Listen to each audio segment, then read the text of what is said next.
Joe, it looks like it's live on YouTube and recording, so from my screen anyway.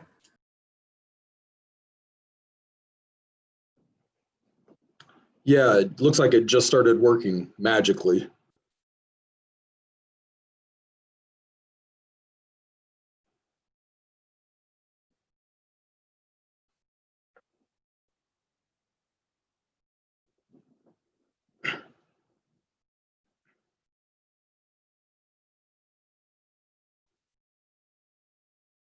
Good morning, everyone. Good morning, Joe. Good morning. Yes, Mr. Bryant. Mark Bryant, you raised your hand. Did you want to ask a question?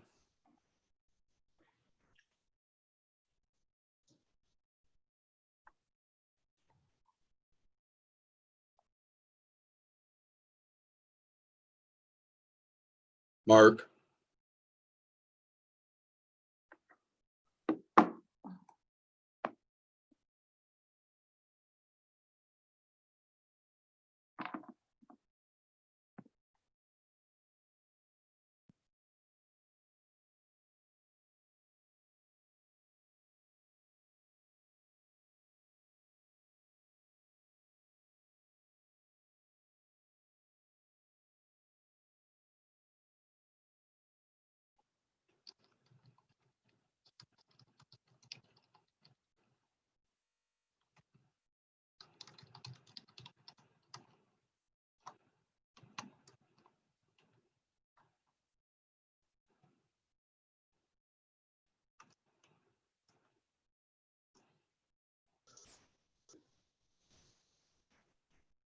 See, looks like we might be missing one of our commissioners.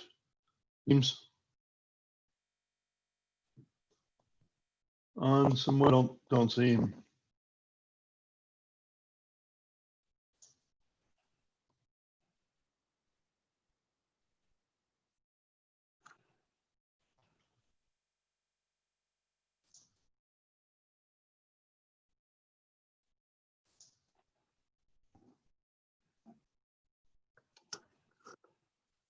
Yeah, it looks like James and Forrestine haven't joined yet. There's James. Yeah, we got it. There's James. So I've got a message from Forreston that she had something come up this morning, so she would be late joining us at maybe about 10 o'clock or so. If she does, hopefully she's able to take care of what she needs to. So. Yeah. So it looks to me like it's 9 o'clock and let's go ahead and get started. So welcome everybody to the July, gosh, it's already the 7th meeting. Thank you for joining us this morning. We'd like to, again, appreciate your patience during these unprecedented times. We're committed to the community engagement, keeping the development of our community moving forward through these city planning commissions. With that in mind, we're again holding this meeting virtually. So hopefully we're kind of looking for the next meeting to be back to live, or it'll be a combination live virtual type meeting. So hopefully we'll get back to city hall, and more detail about that will be coming out here later this week and especially next week as the agenda is put together. So so again, just we'd like to make sure that we ensure minimal disruption and maximize the clarity. So when you're not speaking or part of the case, please mute yourself so we can have a conversation back and forth and get things going. So with that, Joe, I know you've got some additional things that you'd like to talk about. So if you don't mind saying those rules, that would be great. Yeah, just to reiterate what the chairman said, when you do want to speak, please unmute yourself to speak, and then mute yourself when you're done so that it cuts down on the background noise. If the device you're using to participate on Zoom has a camera, you will appear on screen while you speak, unless you disable the camera, which you can do with the toolbar in the toolbar section with the camera icon. Also, please use first and last names as your screen name in Zoom so that we are able to call you by name. If you are interested in speaking on a case, you do need to participate in Zoom. And for anyone watching on YouTube, I can put a link to participate in Zoom on the YouTube page. It's also available at the top of the agenda. And once you participate in Zoom, please use your first and last name, as I mentioned. Since we can't rely on the same visual cues that we would in a normal hearing, it's important that every participant on Zoom pay close attention to the order of the case and are ready to speak when they are called. When I call the case, you can go ahead and raise your hand if you're the applicant so that I know to promote you to a panelist. And then once the staff and planners start speaking on that case or presenting, if you are a citizen interested in providing testimony, you can go ahead and raise your hand so that I know you would like to speak during public testimony. Mr. Chair, I believe that concludes the additional info I have at this time. Okay, thank you, Joe. So let's go ahead and get started with the consent agenda items. We can? Sure. So we have docket item C1 and C2. Docket item C1 is proposed to be continued. I know the docket does say approval, but the applicant has just recently asked for continuance to August 4th. Okay. So it's been recommended that docket item C1 continued to August 4th. Are there any questions from the commissioners on this? How about Joe? Are there any questions from the public on this continuance? No, Mr. Chair. Okay, so at this time, I'll take a motion. Mr. Chair, I move that docket C1 be continued till August 4th. Is it without fee? Yes, sir. Yes. Without fee. Okay, got a motion. Do I have a second? Second. Okay, so motion and a second, all in favor. So Lisa, looks like you need to take a roll call, please. Commissioner Allender, Aye. Baker, Aye. Crowell. Aye. Enders, Aye. Hill, Aye. Rojas. Mr. Rojas, you're on mute. If you don't mind unmuting and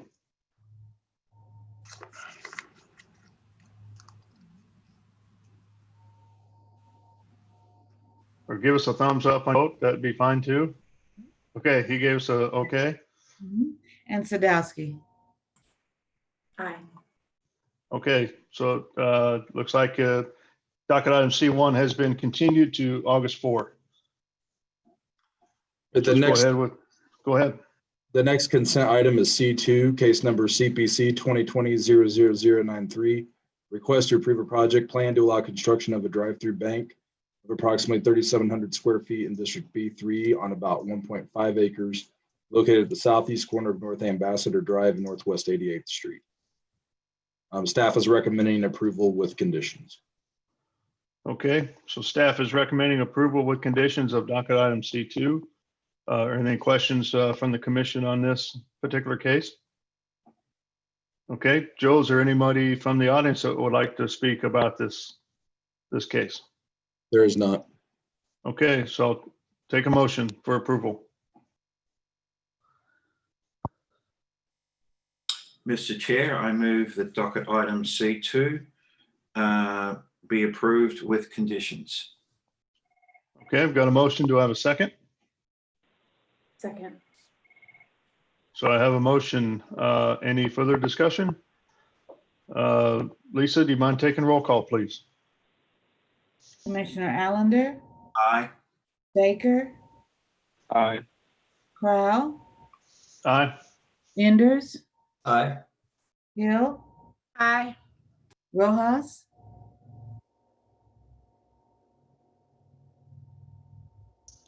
Mr. Ross, you gave us a thumbs up. And Sadowski. Aye. Okay, looks like docket item C2 has been approved. Joe, let's go on to the docketed items, and let's start with the continuances of those cases. And just so everybody knows, we're going to read all of these cases and do a one fell swoop continuance of all of them at one time without having to go through them individually. So those on the line, if you're here to speak about those cases, please listen as it's called or not. So go ahead, Joe. All right. So the first continuance request is docket item 1, which is a 3 companion cases. It's the gas station and retail proposed for Cleveland Avenue and 23rd Street. The applicant is requesting continuance of these July 21st. Next continuance request is docket item 2, which is a text amendment related to signage in the downtown loop. Staff is recommending continuance to July 21st. Next continuance request is docket item 3, which is the I-49 Industrial Center at Center Point. It's an industrial development at Botts Road and 150 Highway. Applicant is requesting continuance to September 15th. Next one is docket item 4, which is a text amendment related to deviations and waivers. Staff is recommending continuance to July 21st. The next continuance request is docket item 7. There are 2 companion cases. This is the Twin Creeks development on the north side of 152 at Plat Purchase Drive. The applicant is requesting continuance to July 21st. Next continuance request is docket item 9, which is a proposed reuse of the Stevenson Apple Orchard. Staff is recommending continuance to August 4th. And the last continuance request is docket item 14. There are 2 companion cases for an office development at 2800 block of Swope Parkway. And staff is recommending continuance to July 21st. And all of these are without fee. And that concludes the continuances, Mr. Chair. Okay, so it looks like we're going to continue docket items 2, 3, 4, 7.1, 7.2, 9, 14.1, and 14.2 to the dates stated on the agenda. Does any of the commissioners have any questions about continuing these cases? Should also include docket item 1. I didn't hear Oh. that. That one. I'm listed. sorry. Yep, my apologies. Docket item 1 as well. We do have one person who's raised their hand, Mr. Chair. Okay, so go ahead and let them speak, and when they do, we just need to make sure we know which case that they're talking about. Okay, the person's name is Lucas, and I went ahead and promoted Lucas to speak. You should be able to speak at any time. Please tell us what case you're interested in. Looking at CD-CPC-2020-0073, a request to rezone District B1. This is the offices at Overlook at 2801 Swope Parkway, I believe. Right. Does that and sound I right? just- yeah, from Swope Parkway to the north, east 49th Street to the south, Chestnut Avenue to the west, and College Avenue to the. Sir, if you turn down the volume on your computer, I'm getting a little bit of feedback. I think we'll hear you more clearly. Okay. Thanks. Can you hear me clearer now? It seems Better, better. All right. So Joe, what docket item is this again? This is docket item 14. Okay. and I was basically, I had just got in and joined the Zoom meeting, so I didn't get to hear if anything about that was brought up or if it was continued or. Yeah, so it looks like we're going to continue that case to July 21st, which will be the next meeting. Okay. And what is the case exactly? I guess my wife is trying to. So basically, they're trying to purchase this area to redevelop it for business sense. Yeah, I can speak to that. I'm the planner for that case. This is Zach Nelson. So the developer has mentioned that they're looking to construct some new office buildings along Swope, and then also to construct some apartments as well. So it'll be sort of a residential office park.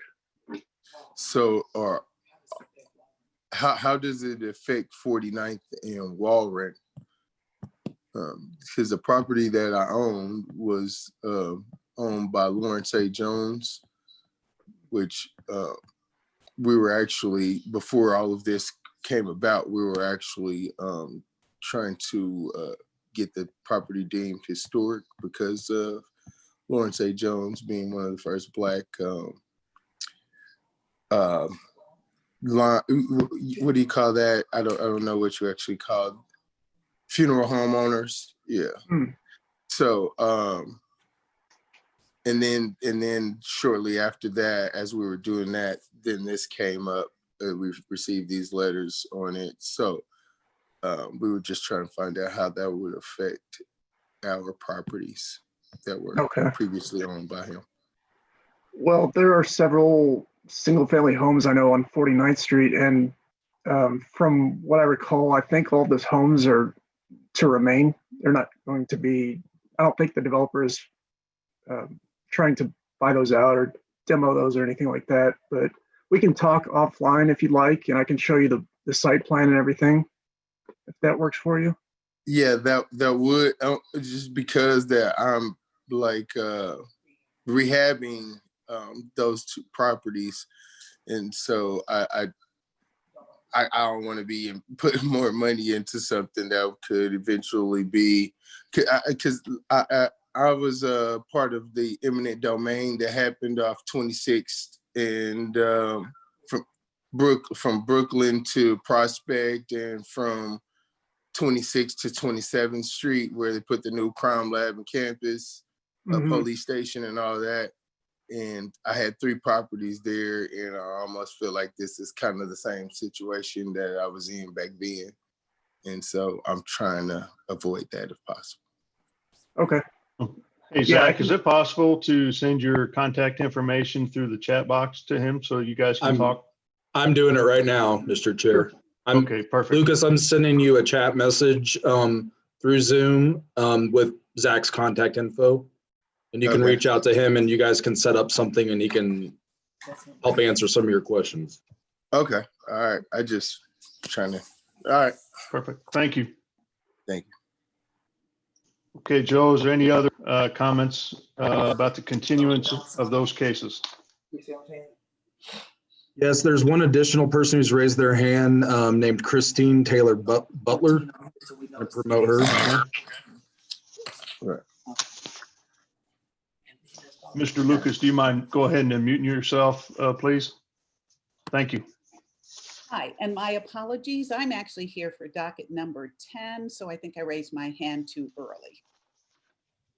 Okay, yeah, we haven't gotten to that one. We're just going through the cases that will be continued to future meetings.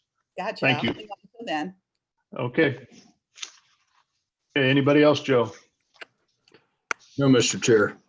Okay, so I'll be glad to motion then for continuing docket items 1, 2, 3, 4, 7, 9, and 14 to the date stated on the agenda, and I believe them without a fee.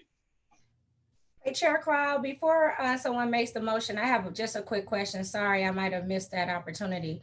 That's okay. I think docket item 1.1, 1.2, and 1.3 are the only ones in this set. I need to double check that staff recommended a denial. So I'm wondering, do we want to separate that out and deny this or just continue? Nope. Well, we're actually not going to hear those cases. That's why we're continuing it to time and then make a determination at that time if to approve or deny the case.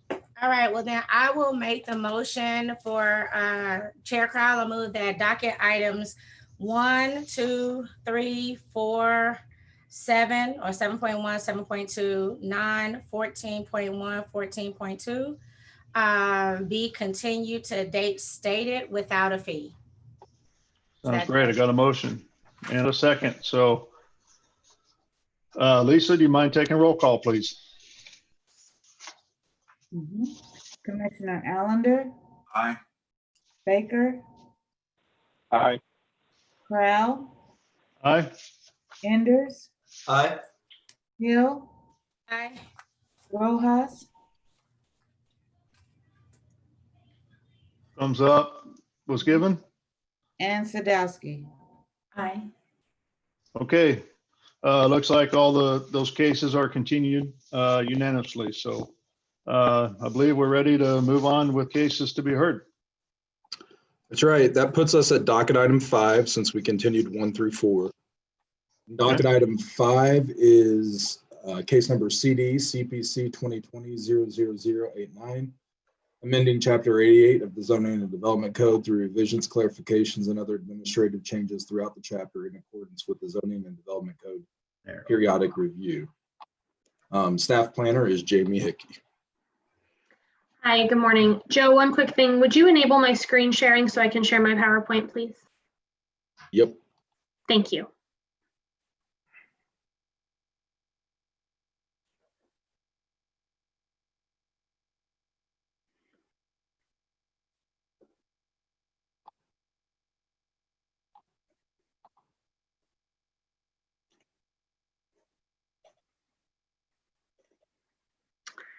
Okay.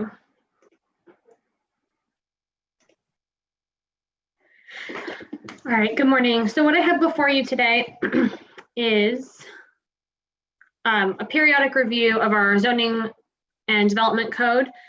Essentially what that means is we meet as a group of staff members and discuss items that in the code that we have found through our work that may need revision, clarification, and other kind of administrative or kind of fixing typos and punctuation, things like that. And so we take those, we make a substantive list of those items, things that don't create any policy change or change the way we interpret the code in any way, and we put those together for a review, for your review, to kind of fix those errors all at once.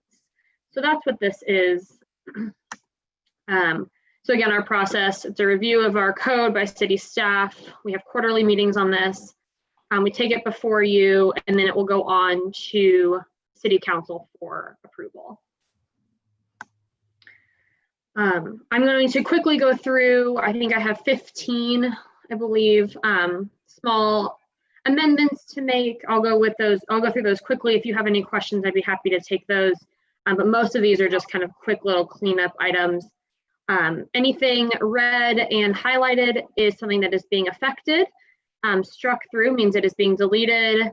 Underlined means it is being added.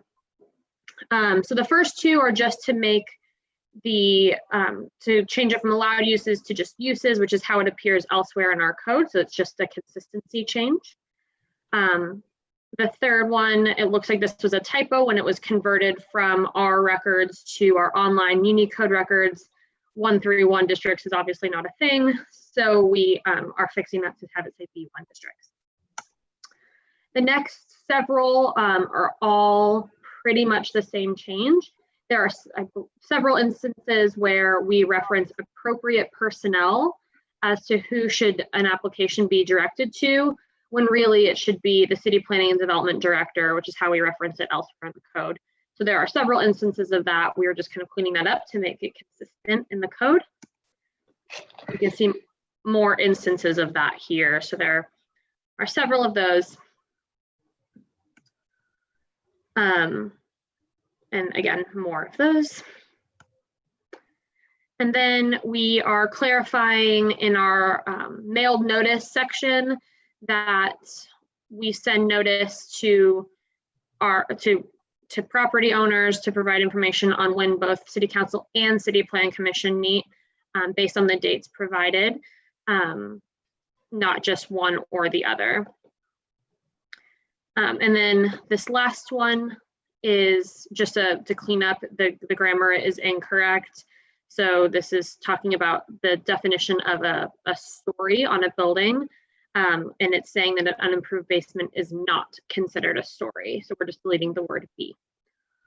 That concludes the changes that we're proposing for this periodic review. I'd be happy to take any questions. This is starting off on an easy one for you guys this morning. Okay, thank you, Jamie. Are there any questions from the commission to Ms. Hickey? Okay, seeing none.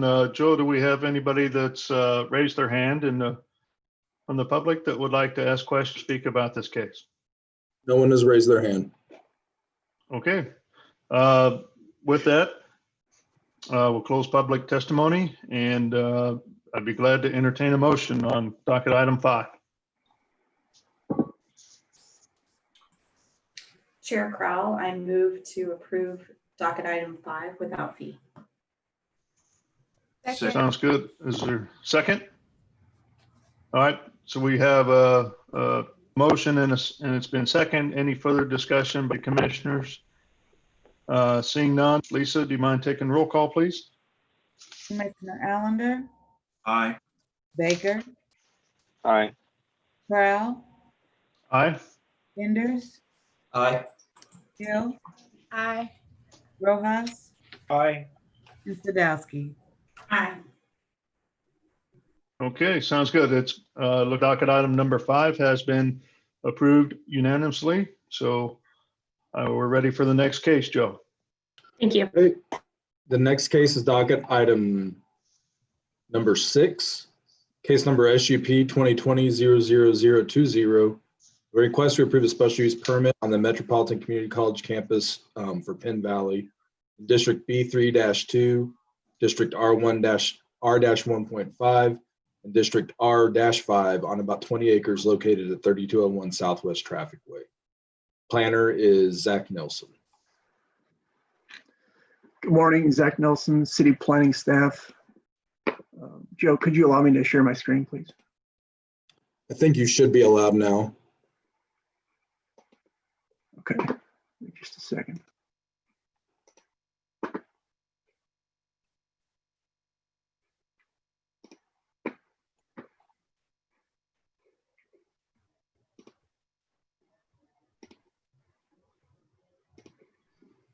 All right, so this next case is a request for a special use permit in the Midtown area. As Joe previously stated, this is the Metropolitan Community College, the Penn Valley campus.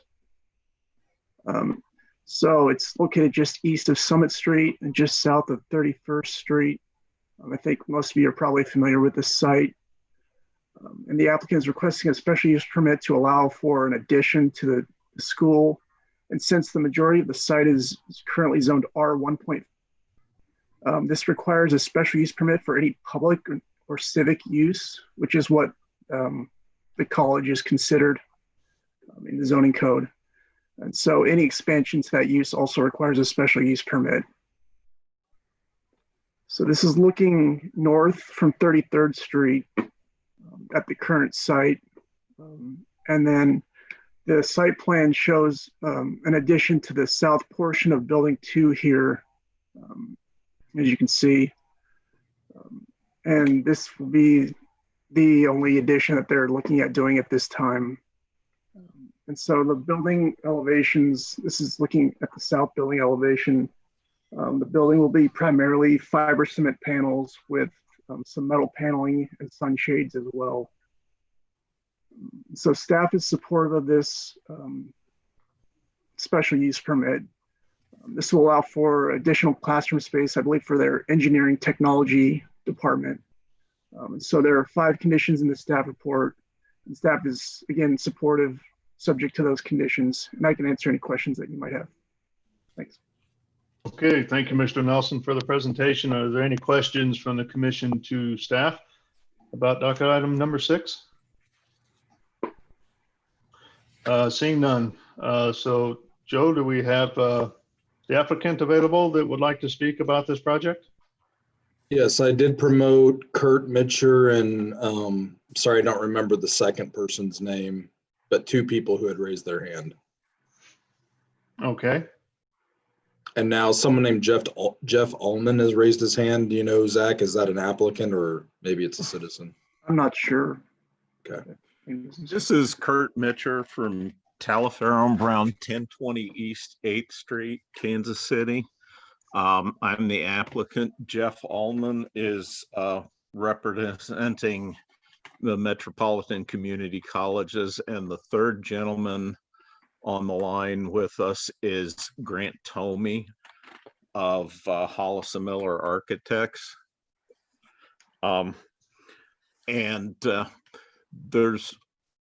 There's one pair of conditions that are recommended by staff that we're still working to come to agreement with the city staff on their request to add new water main in Pennsylvania Avenue between 33rd and 32nd Streets. Our new project is not going to be connecting to any water mains in that street, and as such, that water main does not provide benefit to the campus. What we would propose is to defer that requirement to the next significant project on campus. Currently, there's about 560,000 square feet of building space on the campus, and the current project is proposing to build only about a 7,000 square foot addition with a hose bib and a couple of new sinks in the facility. Other than that, there's no new water use proposed. So we would request that the requirements for a new water main and for new water services be deferred to later projects and under a different special use request.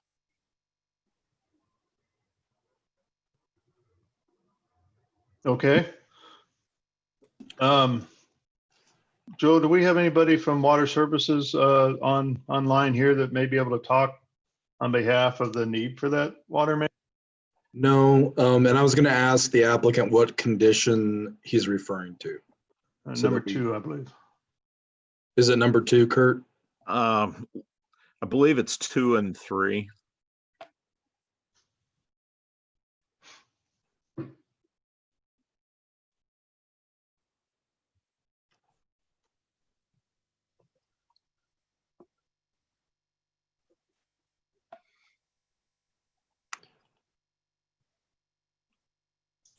Yeah, I mean, the way that I read those conditions is it doesn't actually say anywhere in them that you must extend a water main. It just says submit drawings for water main extension and follow the standards for water main extension, essentially is what it says. But if have you had conversations with the reviewer from Water Services about the conditions, Kurt? Do you know that they're actually asking for that extension? I have reached out to Gerald Windsor. I've not been able to make contact with him. Okay. I mean, I would agree that if they're not generating the need for a water main extension, then there's no need for these conditions. But I don't read them as requiring the extension, if that helps the commission at all. What I could offer from a staff perspective is that this does have to go under the Board of Zoning adjustment after you all make a recommendation.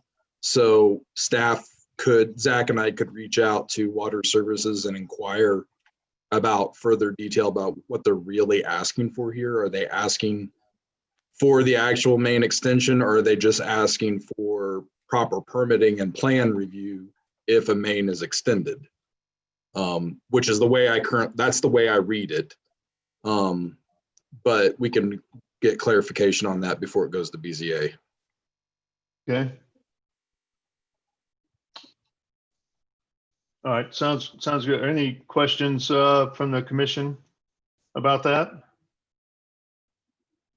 Okay, anything else from the applicant that you'd like to state? before we open it up to public comments? This is Jeff Ullman. I'm the Chief Facilities Officer at MCC. As long as, we have in the minutes from this meeting that we aren't interpreting condition number 2 to mean that we have to do a water line extension, and that question will be addressed in the next step, I'm okay with that. It just seems like we're doing about a $6 million project here, and it's, more than $250,000 we estimate to extend that water main. And we don't have the budget for that. We weren't anticipating doing that. I just don't want to commit ourselves to that at this point. Sure. Understand. And it sounds like should the project move forward from this, and that staff will work with Water Services to determine what the intent is of those 2 items before moving to the next step. That sounds great. I mean, this will be fed off of our central plant like everything else on the campus is. It's got a great water main. We've got good pressure. We've found a way to save a lot of water over time. We know there's a lot of capacity there. I think we're in pretty good shape from that standpoint. Sure. Okay. Thank you. Yep. Any other comments from the applicant? So this, I'm sorry? No more comments. Okay. So at this time, let's go ahead and open it up for public comment. Has anybody raised their hand, Joe, that they would like to speak about docket item number 6? No one has raised their hand. Okay. So we'll go ahead and close public testimony. So I guess knowing that the applicant has no further testimony, so we'll go ahead and close to we're just commissioners. Any questions or thoughts from the commission, docket item number 6? If none, let's go ahead and take a motion.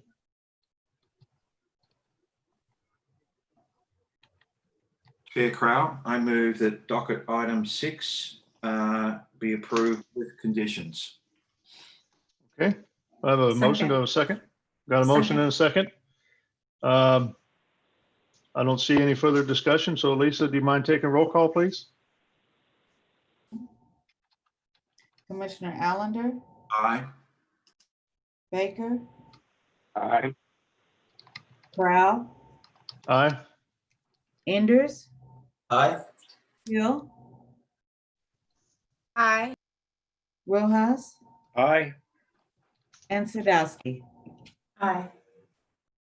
Okay, so it looks like docket item 6 has been approved unanimously. And Mr. Mitchner, if you don't mind checking back with Joe and staff on the conditions of 2 and 3 before going to the Board of Zoning adjustments, that would be great. We will follow up. Thank you. Okay, thank you. Good luck on your project. Thank you. The next case is docket item 8.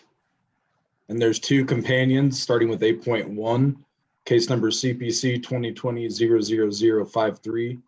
Request to approve a rezoning from District R80 to District R10 on about 22 acres located on the north side of Northeast 104th Street between Highway A on the east and North Willow Avenue on the west. Docket item 8.2, case number CPC 2020-00054. Request to approve a preliminary plat on the same piece of land, creating 18 residential lots and 1 tract. Olufu Agbaji is the staff planner. Thank you, Joe. I am trying to.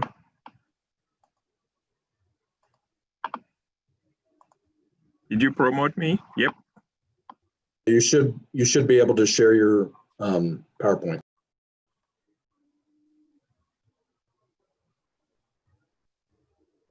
Okay.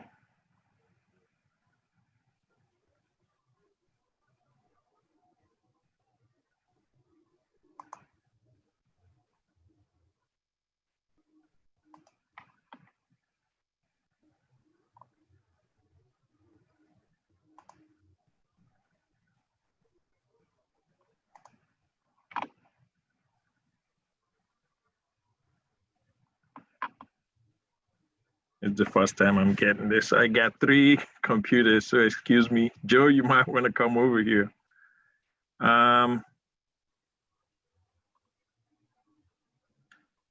content from second camera. Nope, I don't have that. Let me try again.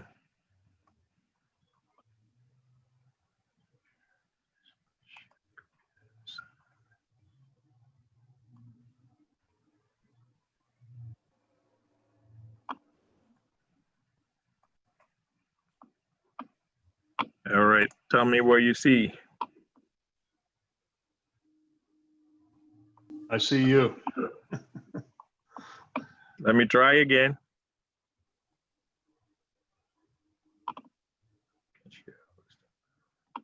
If you tell me where it's saved, I can share it. I saved it on my computer, so Okay. I'm trying.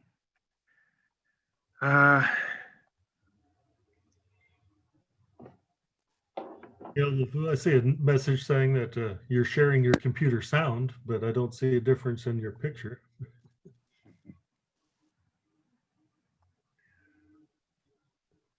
Yeah, okay, optimize screen for video sharing. Share. Does that work now?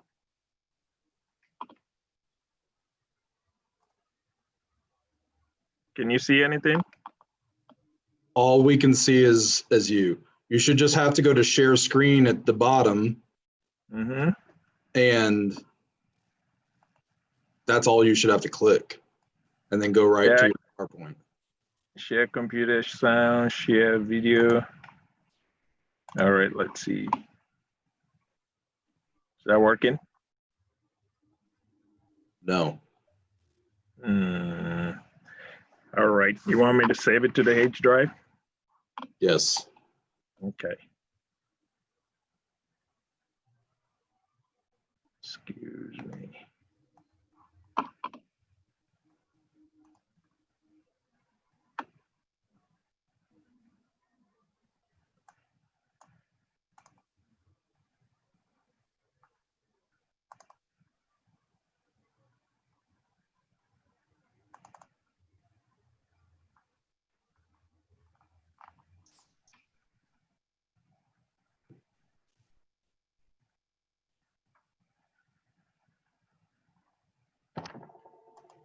Enjoying the technology here, and hopefully this is the last time we do this as a virtual meeting. Well, besides with combination meeting, but it'll be from City Hall.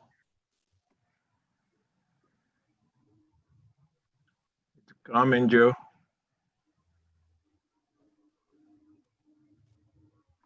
It should be there. Yep, I see it. I'm opening it now. Sorry, this is my first time from my office, so it works fine from home. I have 3 screens here, so I think it just confused it.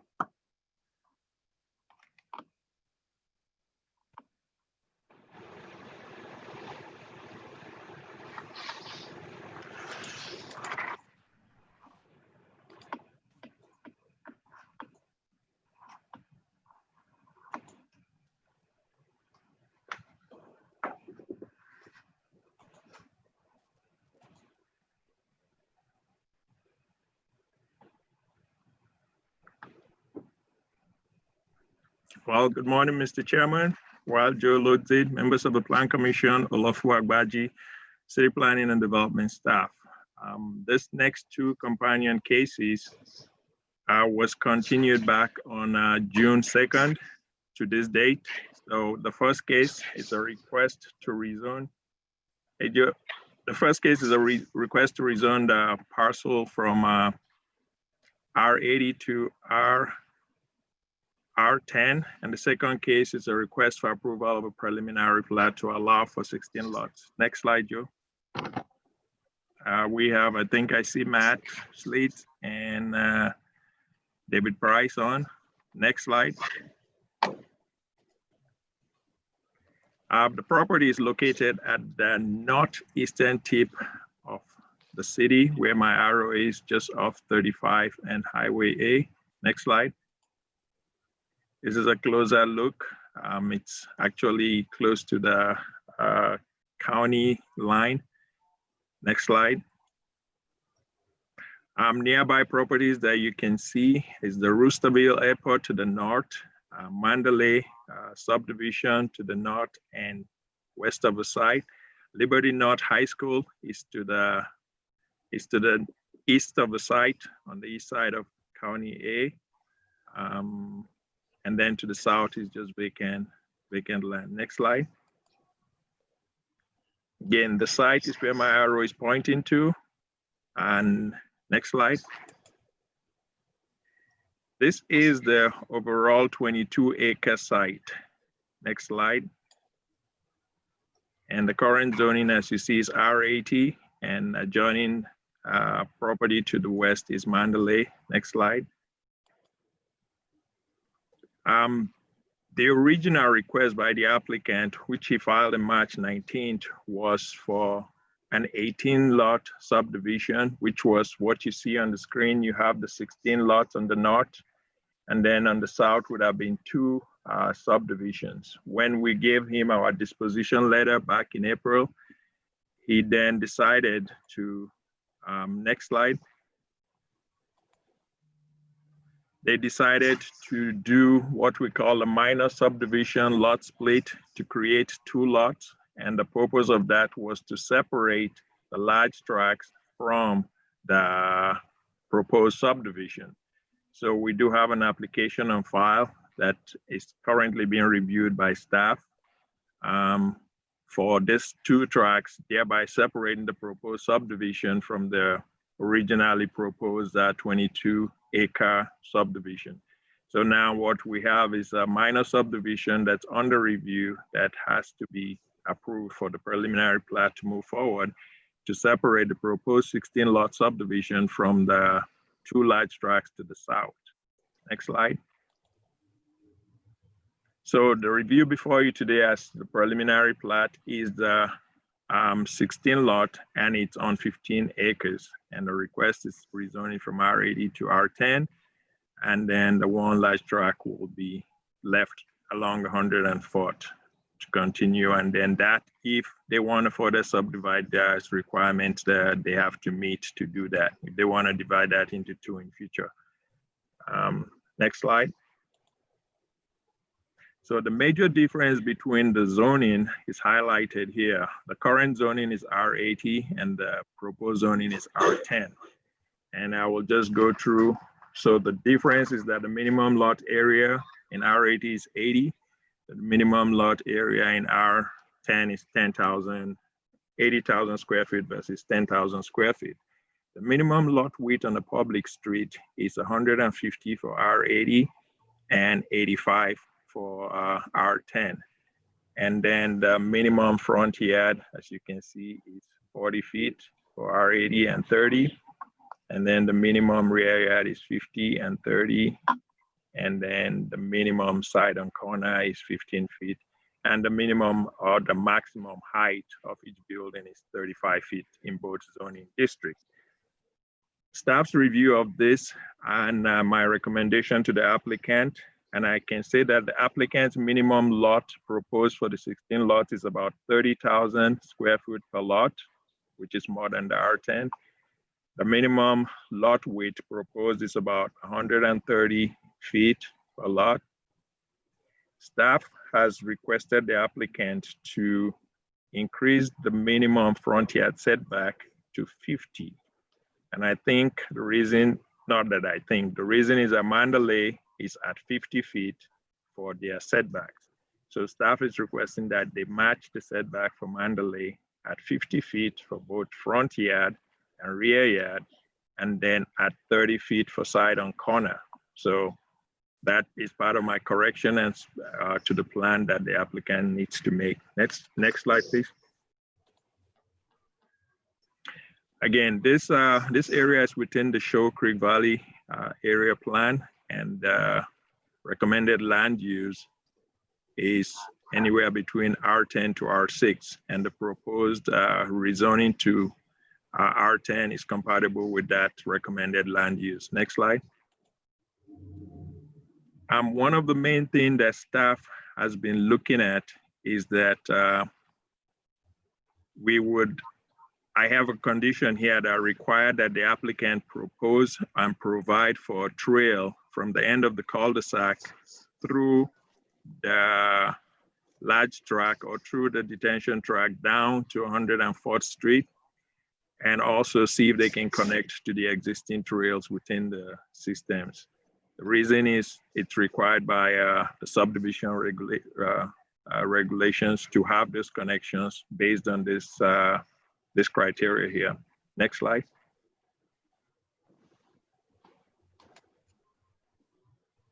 And then part of the connectivity is that, as you can see, that we do have existing stop street, which is northeast 105th Terrace and northeast 106th Terrace, that have been created for the extension of public street into the subdivision, thereby providing, I think the next one, Joe. Next, one more. So there are existing stop street, which is 105th Terrace and 106th Terrace, which will provide the required connectivity for the applicant through this site. Next slide.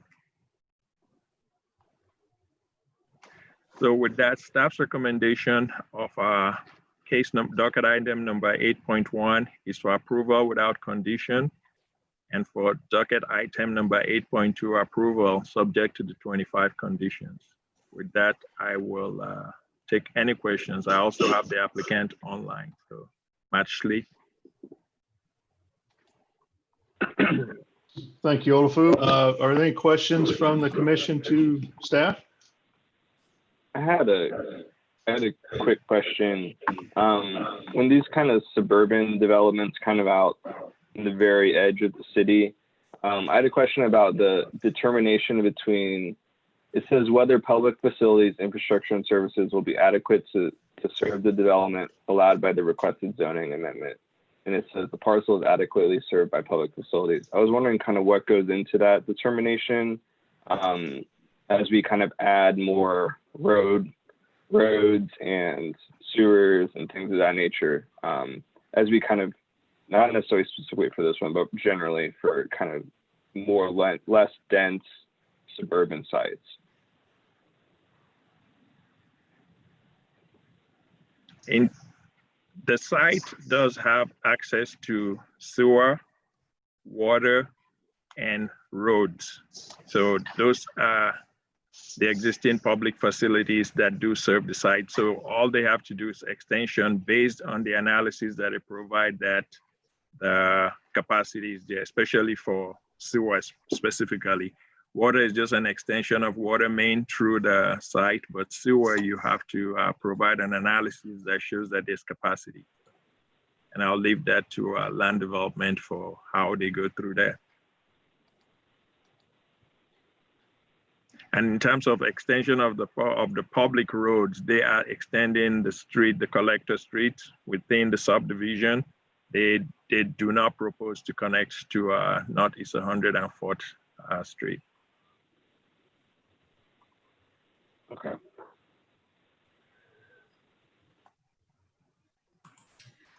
Also to clarify, we're not asking them to do any improvements to those surrounding roads. So for instance, it mentions Northeast 104th Street is a 2-lane rural street without curb, gutter, or sidewalk. We're not asking for them to improve that condition.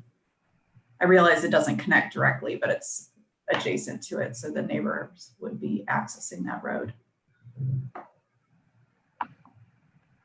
Northeast 106th Street is, I think it's 104th Street. 104th Street is a thoroughfare.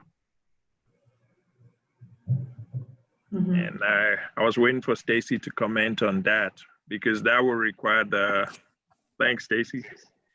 That will require contribution to the impact fee. Go ahead. Northeast 104th Street is on the city's major street plan, so we would only ask for right-of-way to be dedicated along that portion. This property owner has already done that as part of kind of my previous jobs with Public Works. Public Works is already working on this as one of their corridors they've identified for improvements. So there is no money set aside at this point, but they have already obtained the majority of the right of way needed. So there is nothing additional we would ask the developer to do for the 104th Street frontage at this time.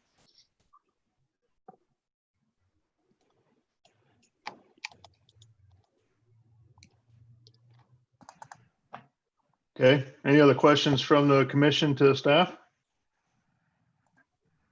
Okay, seeing none, applicant, welcome. Good morning. Thank you. Matt Slish, Engineering Solutions, 50 Southeast 30th Street, Lee Summit, Missouri. So yeah, we were before you guys back in early June, and we were asked to go back and have another meeting with the adjoining neighbors, which we did. We were able to meet with their attorney and one of the groups from the HOA and have some discussions to kind of further our, their questions on the development. And I think we've kind of reached a point where we've done our best to meet their questions or try to figure out what they are and satisfy them. And most of the conditions that are within the staff report, I think, address those concerns. So just kind of in summary of those meetings, in your packet, you should have the notes I took from the 2 neighborhood meetings we have where I listed those comments and our responses.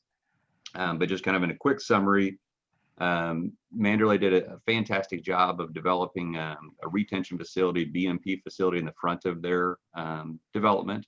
And so they've asked that we make sure we evaluate that and look through that to make sure that we don't cause any concerns or issues with that through our development. And I believe Stacy added that as item 18 on your recommendation. So it'll be something that staff will look at and we will continue to monitor. There's conversations on the plat as far as the size of the lots, not including that tract on the south side that we call tract 2 with this development. And kind of like we talked to the neighbors about, we tried to develop a subdivision that was similar in size. Manderley is mostly 1 acre or right around that area. Our development is just slightly under 1 acre. Most lots are right around 30 or 35,000 square feet. So we feel they're relatively compatible. The widths are similar. The depths are pretty similar. Olafu had commented that the depth of those lots are 130 feet, but actually most of our lots are about 200 feet deep, with our smallest lot on a cul-de-sac actually being 150 foot. So we're fine with the build line going to 50 feet to try to add some more front yard appeal to those houses in that development area to make it more consistent. One of the items that we talked about with the neighbors was access from our development down to 104th Street, where we currently cul-de-sac it prior to the creek. And kind of like we've talked through with them, city traffic engineer and the fire department or emergency services have reviewed it. And at this time, it's just not a necessary step. We are continuing a stub street that goes to the east. So eventually as some development it continues, I'm certain there will be a connection down to 104th Street, but with the access point at Manderley and another one, east a half mile or so, there just is not a need based on the demand of traffic that's in that area to have another access point. So like I said, we've had a number of meetings with the neighbors. We've tried to answer everything we can. So we feel like we're ready to move forward. So if you have questions, we're here to answer anything we can. Certainly the access is north to 106th Street and then the little stub that you're also going to connect to. So you have basically 2 connections to the site. Yeah, correct. So when Manderley was developed, they stubbed 2 streets directly into our development, which, staff, I believe, was intending those to be continued across our site. So yeah, we actually have 2 ways in to our site, and then Manderley has a divided entrance coming off 104th Street. So per emergency services, that constitutes a secondary entrance up there as well. So it's, Manderley is a large lot subdivision, and, the road network is certainly capable of handling an additional 16 lots. Okay. Any other question from the commission to the applicant? Seeing none, so let's go ahead and open it up for public testimony. Does anybody have their hand raised to speak about docket item number 8.1 or 8.2? Yes, Jim Bowers has raised his hand and I just promoted him to panelist. Should be able to speak now. Okay, welcome, Mr. Bowers. If you don't mind stating your name and address, please. I think you're still on mute there.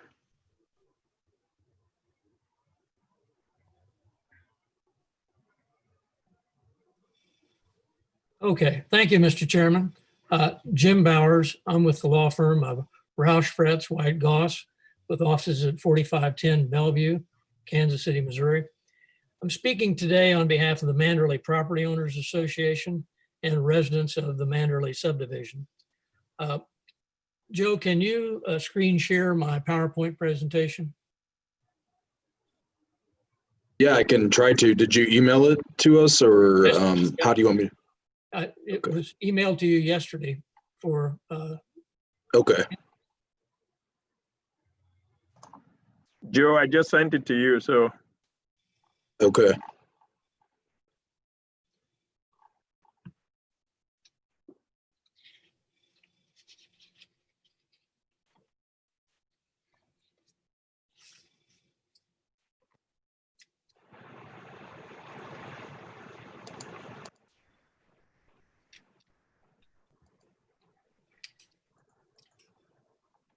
Can you guys see it?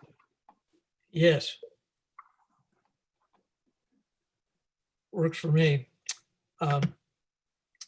Chairman, as I said, I represent the Manderley Property Owners Association and individual residents of the Manderley subdivision. The screen shot shows you the location of the Manderley subdivision, as well as the proposed Wildflower subdivision and the 6+ acres that was split from the original 22-acre proposed subdivision to create a minor subdivision lot split. You also see the location of the runway for the Roosterville Airport at the northeast corner of the property. Next slide, please. Initially, we're asking that the Planning Commission continue this case until August 18th. And the reason for that request is that the property owner in this case, Mr. Joe Jeffers, submitted the original preliminary plat on March 19th of this year for 18 residential lots on the entire 22-acre site. And I believe Olafu so testified. A little over a month later, Mr. Jeffers revised the preliminary plat to delete 6.21 acres fronting on Northeast 104th Street and applied for an administrative lot split. That lot split was granted by the city administratively June 18th. As a result of that decision, we filed an appeal of that lot split, which is an appeal to the Plan Commission. We filed it timely on July 1st. And according to the schedule, that hearing before you on the lot split challenge will occur August 18th. It makes sense to us that you consolidate the case that's before you today with the appeal of the lot split so that you can consider this property holistically in making your decision as to whether it should go forward or not. Next slide, please. In the event you choose not to continue the case, I'd like to put into context the application that's before you with includes the not only the location of these properties, but the history of the Manderley approval, the history of the development code, and somewhat of the history of the Wildflower subdivision. Next slide. Manderley subdivision was originally proposed and approved in the time frame of 2001-2003. Manderley's original request to the city was under the old development code, and we were requesting that the property be rezoned from its agricultural designation then to R1A, which was the typical request for a single-family subdivision. We were requesting that 52 lots be approved for a 90-acre parcel. City staff was concerned about making certain that the density of single-family homes in this area be very low. And so rather than agree with our request to rezone the property R1A, staff recommended rezoning to R1 AA, which is the least dense designation that was then available under the development code. The next provision on this slide is a direct quote from the staff report in 2002. Staff report was dated January 29, 2002, and it says, staff would recommend, however, that any rezoning be to a less dense zoning district to preserve the character and size of lots in the proposed subdivision. In addition to a 7,500 square foot minimum lot area, District R1 also requires that each lot provide 50 feet of frontage on a public street, with the width measured at the 30-foot front yard building line. The community unit project plan that accompanies this request to rezone calls for lot widths that will range from 95 to 278 feet, with most lots providing between 150 and 175 feet of front footage. Staff is concerned that the R1A zoning could allow some of the properties, especially corner lots, to be re-subdivided after completion of the initial development, therefore threatening the character of the large lot subdivision. Therefore, staff would recommend any rezoning approval by the commission to be District R1 AA, one family dwelling, low density, which requires lots in that district to be created with a minimum of 100 feet of street frontage and 15,000 square feet of lot area. The intention of the more restrictive R1AA zoning would be to preserve the character of the proposed large lot community unit project by reducing the opportunity for re-subdivision of lots. And that's very important to the application that's before you. We too are concerned about not just the plan that's before you, but the potential to re-subdivide these lots later with a later application to increase the density. Next slide, please.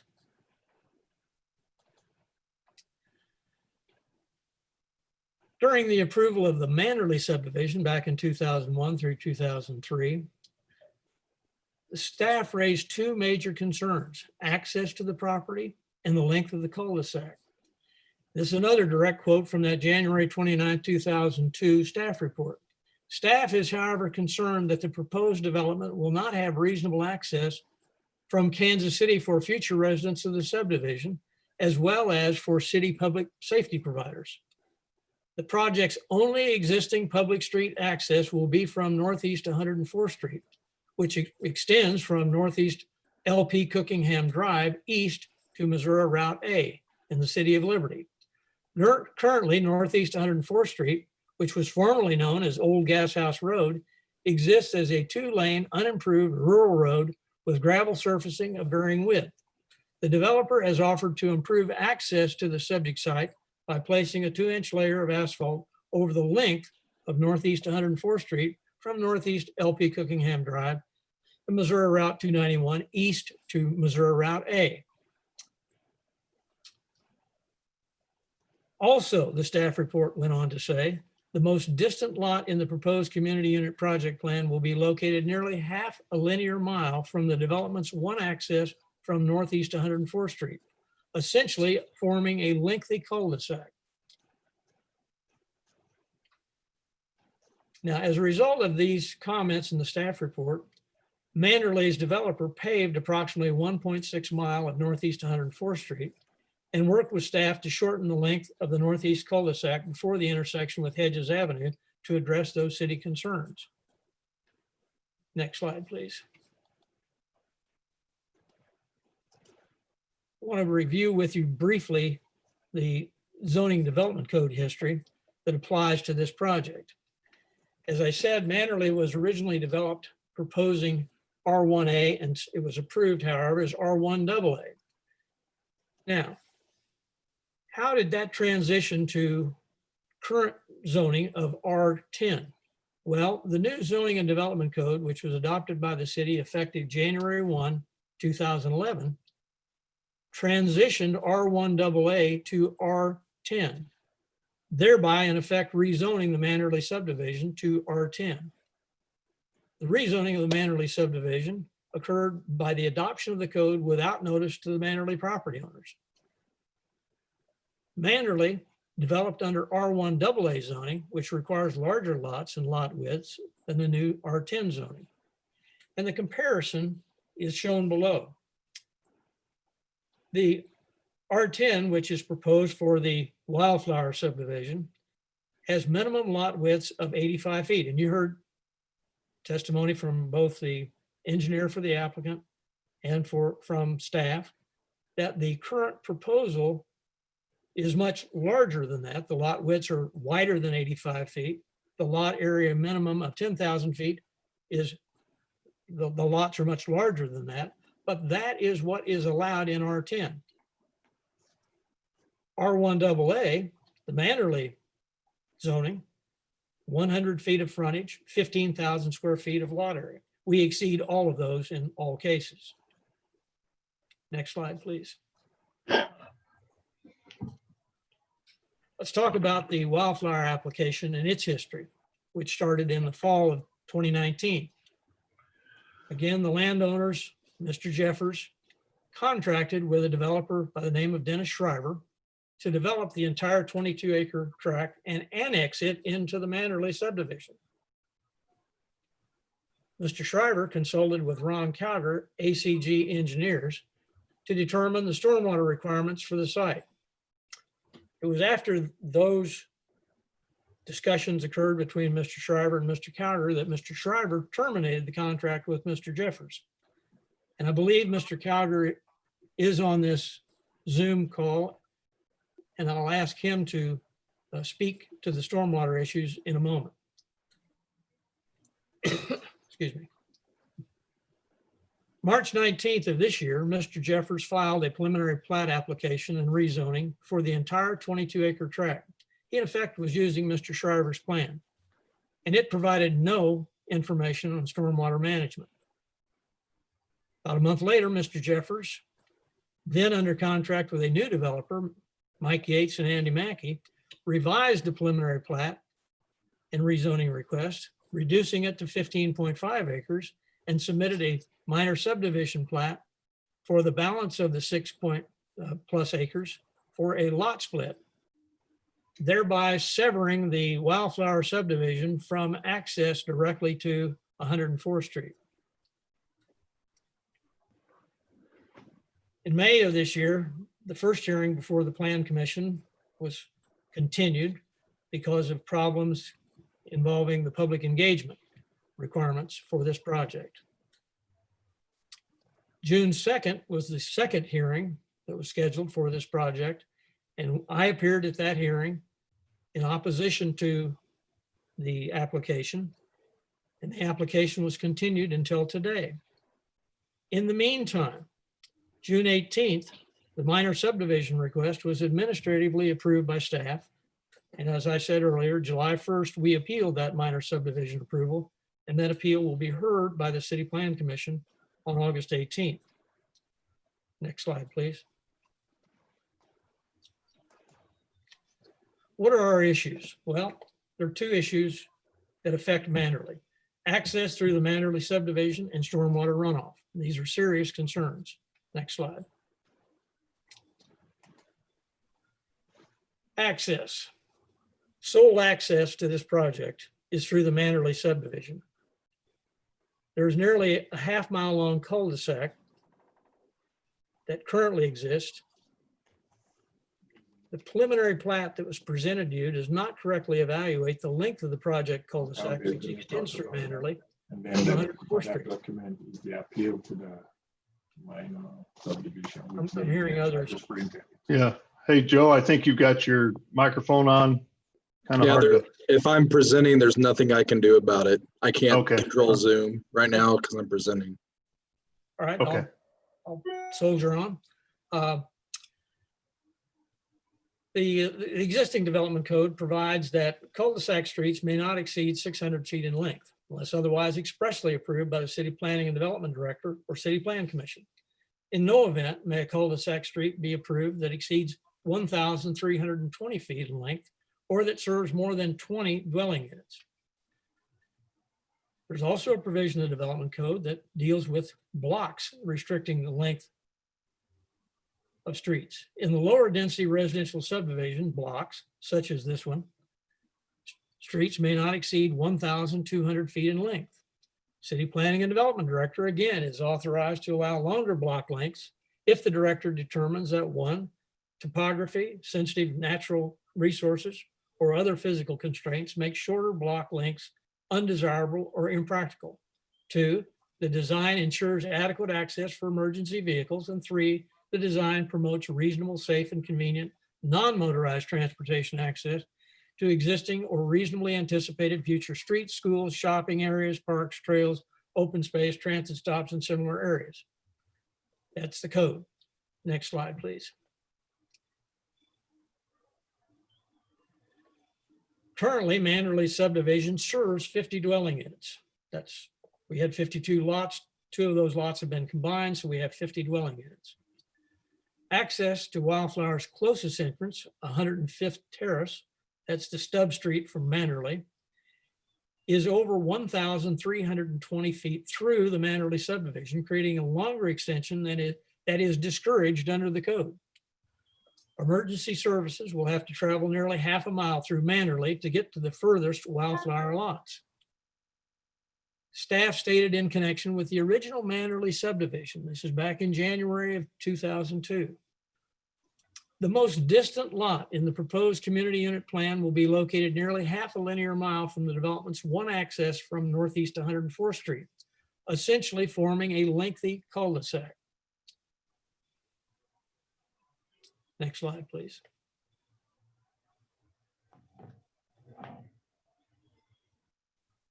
Next is stormwater.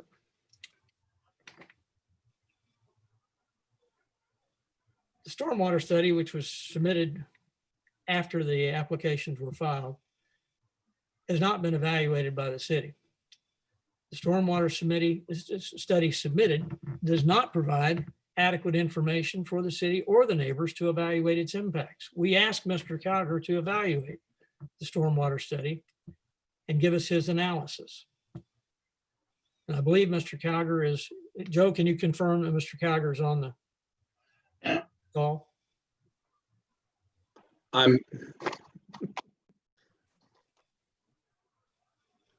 was muted by someone else and now I think I'm unmuted. Okay. I can't see that because I'm presenting your PowerPoint, so it's taking up my whole screen. I can't see anything in Zoom. I don't know if someone else can confirm that for you. All right, well, I'll soldier on without him then. Joe, this is Stacy. Yes. At this point, I can confirm that Ron Cowger is not included as one of the attendees in the current meeting. Is not. He is not online. Okay. Well, I will, in his absence, then I will do my best to try to present the analysis that he's performed. The stormwater study that we were provided shows at least 2/3 of the stormwater being directed to the Manderley subdivision. Staff notes that the property drains to ponds to the east of Wildflower in the staff report, which is inconsistent with the Jeffers stormwater study. Next slide, please.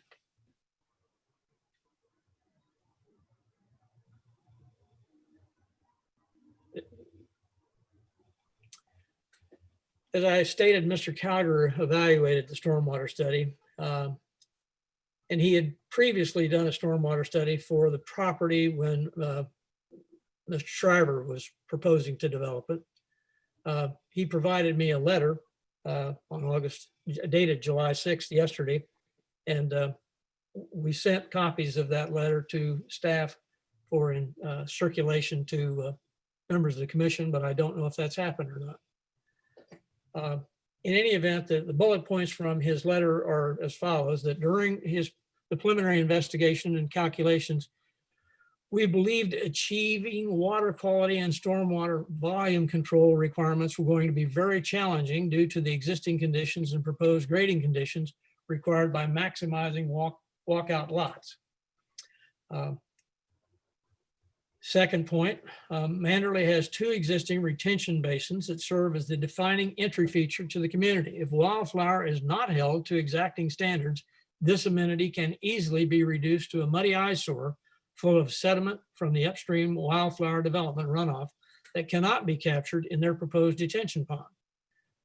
3, we believe there appears to be several inconsistencies with a macro stormwater drainage study. And those inconsistencies that I think are important to you, I point out here is item E. We believe the emergency overflow system should be more closely evaluated to meet or exceed American Public Works Association section 5600 as adopted by Kansas City. And item F, there was no evaluation of the level of service as required by the Mid-America Regional Council BMPs, that's Best Management Practices Manual. The discussion of the 40-hour extended dry detention is irrelevant without the level of service calculations. Furthermore, proposed drainage areas must be accurately shown to determine how much of the proposed wildflower development can be captured by the water quality best management practices. Next slide, please. These are exhibits that Mr. Calgar was going to use in illustrating his testimony, and it would not be wise for me as a non-engineer to try to use those exhibits without his support. So let's go to the next slide and the next slide. One more, please. Yeah. This gets to the point of our concern about R10 zoning. And while the plan in front of you is for 16 lots, the R10 zoning would allow up to 67 lots on the wildflower property. Because of the proposed lot split, this property has no access directly to 104th Street, which it should have.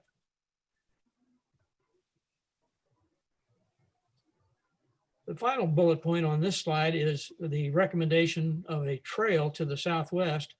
And the Mannerly Trail, which was developed by the Mannerly Property Owners Association, is privately owned, was never dedicated to the public and does not connect to the property boundary line. So a trail would not be possible without some substantial cooperation between the property owners, which would require, at the very minimum, wildflower occupants contributing to the cost of maintaining the Mannerly Trail.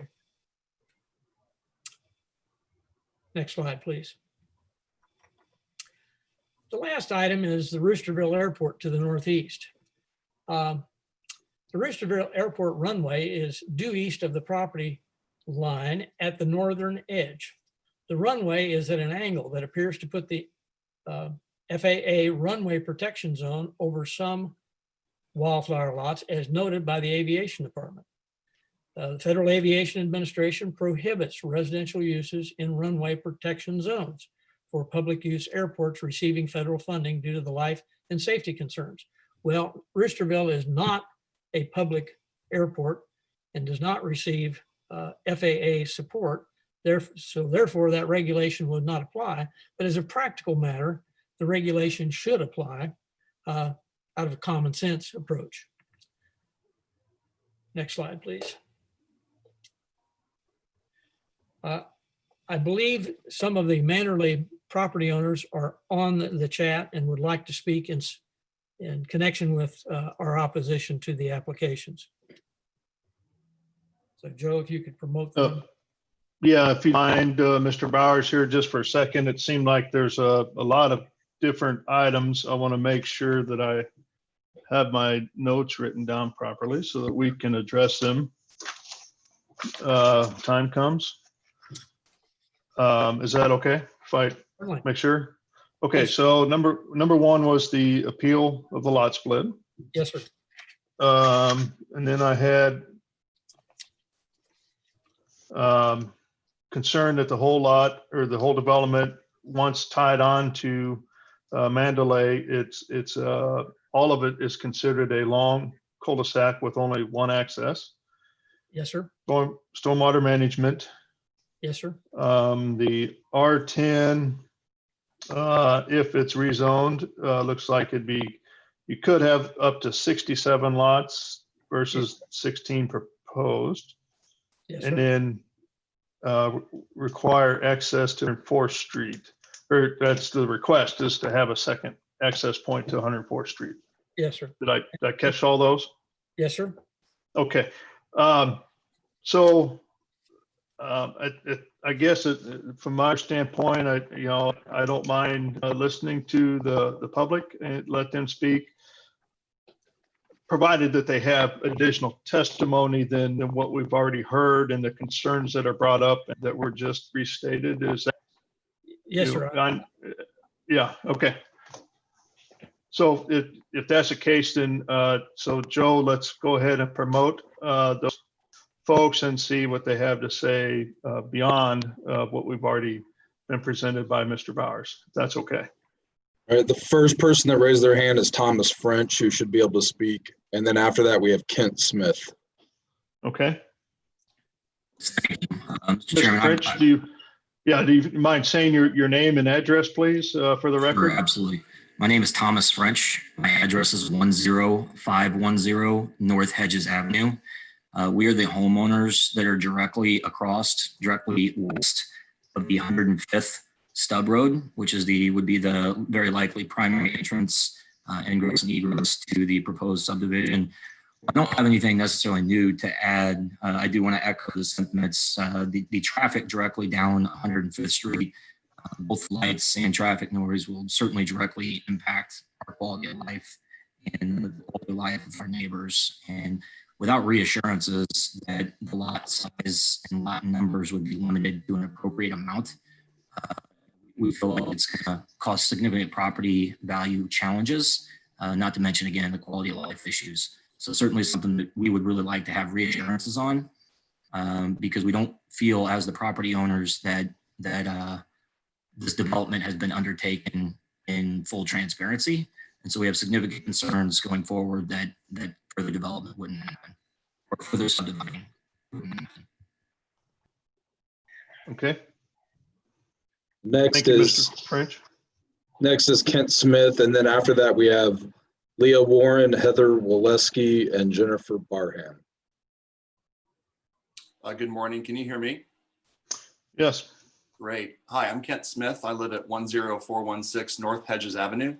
It's about the midpoint between the entry to Mandalay and the proposed 105th Terrace entry into Wildflower, which I think will be the primary one. Human nature would suggest you're not going to travel north out of that point to go south. Most of those cars and vehicles will come through that entry point. I'll also add, I've never taken part in understanding the city planning process, so I appreciate the opportunity to be here in this meeting and your role in facilitating community feedback. Just a few things to share, maybe fairly obvious and a little bit redundant with Mr. French's testimony, but I think we need to anticipate that a builder and a developer would move to leverage the maximum allowed by R10, which is the 67 lot ultimate solution, and that the city would have difficulty in not allowing that once the zoning was changed without some kind of protections or requirements in the deed. And if that were the case, I think I've got two primary concerns with a 67 lot end solution, which are probably pretty predictable. I look at this as on average 2 to 3 cars per home. That would bring about 200 additional vehicles into the existing infrastructure without access to 104th Street. Most of those would be coming right in front of my home. And I am concerned about material traffic congestion issues. People going to work in the morning, coming home in the evenings, school buses, the mind wanders, but trash, snow removal services, as well as a constant flurry of Amazon, UPS, FedEx deliveries, all through that one point, which I think, I half-heartedly joked, if this was going to be the plan, we should also add in where the stop signs and speed bumps are going to be, because I think that would be, a reasonable outcome with that much traffic. So I would ask that the city either, number one, require 104th Street access with this proposal, so that if we see inflation in the lot counts and the traffic and the burden and the infrastructure, that is assured. Or number two, somehow put in, a deed or a requirement in this approval that requires that the lots don't extend beyond the 16 or 17 proposed on the 15 acres. Number two, and I think importantly as well, is I don't believe that these new homeowners would be burdened by the development costs as the Mandalay homeowners were. I know that my lot price was impacted materially by what the developer had to do relative to meet the city's entry point access and exit access points, the development of 104th Street, all the investments. I believe there were some environmental concerns that had to be addressed with plantings. All these resulted into increased costs for me and my property value. And I believe that those that don't have to incur ultimately a day one impact to my property value, which not only impacts my financial well-being, but ultimately much needed tax revenue for Kansas City over time. So those are my primary concerns. Do you have any questions of me or feedback to my points? I don't have any of the commission have questions? Okay. Thank you, Mr. Smith, for your testimony. I appreciate it. Thank you. Next is Leah Warren, followed by Heather Waleski, Jennifer Barham, Lydia Cook, and Ron Cowger. Go ahead, Leah. Okay. Hey, yes, good morning. My name is actually Jacob Warren. I live at 10415 North Hedges. My property is on the lower east side of Manderley. I won't piggyback much more on my concern that was already stated, but I will say that we have deep concerns about the subdivision being rezoned from 15 homes to 67 homes. Obviously, that would hurt our property. We obviously don't want to see that. We've worked very hard to be able to afford this house, to be able to get in here. So we just want to make sure that we can continue to have good values here. I will say my biggest concern is based off where our actual house lies in our lot. We have a small creek behind our house. And unfortunately, Mr. Cowgers wasn't able to, I guess, attest to some of the slides that were skipped, but there is concern that I have with water runoff into the water basin and creek behind our home. It's a small creek, and I feel that unless the water irrigation is looked into further, that could pose problems for our house and actually the house next to us. So that's just a concern that I'd like to be looked into further. Outside of that, that's really all I have to share. So thank you for your time. I appreciate it. Thank you, Mr. Warren. And I believe Mr. Cowger is online here, so we'll get to him in short order here. Okay. Next person is Heather Waleski. Go ahead, Heather. Hi. My name is Heather Waleski. I live at 10704 Northeast 106th Terrace. I'm a neighbor in the Manderley subdivision. My home sits approximately where the connection to 106th Terrace will be across the street from me. I'm also one of the owners of Brown Fig Development. So I was involved in the initial development process with Manderley. I want to kind of add to what Mr. Bowers was indicating our concerns were with the connection to 104th Street and with the stormwater runoff. I think there should be a required separate connection to 104th Street, whether there are 16 lots or 60 lots. Obviously, it should also connect to Manderley. That makes all the sense in the world that you would have connectivity between your neighborhoods. But connecting to Manderley to the exclusion of 104th Street doesn't make sense. And the default should be connecting to the major arterial roadway in front of the subdivision until someone can show why that connection is unreasonable. And connecting to that roadway is no more than what we did when we built Manderley. The other issue is if the concern is that it isn't very far between the Manderley entrance and where a roadway into Wildflower would go.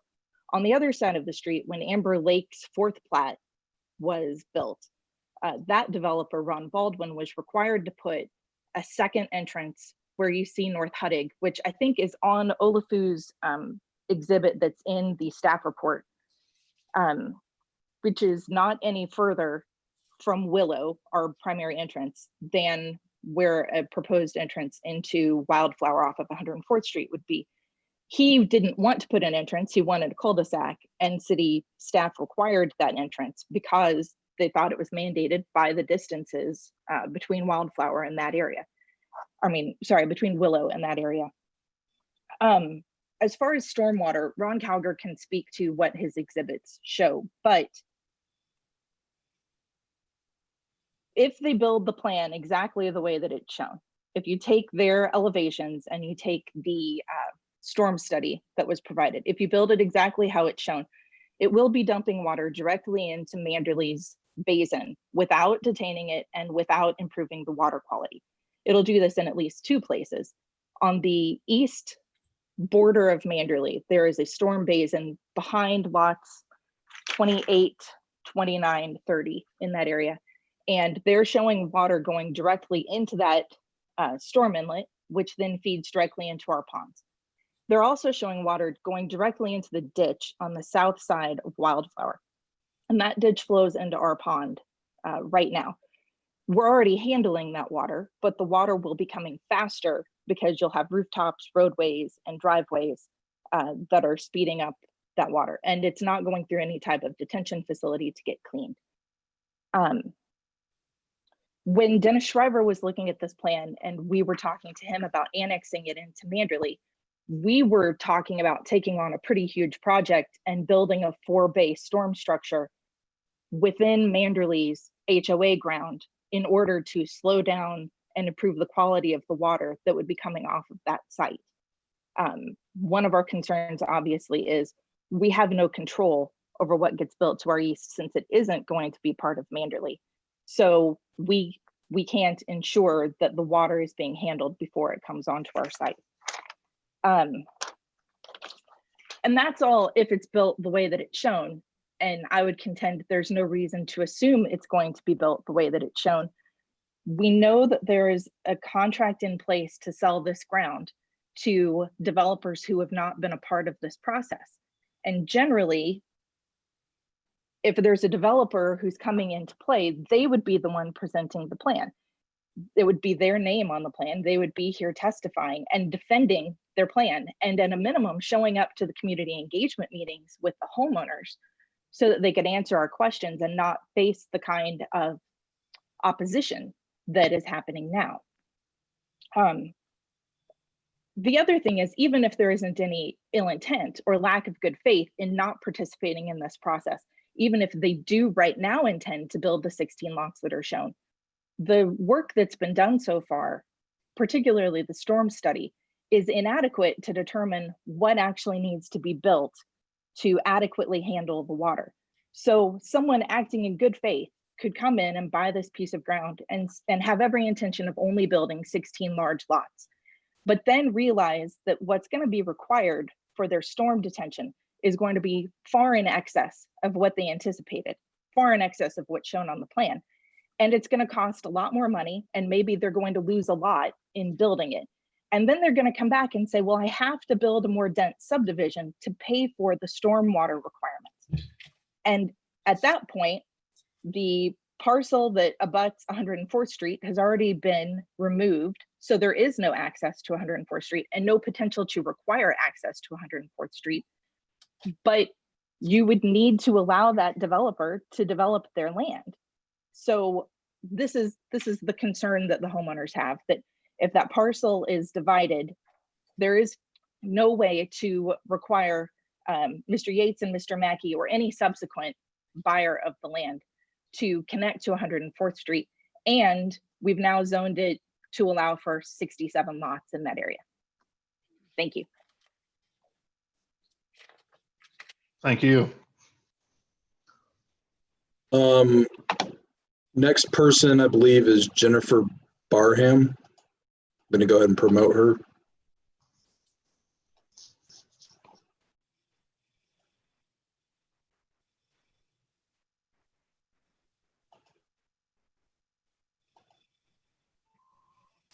Jennifer, you should be able to speak.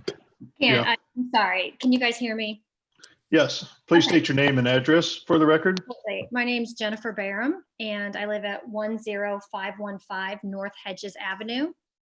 I actually am on a house that is right next to the 105th Stub Road.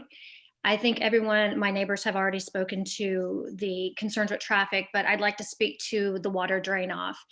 I am one house over from where that basin is, and we do have considerable, when there's heavy rains, we do have considerable flooding down the sides of our houses. I know there's a video somewhere. I personally do not have that video, but it is a river that flows down there as we are currently set up with what we have with our storm issues. So as Heather had mentioned, and Jim did as well, once we have more houses up there, I don't know how those basins can contain all that storm water when we're already having serious water issues coming through between the sides of our houses. It's truly a river that comes down during heavy rains. That's all I had. I appreciate your time. Okay. Thank you so much. All right, thank you. Next person is Lydia Cook. Okay. Lydia, you should be able to speak now.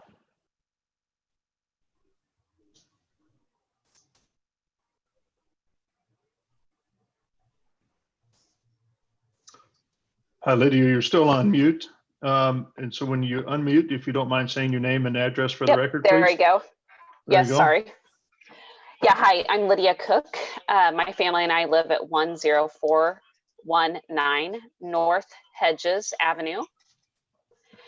And we butt up against the two lower lots that would be up against 104th Street. And our main concern, we echo what everyone else has said, obviously, but something that's not been brought up yet is maybe safety for the kids that live along Hedges Avenue. And we have older children, but my husband and I built this house as a part of our retirement later in life. And for us, we would like to see our property values continue to go up. And obviously that's going to be dependent on what's built behind us. So again, in an investment issue, we would like to see the properties behind us be of equal value of some sort. And then also safety for kids and allowing emergency vehicles the ability to not just use Manderley as an entrance, but also have an entrance of their own along 104th Street. That's another big concern. You know, if we have all this construction equipment and then also ongoing traffic for years, decades to come all along North Hedges, then that poses a huge safety issue for the neighborhood behind us. And just looking out for their perspective in the future, I think it's important that they have options to 104th as well. Okay, thank you. Yep. Last person with the raised hand is Ron Calger, so I'm going to go ahead and promote him. Okay. Mr. Calger, good morning. Looks like you're still on mute as well.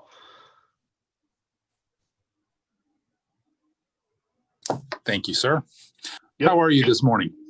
Good. Are you going to need to go back to a couple of your slides to talk from those, or are you good how you are? I think that would be very beneficial if we could get back to that existing conditions PDF. Is that possible? Yeah, bear with me. It'll take a minute or so, but I can pull it back up.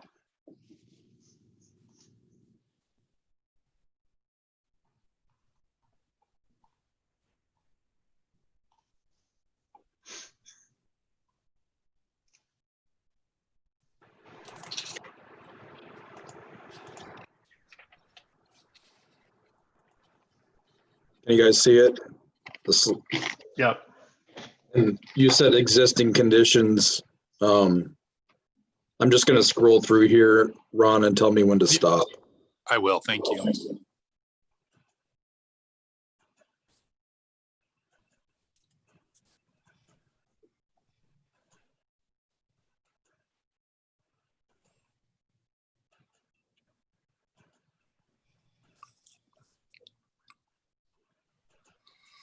There it is, Joe. Okay. So I am Ron Calger with AGC Engineers, 405 South Leonard, Liberty, Missouri, here on behalf of the Manderley Homes Association. What we have been provided is a macro drainage report prepared by Engineering Solutions. And as we went through that report, I'm not sure if that was actually officially submitted to the city. There was some question of, I think we actually received it directly from the applicant's attorney. So I'm not sure if the city staff has even had an opportunity to review this document.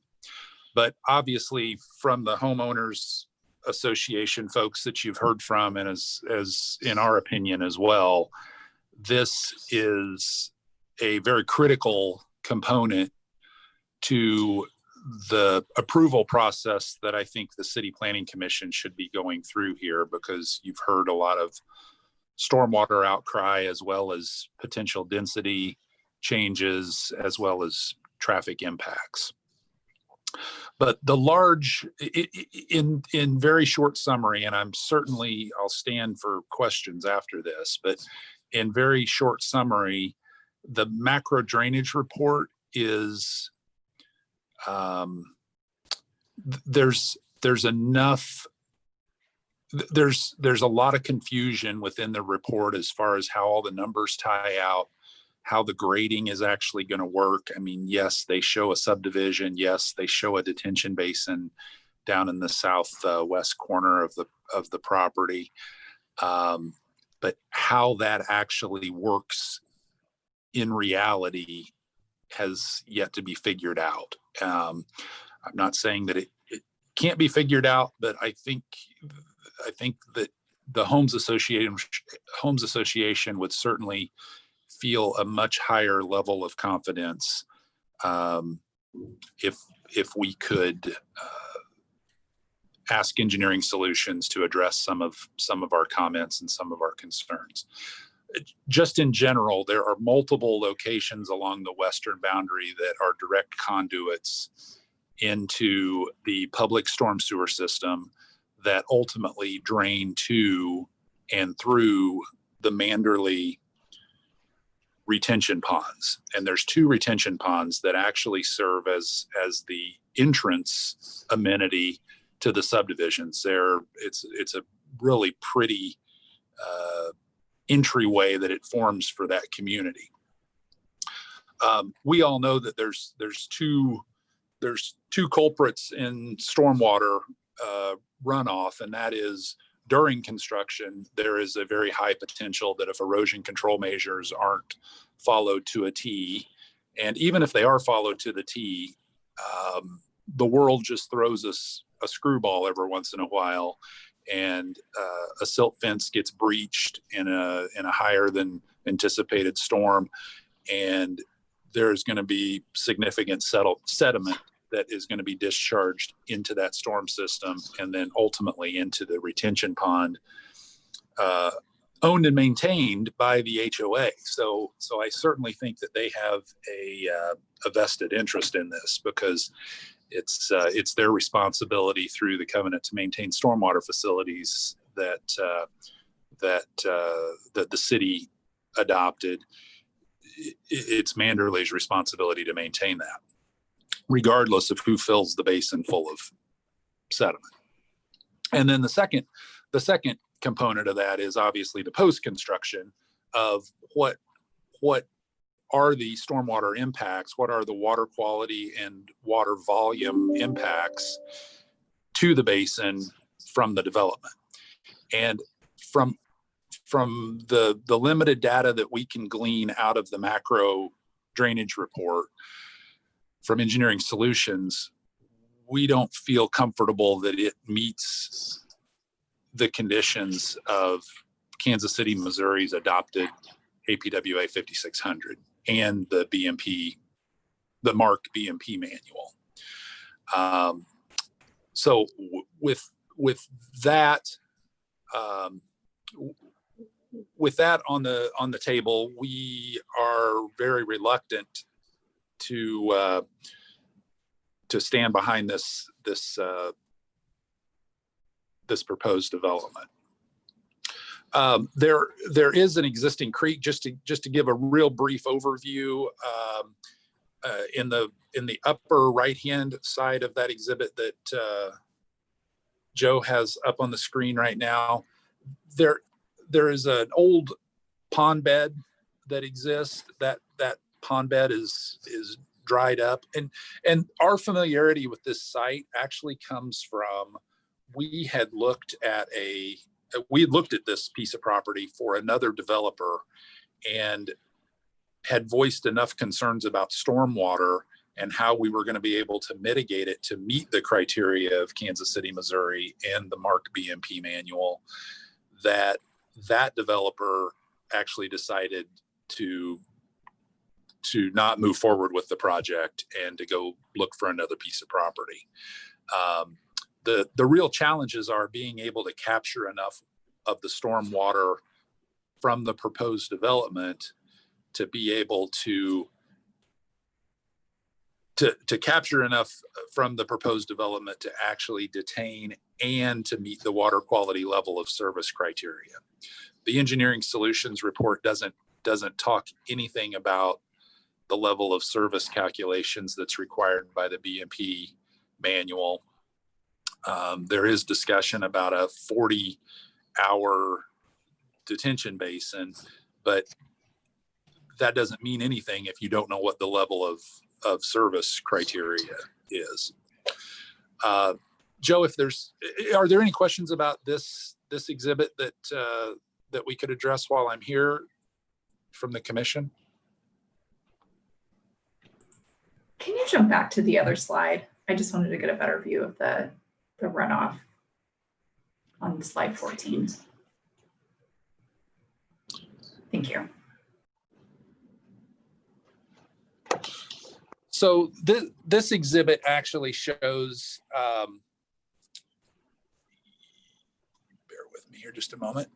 So this actually was an attempt by us to quantify, because we couldn't tell from the engineering solutions exhibit what was actually being captured by the detention basin, because there are no proposed contours on this proposed drainage map, which is very unusual. So we shaded the red area is all of the area, as we understand it at least, that would be uncaptured.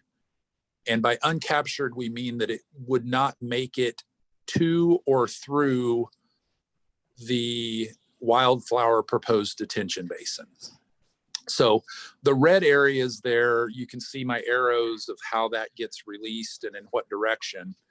And then in the summary table, we've tried to quantify what the acreage of the red area and what the acreage of the green area are. And you can see that about 2/3 of the development goes undetained. So that's a significant amount. And 25 years of history would tell me that when you release 2/3 of the property and it's diverted around the detention basin, it becomes very difficult to make that up, especially in a water quality standpoint. The water quality criteria becomes very, very difficult if you're releasing that amount of your project area without routing it through the detention. I have a follow-up question. This is Commissioner Enders. So I don't know much about stormwater. The way I'm looking at this chart, it looks as though I would assume that currently a large portion of this runoff already falls to the west. And so in essence, some of it will now be captured by wildflower storm water management. And that the amount that's captured, that 35%, some of that might have broken off to the east as opposed to the west. But I imagine that's greater than the amount of additional runoff from impervious surfaces, such as roofs or driveways. Can you speak to that understanding that I have? Yes, sir. And I think your assumption is absolutely right, that's what the criteria and that's what the criteria should be. Certainly this property does currently drain to and through Manderley. It is currently either it's largely pasture and or prairie, which in the engineering solutions report, it's identified as row crop and woodland. But this is actually a prairie type of setting, at least pasture. But I do believe that they bale it occasionally. But the times that I've been out there, it was there's some trails through there because there's some cross country, and I think Mr. Jeffers maybe trains service dogs. So there are some trails cut through there, but for the most part, this is a pasture, prairie, and woodland area. Although the engineering solutions report doesn't classify it that way. And yes, you are absolutely correct. It does drain through in that native state to the Manderley, to the existing creek, I guess, first of all, and through the backyards on the eastern side of Manderley, and then ultimately into the Manderley Basin. The big difference there is the increase in that runoff in the post-developed site. And that is significant. And we would typically, in a development like this, you would typically see level of services for the BMP MARC manual requirement being in the 6 to 8 range probably, which I know at least whenever we were talking to the previous a previous developer that was looking at this piece of property that we were working for, we were actually talking about having to put in individual rain gardens potentially in the backyards to capture that water. So yes, in concept, there's water in the existing state. There's going to be water in the proposed state.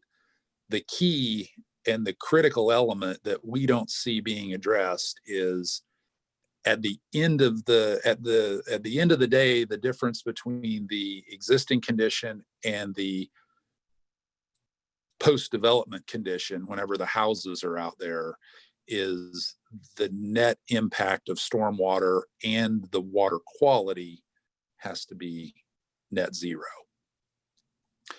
And I'm not sure how that gets accomplished with the data that we have. Any other questions for Mr. Cowger? I just want to make sure I understand. So the water that is flowing to the west, some of that is going into an inlet that ultimately goes into a retention pond on the Manderley site. Is that correct? That is absolutely correct. Where, if on that exhibit, it's underneath the red hatch, but it says North POI. And that's actually the text that Engineering Solutions had on there. The North POI is North Point of Interest, and that's where that public storm system enters in. There'll also be another opportunity on the north side of Fuchsia Drive, proposed Fuchsia Drive, that will drain actually to the northwest, and that's where you see up at the top of that exhibit, the proposed drainage map exhibit, where I've got the arrow leaving that way. And then at 105th, I think that's 105th Street, or it might be 105th Terrace, there's actually another place where we would foresee water leaving the site, as well as on the east side and to the south.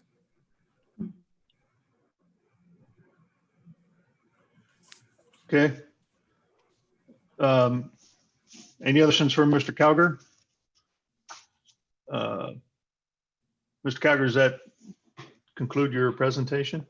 It does. Thank you very much. Okay. Thank you very much. Mm-hmm. Joe, is there anybody else from the public that has their hand raised regarding this case? Leah Warren raised their hand again. I know that, I think it was her husband that spoke earlier. Okay. Would you like me to promote or to speak, or him? Yeah, that's fine, because we're still in public testimony and All right, thank you, I appreciate it. So I just to kind of piggyback on what Mr. Cowger was saying, I emailed Olofu just a couple of examples of the water runoff that we have going on currently in Manderley. Is he still on the Zoom? Yes. Would you be able to I'm looking at you. Share the video and the picture so everybody can kind of see? I can't. My sharing capacity is not working today. Sorry. Can you email it to one of your council members and have them share it, please? What is it going to show? It'll show water runoff currently in Mandalay, just to kind of give an example of what we're currently dealing with. Yeah, in my opinion, I think we've got quite a bit of testimony about stormwater runoff and the concerns that are out there on this. I'm just one opinion here, but I think we've got the idea that we really don't at this point need to see pictures of that, unless anybody else has a concern that they would like to see from the commission. Okay. Thank you, Mr. Warren. So at this point in time, I'd like to close public testimony. And so there's quite a few items here that need to be looked at. So before Mr. Schlitt, before we take a look at some of these items, the first one I want to address is the concern, the appeal of the lot split. So Joe or Sarah, if you could speak about those items and first before we get into the other ones, I think that would be great, so we know where we are with those. This is Joe. I do see that they've filed that. However, staff, I want to clarify, has not made a decision on that lot split. And I believe what they're trying to do is file an appeal of staff's decision. But until we render a decision, there's nothing to appeal. Okay.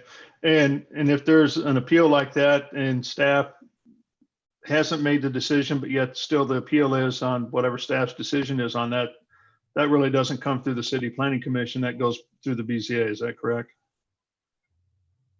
Yeah, this is Sarah. That's my understanding, and Jim and I may need to discuss this offline once there's actually a decision to appeal. But the section they're citing to, I interpret it, is only allowing an applicant to appeal, an applicant of a minor subdivision to appeal an unfavorable decision on their application. I think if an aggrieved party wants to appeal, I think they're going to need to proceed to BZA, but we can talk about that offline. So just out of curiosity, does that appeal have any bearing on this particular case and a decision to be made today, or if it should be postponed?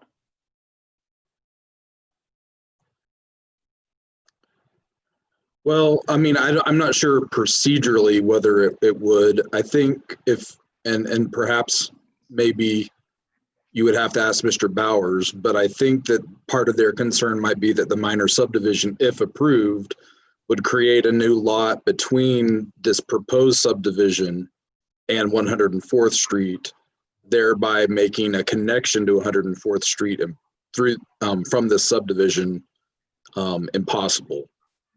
So perhaps that's the basis of his client's concern, or the reason of the appeal. I'm not totally sure what they're.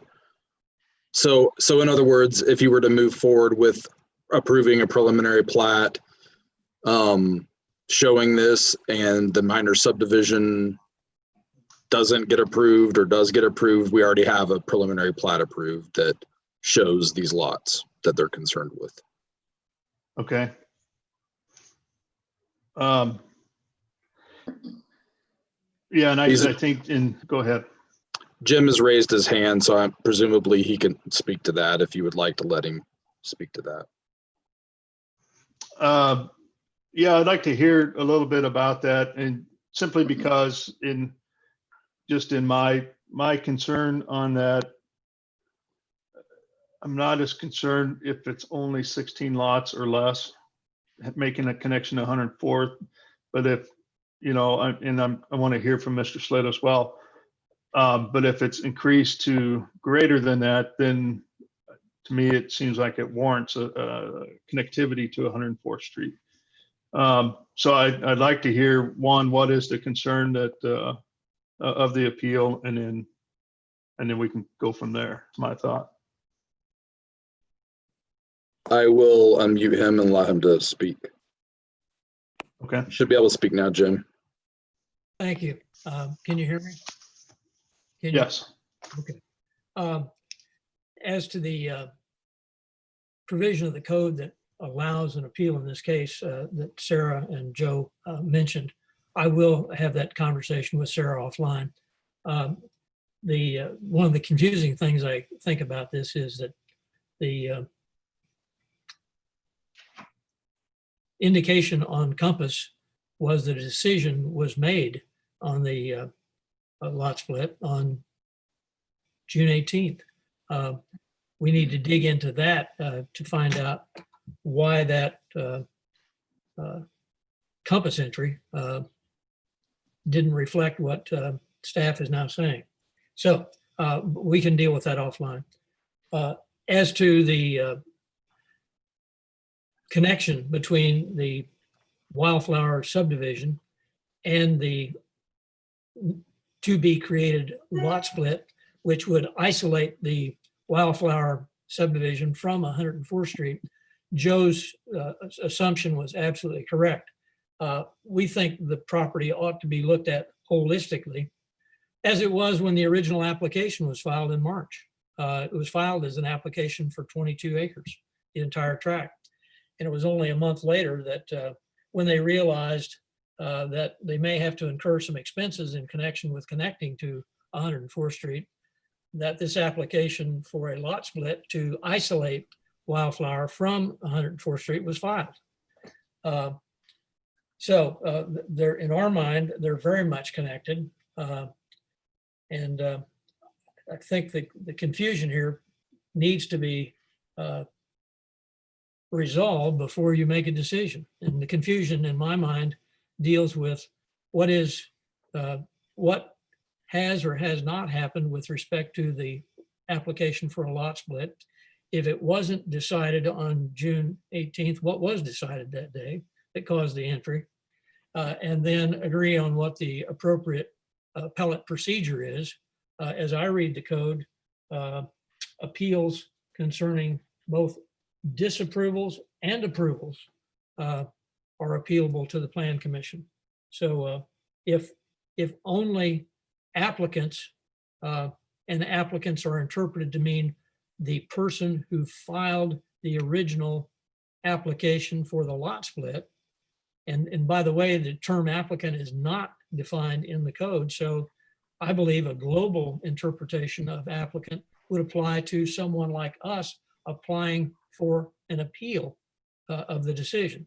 So there's some things here that need to be discussed. Right, but the problem, Jim, is that it only allows an appeal if it's approved with conditions. So under your interpretation, there's no appeal if it's simply approved, right? Because the applicant wouldn't have a reason to appeal then. So we That's can exactly talk. right. Which is why I think the term applicant is broad enough to include us in this context. But I'm happy to have that discussion with you offline. Okay. Okay.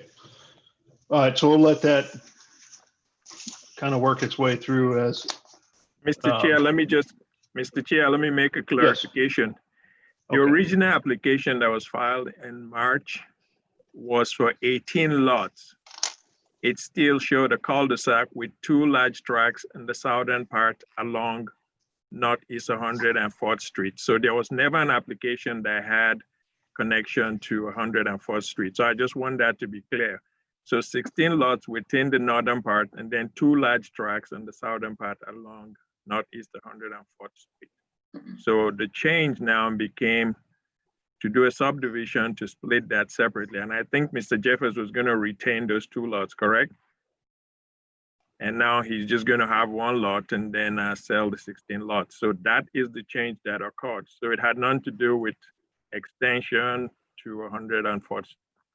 But it did. If I may, just for a moment, the code, if the property remained at 22 acres fronting 104th Street, the code would have required a connection, a direct connection to 104th Street. What section of the code would that be? I don't have it in front of me. Is that the one you sent to all panelists, the 53507A? That deals with the appeal. Okay, That doesn't apply to, doesn't deal with the requirement of property fronting 104th Street connecting to it.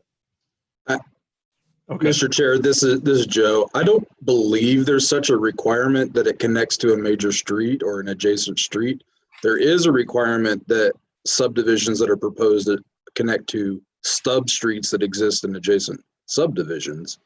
But I don't believe there's any requirement unless, unless there's something that Mr. Bowers is aware of that we're not. But I don't know of any requirement that they have to connect to 104 in the code. Okay.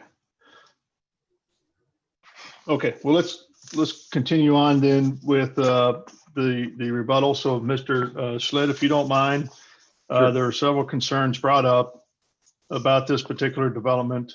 I've got a list here if you don't, but I'll just make sure that we cover those items as you go. So if you don't mind addressing them one by one, that would be great. Sure. Yeah, I appreciate it. And like I say, I'll try to go through. If my list misses anything, let me know. Okay. On our discussion of the appeal, and this is just our 2 cents of it, in your staff recommendation with Olafu, you have a comment on there that minor subdivision has to be recorded and approved, which is number 2, prior to us doing the final plat of Wildflower. So in our opinion, there shouldn't be any holdup at this point based on that, because there already is a line item in your recommendation of this approval that would institute, if something came up on that minor plat or it got slowed or whatever else happened with the appeal, staff still has the ability, and so does the planning commission, to bring that thing back to have more conversations with it. But globally, I think we just need to talk through, we're rezoning this piece of property and we're doing it with a preliminary plat. We've had a lot of conversations of 67 lots and 200 cars and all of this hard surface. We're asking for 16 lots on 15 acres, and that is the plan. That's what's presented. That's what's provided to you. We've talked about the rezoning from R80 to R10, that it does allow 10,000 square foot, but we don't have a lot in that subdivision that's, I think, less than like 25,000 square feet, which, like I said, most of them go up to 36,000. We have some that are over an acre in size. So we've designed and developed a subdivision that is, in our opinion, comparable and compatible with Manderley. But every time we've had conversations with the neighbors, it's this, what if? Well, in our opinion, and staff can comment on it, we're asking for a rezoning and approval of a preliminary plat. If a developer chose not to develop those 16 lots, he has the zoning in place, yes, to do something else, but he's bringing back a preliminary plat to this body and asking for that approval. So when, or if ever somebody would bring back something with more than 16 lots, you guys see it again. And so it's been our confusion on why we've continued to talk on these what ifs, because we have been very open and honest. There was a plan that Dennis Shriver looked at some time ago that we took. We've adopted it a little bit and modified it a little bit. We actually took a lot out of that original plan and created this 16 lot development that you have before you. History of why we submitted the overall 22 acres was, at that time in April or March, the developer that owns it, Joe Jeffers, was going to develop all of it. That was his plan. Through that process, someone came to him and said, you know what, we'd like to buy that Wildflower 16 lot subdivision from you. So we called Olafu and said, how do we separate these two so that Joe can retain the 6 acres, because he's had conversations about building a house down there or doing something else, but not making it a small lot subdivision, but using that acreage, and then be able to convey that northern piece. So the Olafu said the opportunity was to do that minor subdivision, which we applied for. We have not been approved. We are currently under review. Staff has provided comments on June 24th, and we have resubmitted those back to staff. They're currently looking at that, and we think we're on the path to getting that done. But both of those tracts have access to public right-of-way, they have sanitary sewer, and they have water. So they meet all the criteria of a minor subdivision. And so that piece itself is kind of running its own course. As we go through the conversations, of why we're not connecting to 104th Street, it was never a discussion of cost of connecting down there, and that was our deterring piece. We had conversations that this was the plan that Dennis Shriver had developed with that cul-de-sac, with the 2 connections to Manderley that they had looked at previously, and that's always been the plan. We've looked at laying out other options of going down through there, and Joe said he didn't want to. He wanted to retain that 6 acres. So never was a discussion with the HOA or with anyone that, you know, staff didn't ever require it, that there was some kind of a cost look at why 104th Street wasn't going down there. It's just simply that road network, that public road network that goes through Manderley that we're accessing is fully capable of handling 16 additional lots for residential development. It's not going to burden that development. It's not going to change anything on that side. So I think Mr. Bowers is leading in the wrong direction, saying that we're not doing it because of cost. Joe Jeffers has dedicated the road right away for 104th Street to get developed whenever that happens and whenever the city comes up with the funds to do it. 104th Street is an odd street because half of it is owned by Kansas City, half of it is owned by Liberty.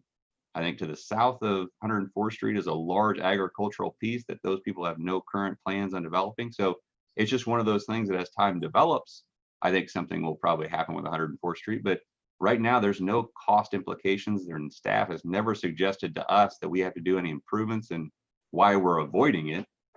It was truly just trying to create a piece that could convey the 16 lots to another developer.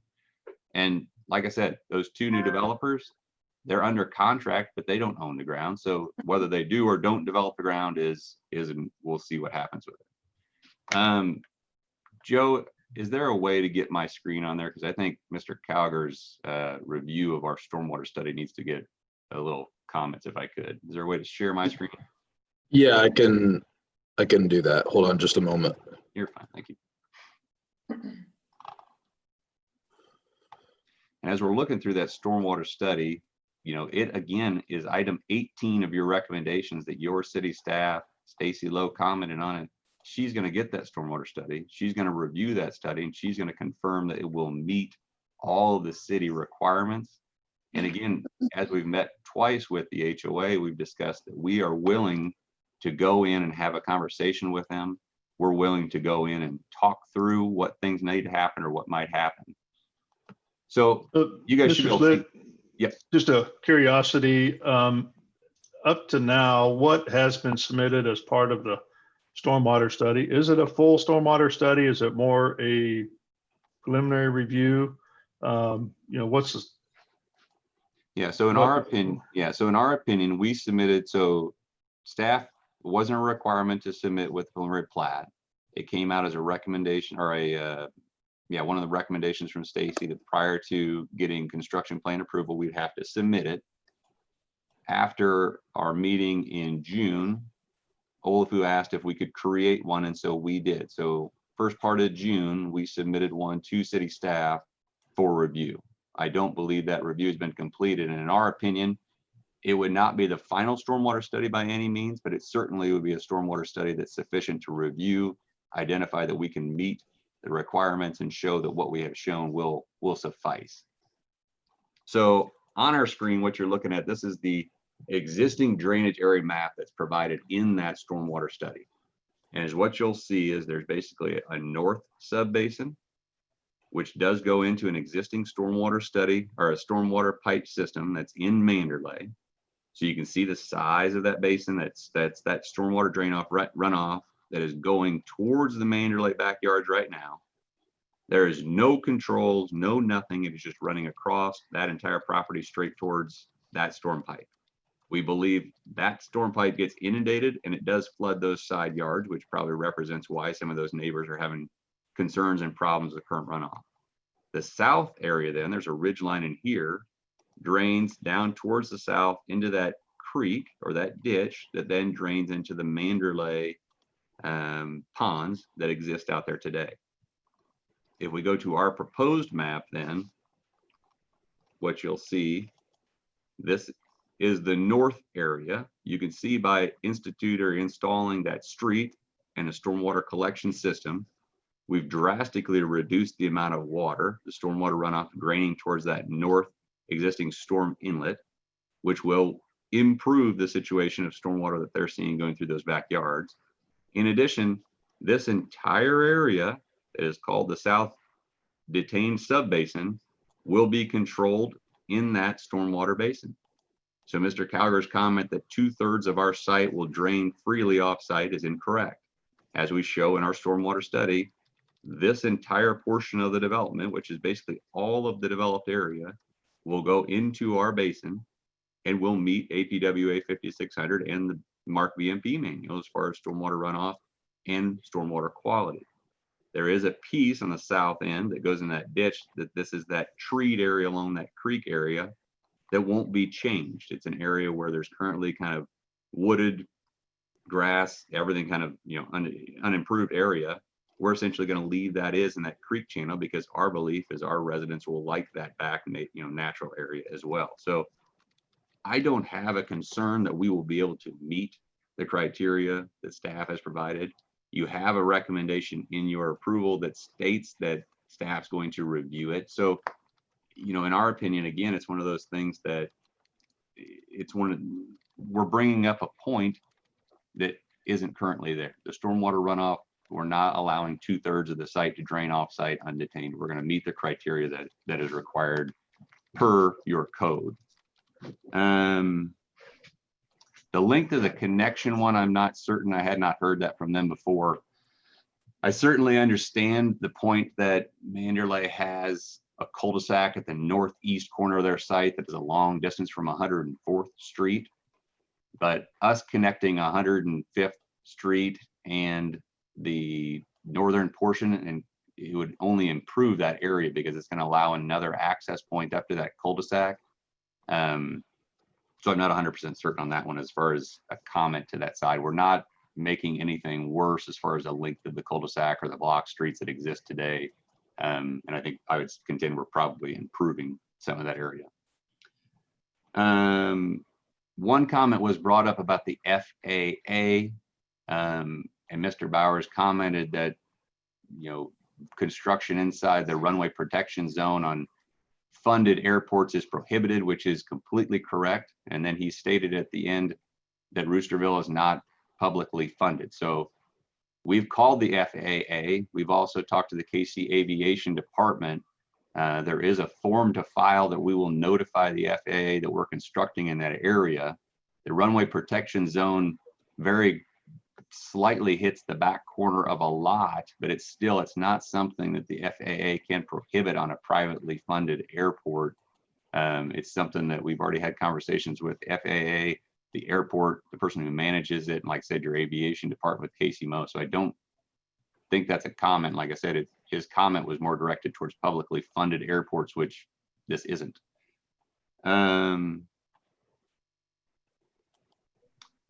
Commissioner Crowley, I guess, let me know if I've missed anything. I'm trying to think. I think the only one, I guess, on that trail connection, Olafu had made the comment about making the connection down 104th, which we're fine with. And then Mr. Bowers commented that the trails inside Manderley are private, so we can't connect to those. So we're fine working through that process. I'm not sure what that is, but we don't have a problem with the trail connection. We'll figure out how that goes on that side.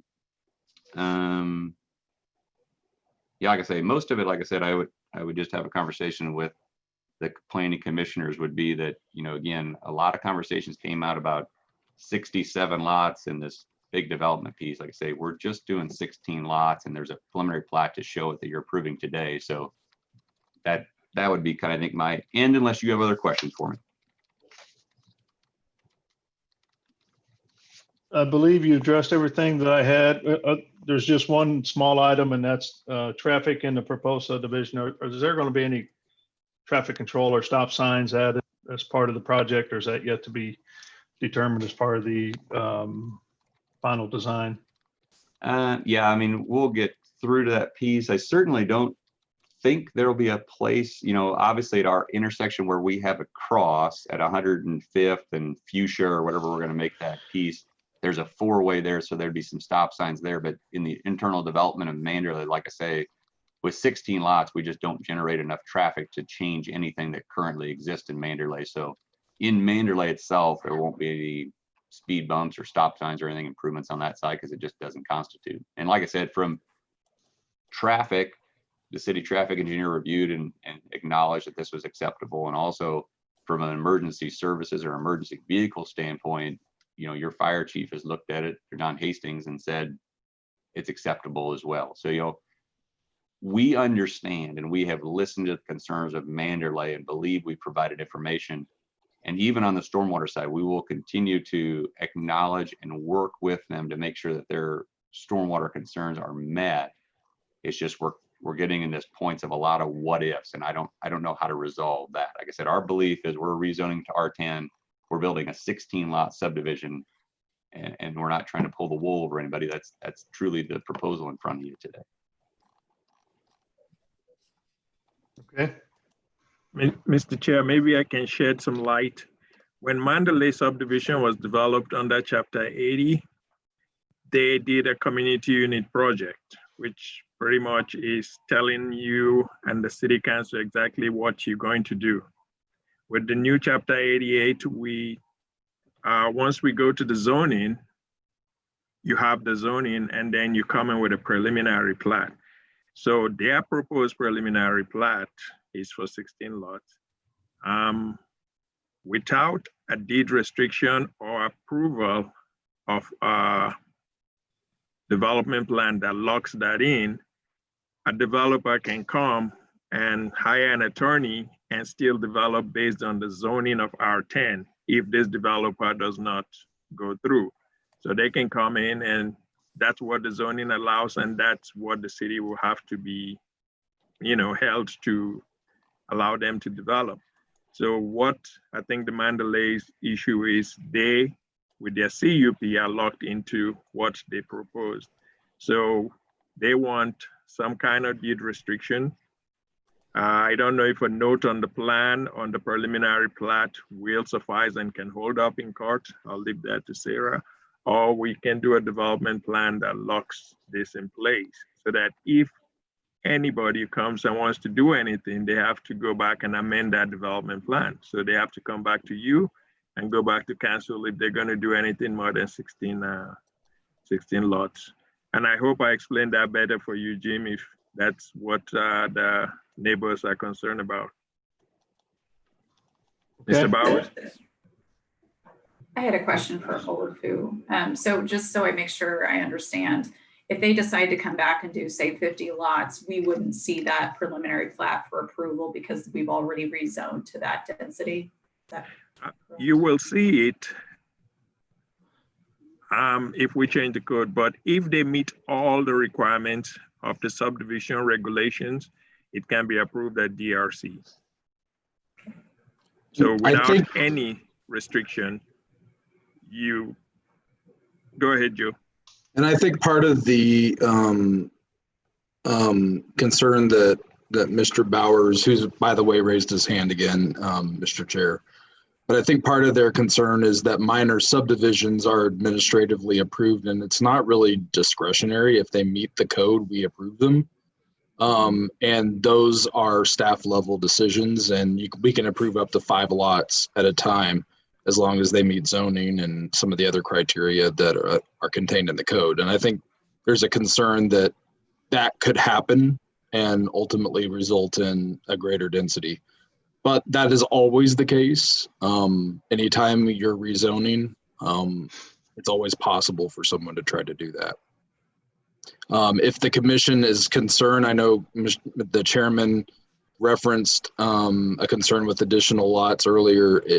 I think you can condition the number of lots be limited to a certain number and require them to come back to you if they want to go beyond that, and perhaps not allow minor subdivisions. Typically what how they occur is someone purchases a lot and chooses to divide it in half. So you would need to take that into consideration if you wanted to limit it.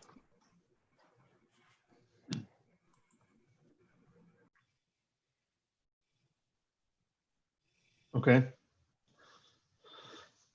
Any other questions from commission?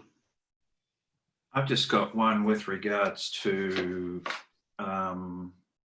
is there if there is, and if it goes beyond 16, and if there is lots that are more developed and more dense, what is the criteria then to connect into 104? Is it like 50 lots or 30 lots? So where is the cutoff point before? Because I think it's a fair point on the traffic. So where is the cutoff point of when they have to go to connect to 104? Or is there? I don't believe that there is a specific number that they have to exceed when it starts to trigger that. I'd have to double check everything in the code and get back with you, but I don't believe there's a specific number. So they could go to 67 and not have to connect, maybe.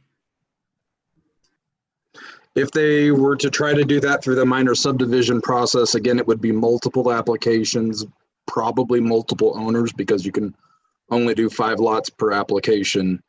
And we would not have the authority at the staff level to require a connection. So if the question is, can they build to what the zoning allows in terms of creating the number of lots and not require a connection? Yes, unless you condition otherwise, they can.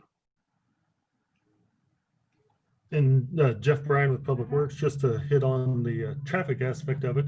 I know, I think 67 lots was being thrown out there, and just as an FYI, if it was decided for whatever reason to go to 67 lots, that would not hit the requirement for a traffic impact study. So even at that point, there wouldn't be a traffic study. They'd probably need to go to at least 100 lots before a traffic impact study would be required. And as mentioned, Public Works would not have the requirement for them to be required again to access off 104th Street. If we got into something where it was required for a traffic impact study, then maybe we could access, but with only 67, that wouldn't happen.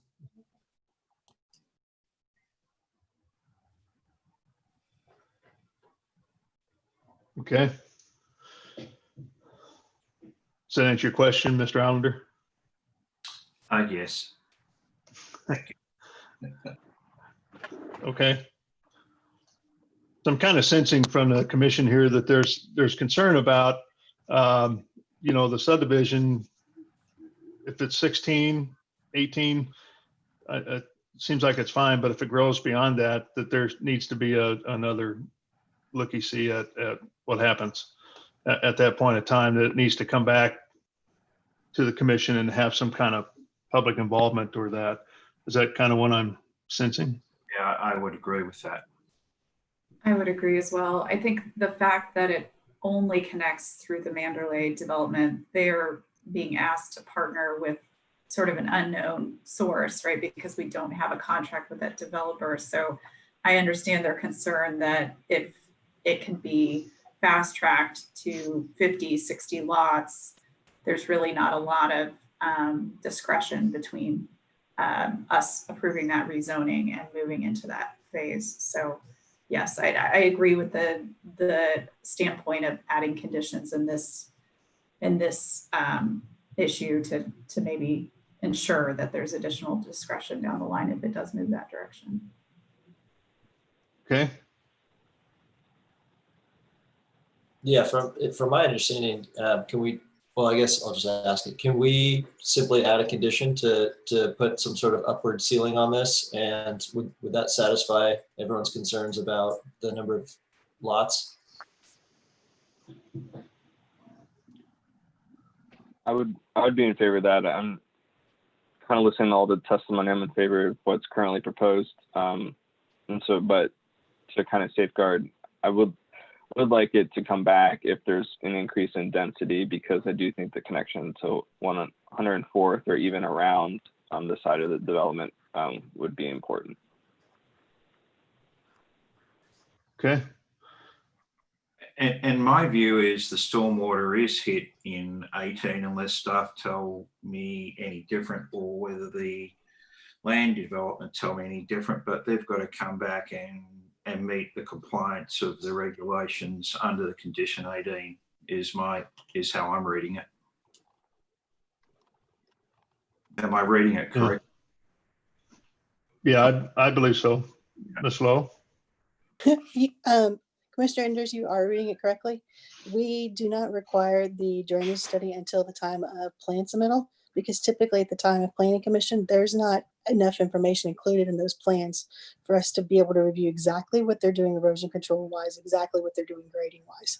So that's why I have not seen the study that was submitted. I have not reviewed it, so I cannot provide input on it at this time, but I would wait to review it until we had the construction plans that would accompany that study.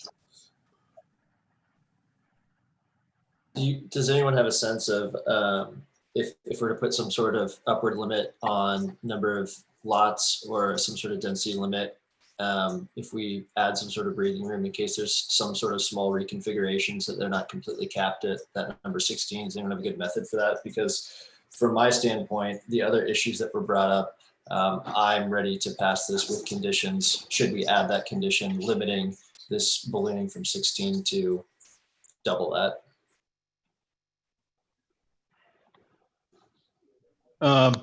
So Joe, what would be the best way, or Sarah, to put a kind of feeling on number of lots for the subdivision? Is that something on the plat itself, or is that a condition, or what's best? I think a condition would be best, and you can ask them to put a note on the plat so that if someone's seeing just the plat drawing and not the ordinance, then they would know that they might not be able to lot split it. Because some buyers believe they can, and they may buy a large property or a large lot thinking they can because the code allows it. So I think you're covered if you do both. And as far as the number of lots, I think that's just up to you guys. You can cap it at where it's at now, or you can allow, some flexibility if you want to allow them to adjust the numbers a little bit. Okay.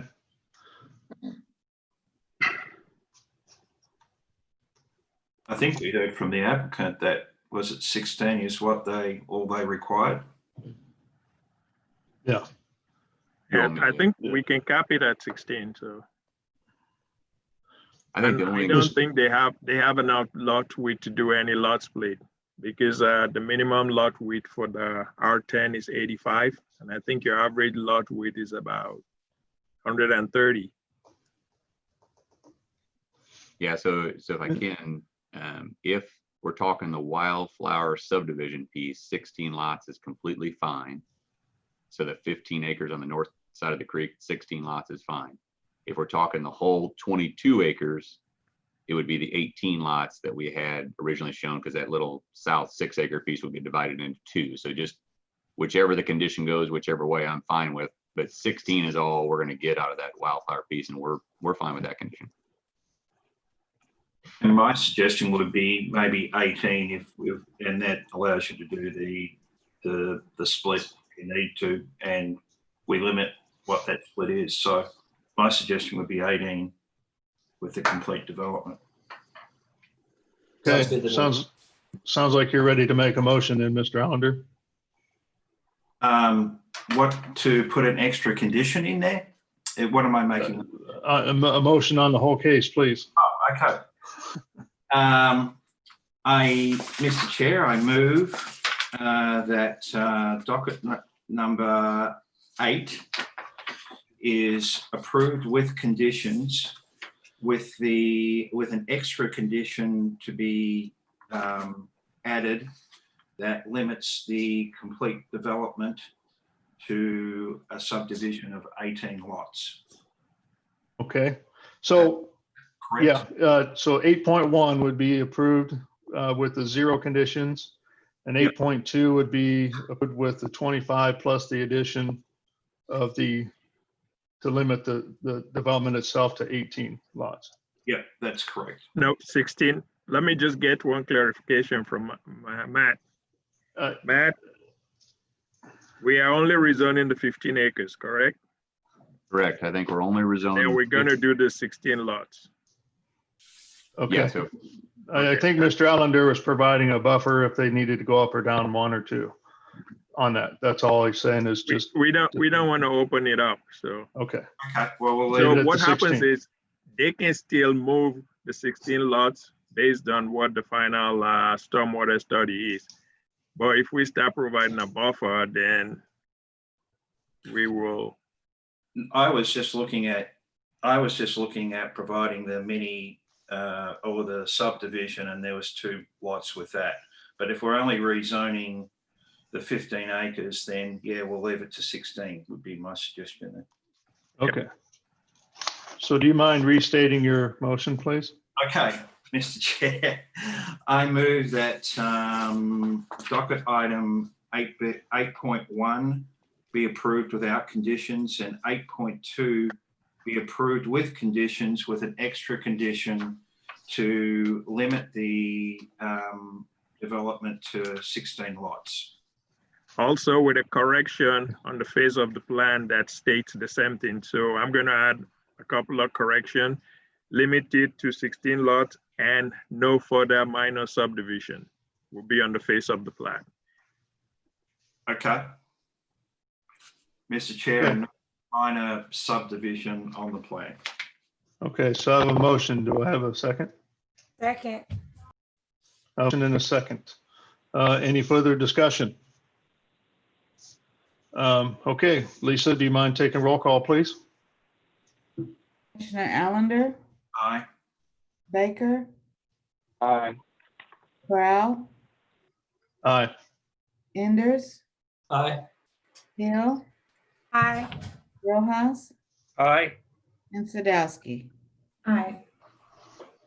Okay, so it looks like it unanimously approved, 7-0. And I really appreciate everybody's time and testimony on this. I understand the concerns on this, and hopefully we've done what we can on our part to address your issues as well as the developer and his project. So thank you again and luck with the project.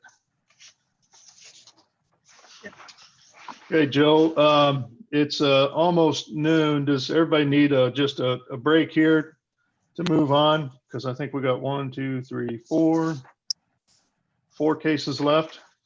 So maybe we take a 10-minute break to use the facilities and do something to drink and then be right back. Does that work? Okay, so it's 11:40 right now, so let's be back by 11:50.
Okay.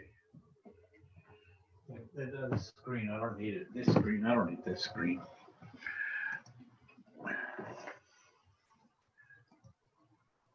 Forgot where you went.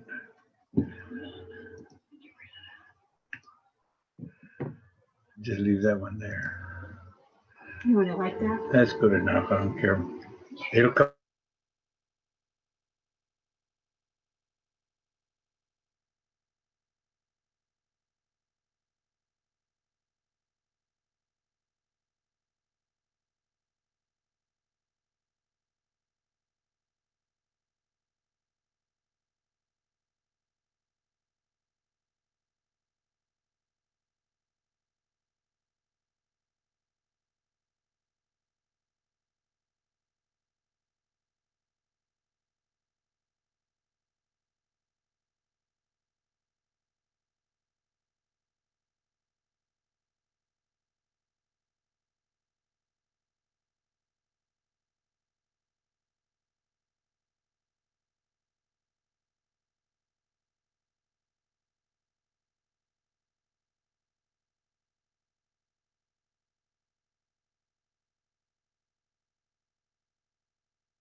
Looks like we got another minute or so here to get everybody back.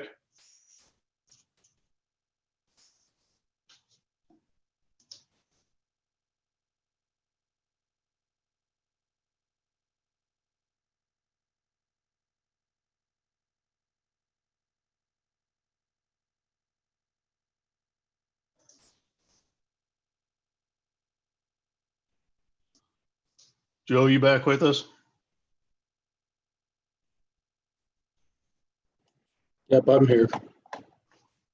Okay, I think we have everybody back for our meeting. So let's go ahead and continue on. I believe we're at docket item number 10. Yep. Docket 10, case number SUP 2020-00021. Request to approve a special use permit for a short-term rental for up to 18 guests and possibly 4 events, located at 4400 Campbell Street or at the southwest corner of 44th and Campbell. Patty Knowles, staff planner. Good morning, members. Can you see my screen? Yes, good morning. Okay, very good. Can you put it Okay. in presentation mode, please? Unfortunately, if I do that, I lose my staff report on the screen, which I need to read. Okay. Unless someone knows, I've tried that several times and I've got one small screen here. That's okay. Okay, sorry. This application was submitted to allow the applicant to operate a short-term rental at this address. The applicant has been able to obtain consents from adjacent property owners, so his option then was to file for a special use permit to allow type 2 short-term rental. The applicant further requests that rather than allow 8 maximum guests as the ordinance allows, that he be permitted to have 16 guests at the residence. There are some relevant cases in the in 2005, the City Planning and Development Department Director issued a certificate of legal nonconformance to allow 3 multifamily residential units within this existing structure. I should note this is the property within the Hyde Park Neighborhood Association. This is a view of the home aerial photo and a view of the home itself. The home was originally built as single family residential. At some point, it was divided into 3 units on the lower floor, 2nd story, and then 3rd story. The neighborhood then on July 26th appealed the decision of the director to issue a certificate of legal nonconformance to allow 3 units. Most likely the home was divided sometime after World War II to provide housing, and at some point that those 3 units were legal. The Board of Zoning Adjustment upheld the decision of the director and made that determination. So then from that point on, 2005, the 3 units were legal. In 2017, a request for service was submitted through 311 by neighboring residents stating that the property was being used as a party house on weekends with noise and disturbances all night. The owner then in 2008, and I'm not sure exactly when Mr. Youssef purchased the property, but he can clarify that. The owner submitted an application to allow short-term rental type 2. Staff then inspected the home to determine whether or not the house was arranged as a single-family dwelling or whether it had retained the 3-unit status. The staff determined on December 26th that an on-site inspection was conducted on the detached house in reference to an application. It was determined that the house was arranged as a single-family dwelling with 7 sleeping rooms, 5 bathrooms, 1 kitchen, and 1 wet bar, and then noted that there would be potential for building code issues to exist if the home were used for 7 sleeping rooms, and also stated that the owner host may only rent the entire home. Individual rooms may not be rented. No more than 8 guests may occupy the dwelling unit, the entire dwelling unit. The owner host may not enter into a contract with more than 1 party during every given period. So then the applicant filed a request for a special use permit, which is what we are reviewing today. As you can see, the property contains the residential structure, which appears to have been constructed as a single-family home, later altered to accommodate multiple units.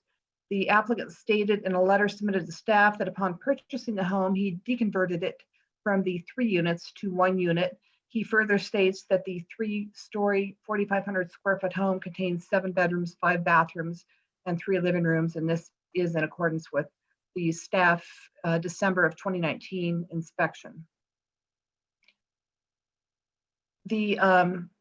Your jurisdiction to grant a special use permit comes from 88-525. This is a going back. This is a view of the front of the home. As you can see, there is access through the front door, access to a second level through a door that was added. This is a view of the side of the home taken from 44th Street looking south. This is, again, another entrance appears to be located. To the right is a double garage. It is not stated whether or not that is for use by residents. On the driveway, probably 2 to 4 vehicles could be parked. This is an aerial view of the neighborhood, primarily single family, some multifamily. The 88-525 special use permit criteria states that no special use application may be approved unless the Board of Zoning Adjustment finds that the proposed use complies with all applicable standards of the Zoning and Development Code. And going into 88-321, which is a subsection of short-term rental, the standards and conditions for non-owner occupied properties state several standards that must be followed. In this case, most appear to be met, except for the fact that no more than 2 persons per each bedroom being rented, plus 1 additional person per dwelling unit, not to exceed 8 guests, may occupy the dwelling unit. So it very clearly states that only 8 guests total are permitted. In staff's review, the applicant states that he initially filed for administrative approval, but could not obtain the consent of 55% of the adjacent property owners. So as I stated, then the option would be to file for special use permit. This case is unique in that the applicant requests a variance to the number of guests that may stay in the establishment. Staff is not aware of any prior applications requesting variances to any of the standards listed in 88-321-03A. So the applicant requests approval for up to 18 guests. Initially, when the application was submitted, staff was not clear as to whether this was also going to be used for reception space, party space, meeting space, or similar events, which are prohibited by ordinance. Upon further correspondence, the applicant clarified that he did not intend to offer such uses. In regard to analysis, as you are aware, Chairman Crow, staff was involved with many years of negotiation during preparation of the short-term rental ordinance. There were hundreds of meetings attended by residents, short-term rental providers, lodging industry representatives, elected officials, and many others. Many public hearings were held before City Plan Commission, Board of Zoning and Adjustment for informational purposes, and then on to City Council, where City Council approved the ordinance and determined that this ordinance was the best effort that could be agreed to by most. The ordinance, as it is written, is intended to offer short-term rental as a lodging alternative in certain residential districts with the very specific standards which are on your screen. These standards are written to ensure that the short-term rental establishments do not negatively affect existing properties and residents of those neighborhoods. The limitation of 8 guests was reached with the understanding that if the property were used as a single-family home, it could be plausible that 8 residents could reside in the home, and typical parking arrangements could accommodate the vehicles for a family of 8 persons. So as I stated, much thought went into these standards, and the maximum number of guests was highly discussed, highly debated, and finally agreed upon. It should be noted that certificate of legal nonconforming use that was issued in 2005, appealed by the neighbors, but later upheld by the board, 3 units were permitted, Evidence was offered at the time that 3 units would have been legal. The structure was then reconfigured. The current property owner deconverted the structure to a single-family home so that CLN is no longer in effect. There is some additional information that staff received last night from our law department, and Sarah Baxter may wish to further elaborate on the fact that this home was in receivership status at some point, and the current owner agreed that he would deconvert the home to single-family residential, which has been confirmed through an inspection done by our staff, but further that the property would be marketed as single-family residential. So at the time that was agreed upon, short-term rental was not a section of the ordinance. It was not contemplated. So the parties involved in that agreement would not have any reason to either allow short-term rental or otherwise. So, however, our staff recommendation will be denial for the request for special use permit due to the intent to provide lodging for more than 8 guests, and the variance from the ordinance is written. As stated, the applicant requests 8 guests rather than 16, and the approval criteria for special use permits very specifically states that special use application may be approved unless the Board of Zoning Adjustment finds that the proposed use in its proposed location complies with all standards of this zoning and development code. In this case, the application clearly does not in proposing 16 guests, so staff is not able to recommend approval. That concludes my report. Okay, thank you. Does anybody have any questions for Patty? Okay, seeing none, is the applicant available?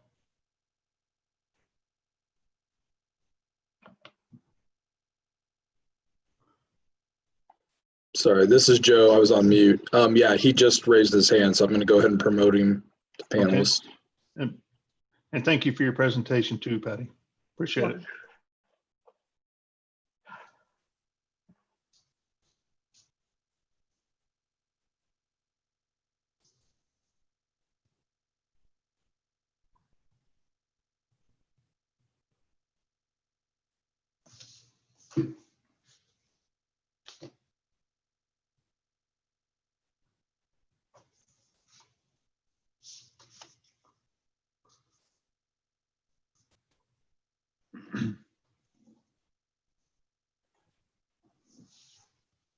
Mr. Hughes, yes, you should be able, you've been promoted. You should be able to speak. Can you guys hear me?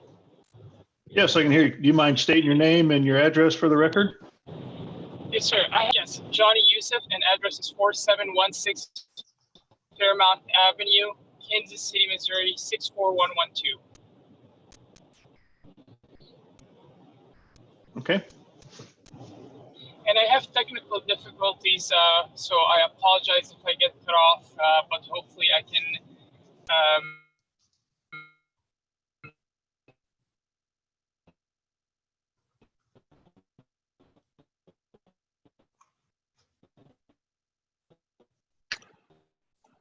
Mr. Youssef, it shows you're still on the line, but we can't hear anything. happen.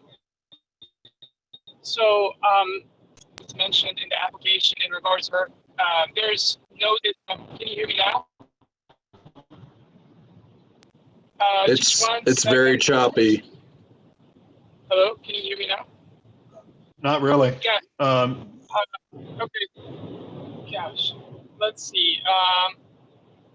Can you hear me now? Or is Yeah, I don't know if you're driving and able to pull over and discuss or something.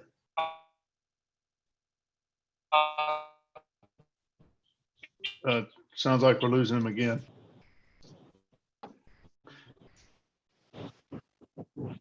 I'm trying through another. Let's see. Yeah, this one. I'm trying.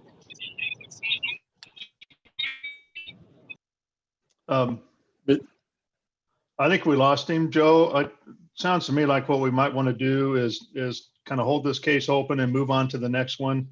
and see if he's able to get a better connection to speak? Yeah. Yep. I agree. Okay, let's do Kylie, that. can you try to contact him and ask him to stop somewhere or something that he can get a better connection? Yes, I'll give him a call. All right. Okay, thank you very much. All right, the next item on the docket is number 11, case number CPC 2020-00082, request to approve a rezoning from District AG-R to District M1 on about 160 acres located on the north side of I-29 at the terminus of North Mexico City Avenue and Northwest 132nd Street. Olufu Agbaji is the planner on this. Thanks, Joe. Afternoon, Mr. Chairman. This next case, Lisa will be presenting my PowerPoint for me. So Lisa, go ahead and roll.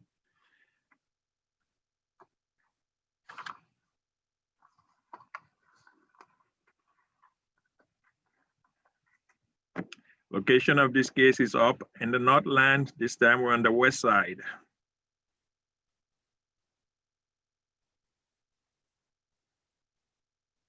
A2, Lisa, number 11.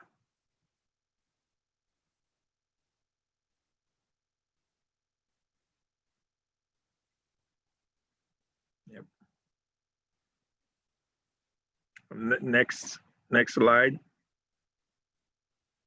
I think I have Sarah Moberg and maybe Bill Mann on here, so if they can be promoted also, or raise their hand, Sarah and Bill. Next slide, Lisa.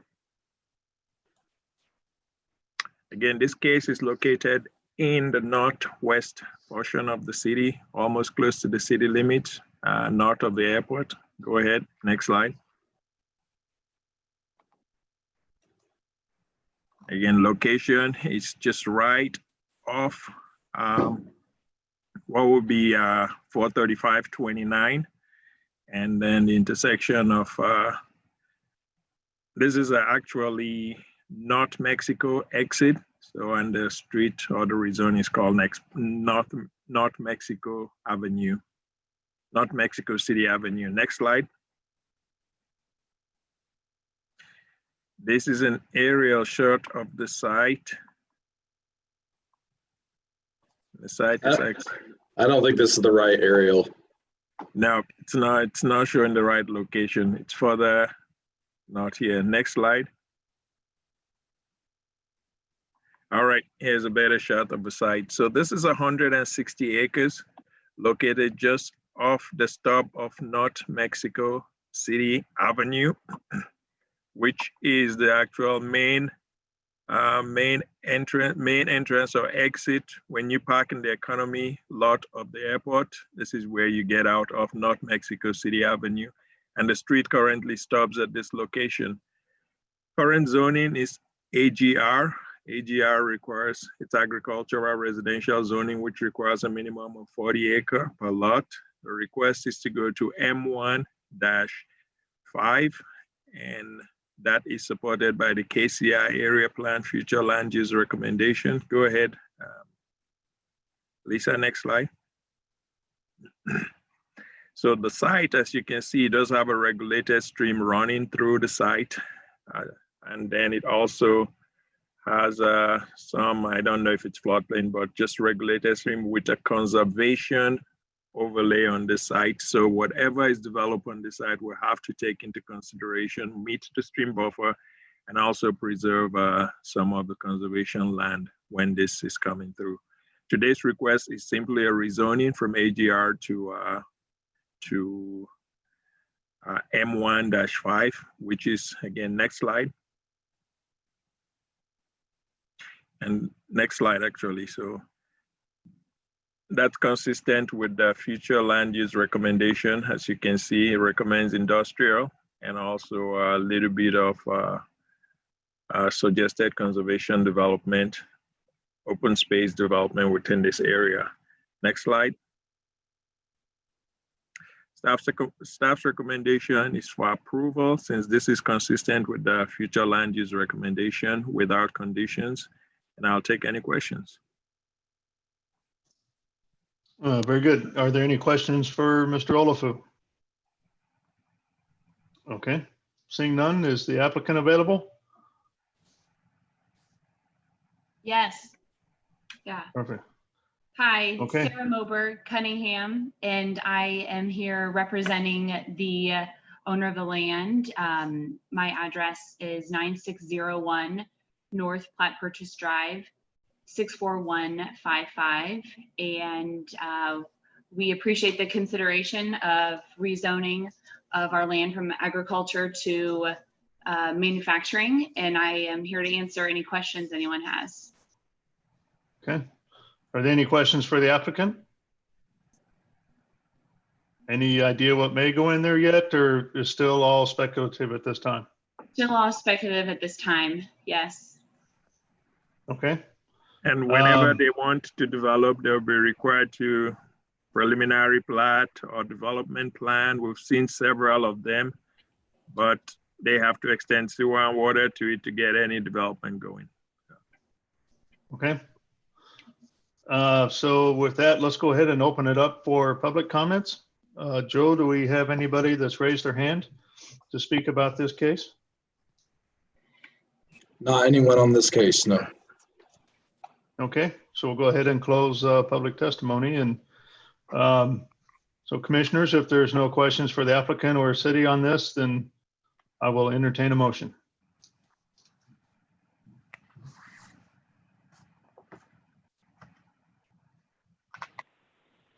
Commissioner Crowell, I motion to approve case number 11 without conditions.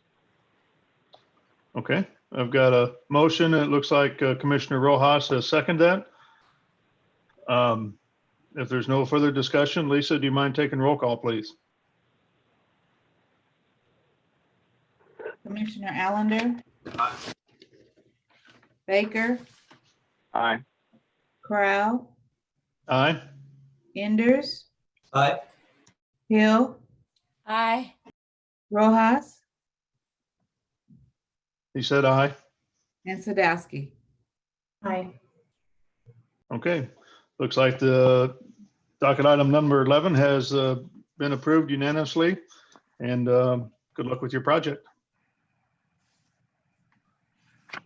Are we at a point, Joe, to go back to docket item 10? Is the applicant were they able to find a better speaking spot, or should we go on to number 12? They have indicated that they're at a point where we should be able to hear them better. So I have promoted Mr. Youssef back if you'd like to go back to that case. Okay, let's do. Yes, sir, I'm here. Okay, I apologize about that. I'm out of town with just hard to reach. The data is pretty low, but hopefully you can hear me. So thank you for your patience. Yes, so one thing I want to clarify with the application is I see mention of events, and I just want to clarify that there is absolutely no interest in having any sort of events in the Airbnb property. In fact, we have no events policy, and if any guest is coming into town mentions that they're having any sort of events, we deny them stay with us. okay. And you're still looking to have, you want to have up to 16 guests versus the maximum of 8? Is that correct? Yes, sir. Yes, sir. The reason for the variance is, one, I have ran the Airbnb before the ordinance came into place, and because of the unique size of the property, being 7 bedrooms, 5 bathrooms, 4,500 square feet, being used in the past as a triplex, but from my understanding, it was left for many years before I acquired it and returned it into single family. But I was told by neighbors that even then, at some point, it was being used as a sixplex. So after purchasing it before the ordinance, I started running an Airbnb. Once the ordinance came of 2 guests per room, up to 8 maximum, that's when I approached the city and Mr. Rex Winkle. I know as we speak today, there's over 130 homes in Kansas City that are illegally running over 8 guests when I looked last. So but I wanted to be one of the first applicants to go through the process. I did get the approval from the neighbors, the 55%. I did do everything, and I was one of the first people when the application process started. It was lost, and we had to reapply. But the reason for 16 is my request has to do with the unique size and the type of the property. My request has to do with it being running as that for a while before the ordinance. And I do believe, even based on if you take a look at Airbnb and do a search, I do believe there is a need in Kansas City to for few and limited homes that can host a larger group. Kansas City attracts family reunions, it attracts smaller gatherings, and I believe my house is a perfect fit for that, and has proven that for years. And finally, I do understand, I did speak with the neighborhoods. I do have some support. Obviously, I have some opposition. My neighbor right across has a duplex that's almost identical to my size and everything of my house, Mr. Evans, and he lives right across, and he supported it. And I've had a few other support based on the need for the city and based on it being running as a larger Airbnb for a while. So that is my request. I believe, I believe that once it goes down to 8, which we have, once the ordinance came and we applied and we got approval for 8 guests, we did change it to 8 guests to honor and follow the rules. But I will say that once we've done that, even before COVID, over 50%, or I think it was 53% of our revenue was cut, because when you have any large group, 9, 10, 11 people coming into town, and they put that there are 11 guests, it automatically not show my property. So definitely been financially hit by that. And finally, I do want to say that I've done, based on some neighbors' concerns and listening to the neighbors, I have done some things in the property to really eliminate any kind of party or noise, and that includes we do not allow more than less than 2-night stay. That way, if someone wants it for a large event for one night, they cannot go through us. We do not allow anyone without positive previous reviews from Airbnb and short-term rentals. And we also have outdoor cameras that show us if there are more than the promised amount. We have noise detector. It does not record, but it can let us know automatically if the noise in the property is too loud. So we've done all these precautions, but based on the size of the property, and even if we apply the 2 guests per room limit, I believe it's an underuse having it as 8 for a 7-bedroom. Okay. Any questions for the applicant?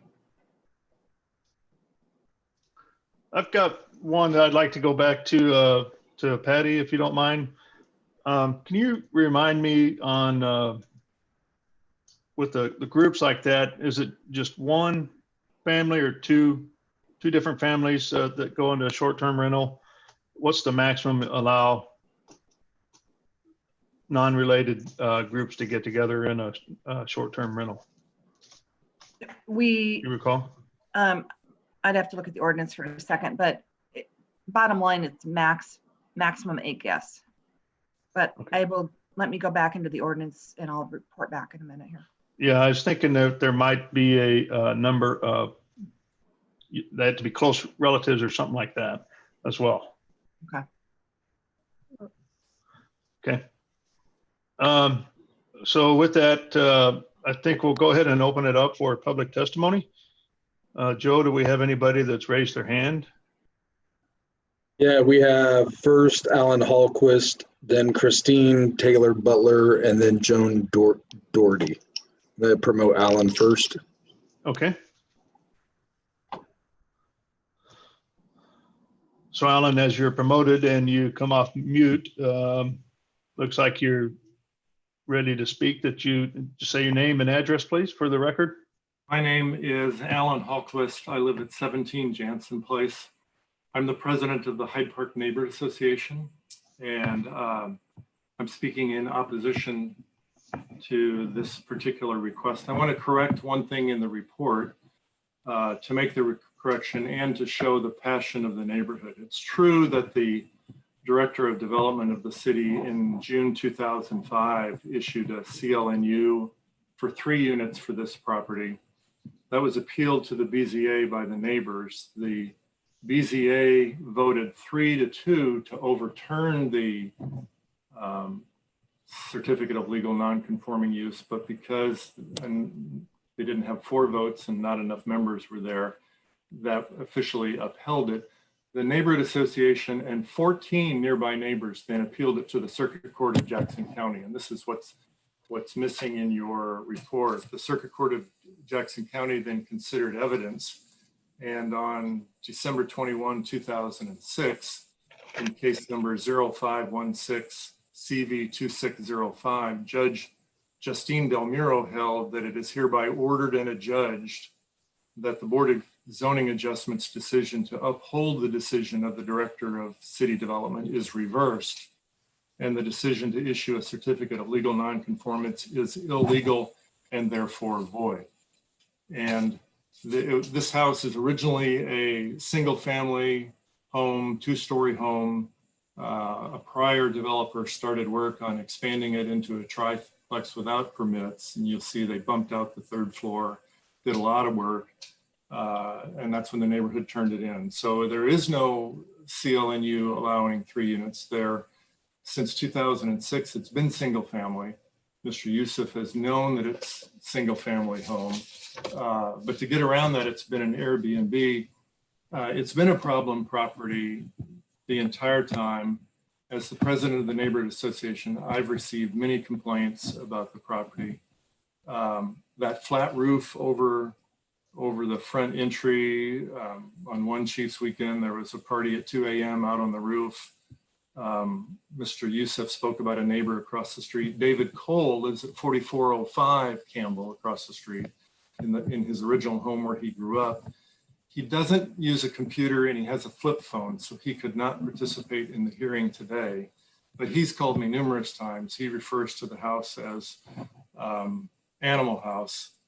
And the use of this property in a South Hyde Park, which is a neighborhood of smaller homes, single family and duplexes, the use of it for 16 people without parking, and that number of people, it makes it a party house.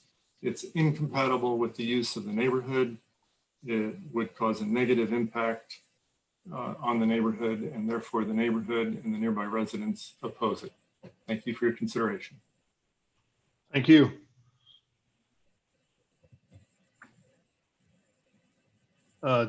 Next person is Christine Taylor Butler. Okay. Hi, Christine, if you don't mind taking yourself off of mute and then state your name and address, please, for the record. There we go. Thank you. There we go. Nice seeing you again. Thank you. I am Christine Taylor Butler. I live in Hyde Park. I've lived here for 30 years. My main address is 737 Manheim Road. I also own the property at 3829 Campbell, where my daughter lives, and we host an Airbnb upstairs. And let me know when you're ready. Yep, please go ahead. Okay, I wanted to add something. Alan talked about a previous case, but one of the residents sent me a copy of a stipulation. The city of Kansas City, Missouri sued him, and he agreed on May 24th, 2013 to return that house to a single family and to work with the Hyde Park Neighborhood Association for any change in use or any modifications. That looks like it's case number 1316-CV 06572. I also wanted to point out, because I'm an Airbnb owner, so I was able to search his history. There are a lot of people who had Airbnbs in Hyde Park before they knew it was legal. And so we all rushed to do the paperwork once the law was set. He's owned that building for years, so there's no excuse that he did not know that the maximum occupancy was 8. And if he didn't live there, he needed to have the signatures of at least 55% of his neighbors. I want to point out that if you owned an Airbnb before the legislation was passed, Airbnb still shows the guest reviews on your account. His reviews only start in November of 2018, which is months after the law was passed. So I went and submitted yesterday by email some screenshots of the kinds of guests he's been hosting. One was a lovely house. This is November 2019. We were 4 families in a single. October 2019, great location and a place to host a big crowd. It accommodated the 20 of us very well. October 2019, location was great.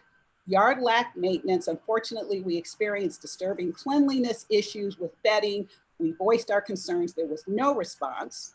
September 2019, group trip. This house was amazing. We had 18 people. July 2019, house was amazing. Spent the weekend celebrating a bachelorette party. August, Johnny's place was very accommodating for our group of 12 plus. July, the space was great for 13 people. July, we had 15 people and lots of couples. And more recently, in February, we traveled with a volleyball team of 11 players and 3 adults. He's been doing this all the time. The rest of us were able to get neighborhood support. I was able to get signatures from 100% of my adjacent neighbors.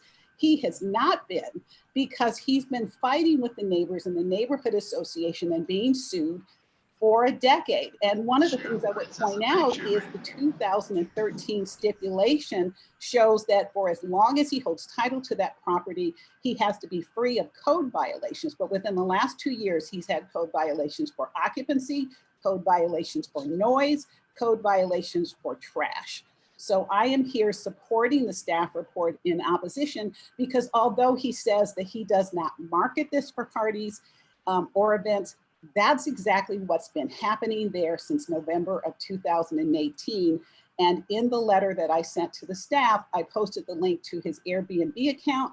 You can read, he's got 100 reviews starting in 2018, most of which point out that he is more than double the occupancy limit for that house. Okay, thank you. I do have a question. If it was limited to 8 people, would you be in favor of this request?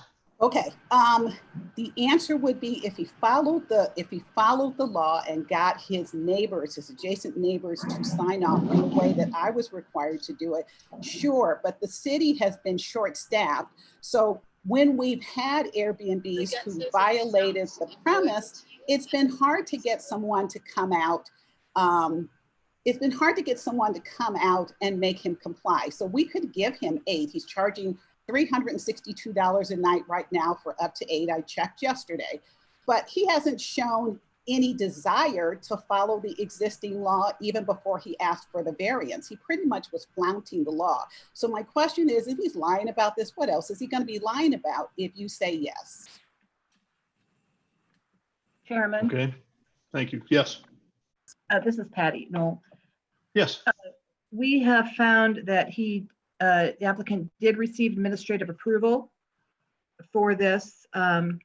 It was approved by a different planner. I wasn't able to find it initially, but we do have a case number.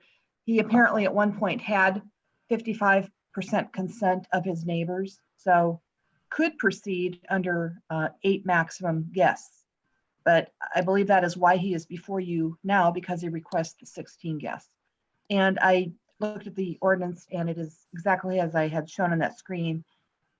The applicant can enter into a contract with only one party, meaning one person has to make the arrangements. They can't have 2 separate parties in the structure at any given point.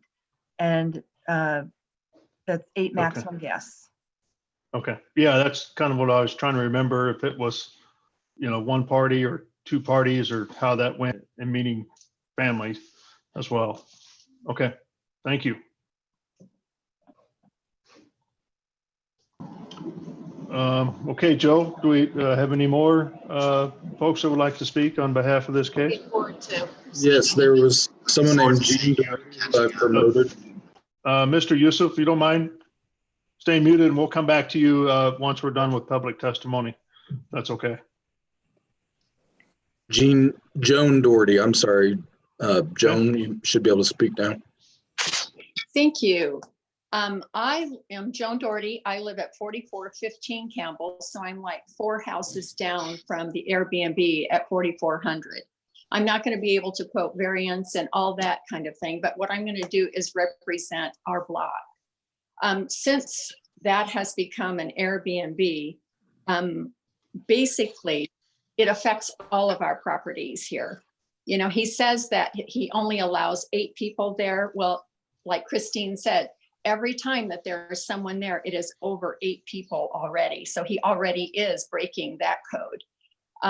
Our neighborhood, we are a single family neighborhood, and we are really tight knit here. And what happens is that when every time he has people there, it is an event. There's more than 8 people, but there's also a lot of parties. It's basically a party house. It is, like Dave Cole said, it is an animal house. There's children, 3 little kids that live across the street. There are 2 little kids that live 2 other houses down, and they are loud and they are disrespectful. And there's absolutely, you know, when a party comes in, like on Memorial Day weekend, there was over 100 people there at that facility, and they started at about 10:30 at night and they went till about 5 o'clock in the morning. And I had to call the police just because we're trying to get some rest. This is our home. This is our sanctuary. And that property has made it so that it's not, so that you can't have peace, so that you can't feel safe in your neighborhood. The tenants are disrespectful to the neighborhood, and it is not an event venue. I mean, this is a neighborhood. And the letter that he sent out, and when we talked with him last week on the call, he talked about having it as an event space for like grandma's birthday party or something like that. Well, grandma does not have birthday parties there. It's people that come in and throw bashes. And so we really would like to see that he doesn't get the 16 people there, because he's already going over that now. So like Christine said, if he gets the 16, you know, you're going to have more than that, because he's already, you know, violating that. And other people that are on our block that don't have access or could not come up today, you know, to be on this call, have said, Joan, just speak for us, you know, be there, you know, and represent us, because he really, that property shows complete disrespect for the neighborhood. And we want to have peace in our neighborhood, and that property violates all of our peace. Thank you. Thank you. Joe, do we have other folks that would like to speak? Yeah, Angie Split Gerber. I'm promoting her now. Okay.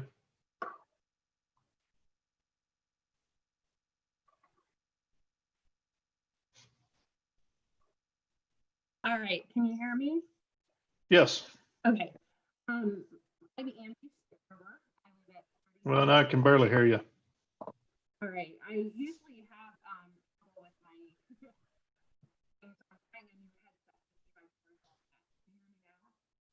Are you there? Hello. Okay, that was good. Okay, can you still hear me? Please speak loud.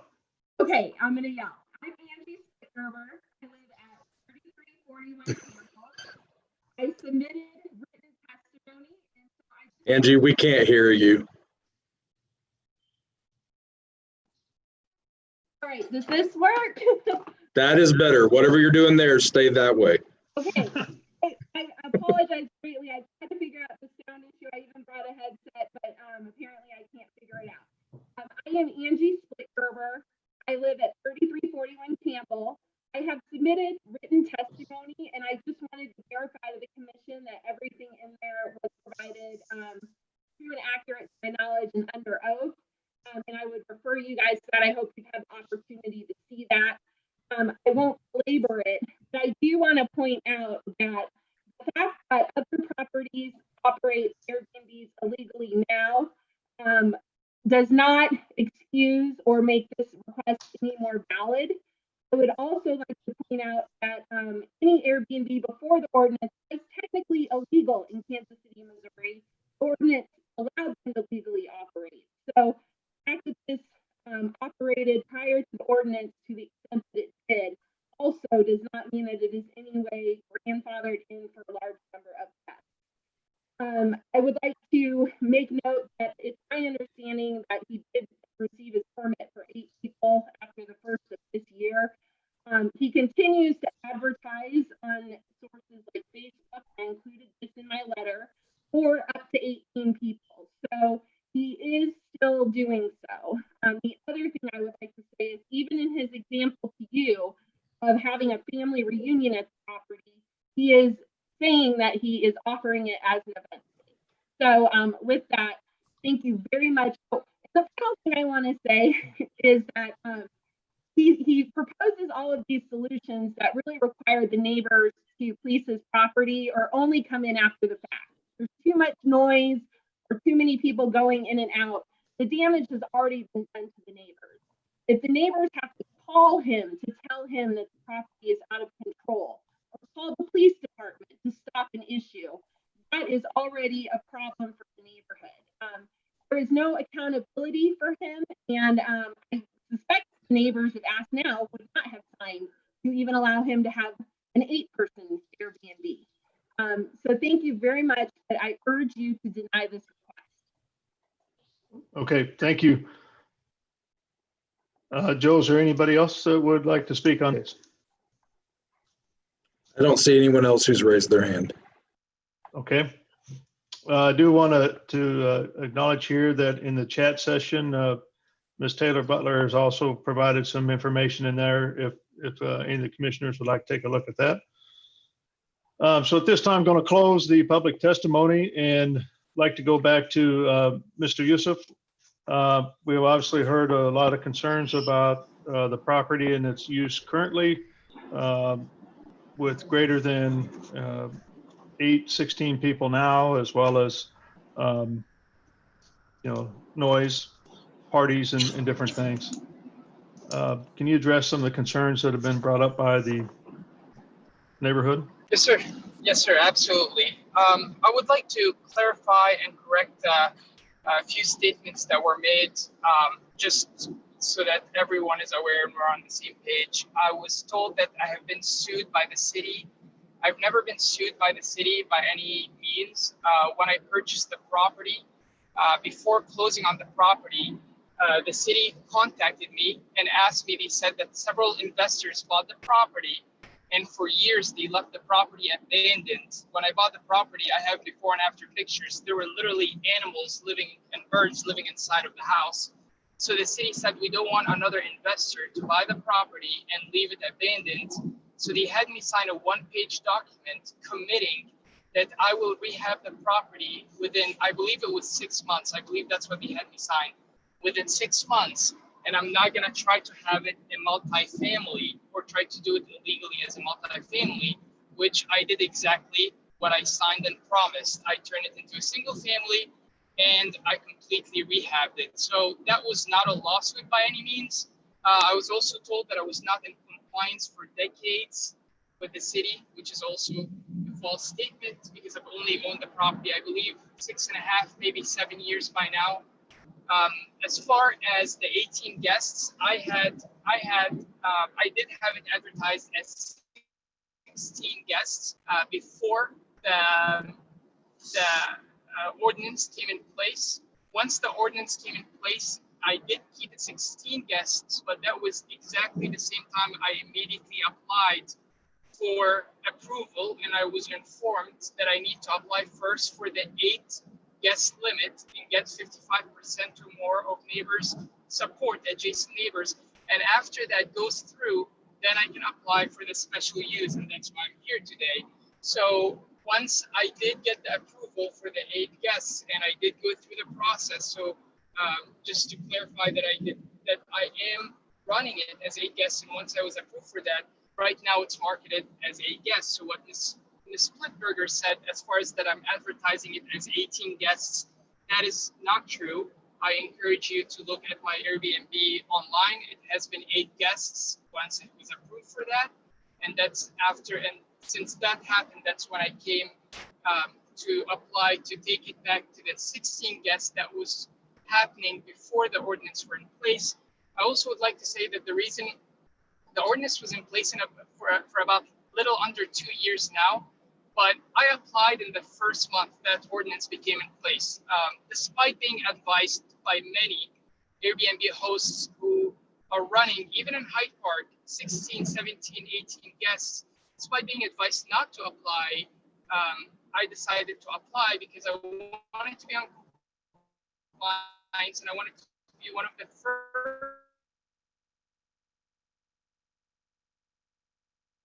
first hosts that actually, but when I applied for applications, it was about a year of waiting, and then I was informed.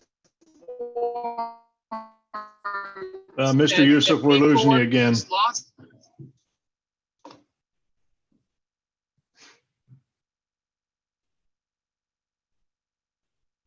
Mr. Yusuf?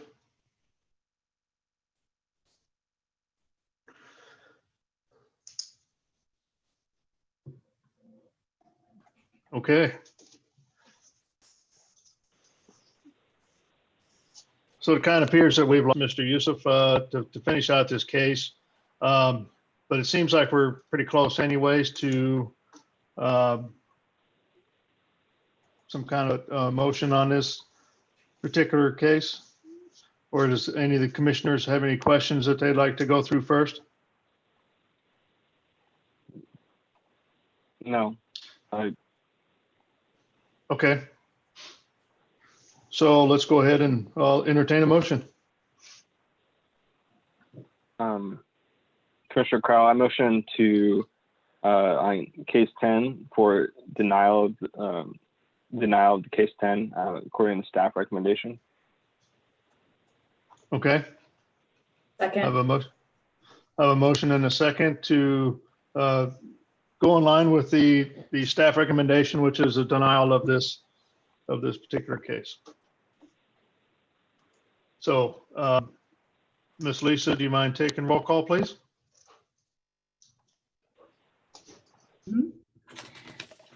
Commissioner Allender, Aye. Baker, Aye.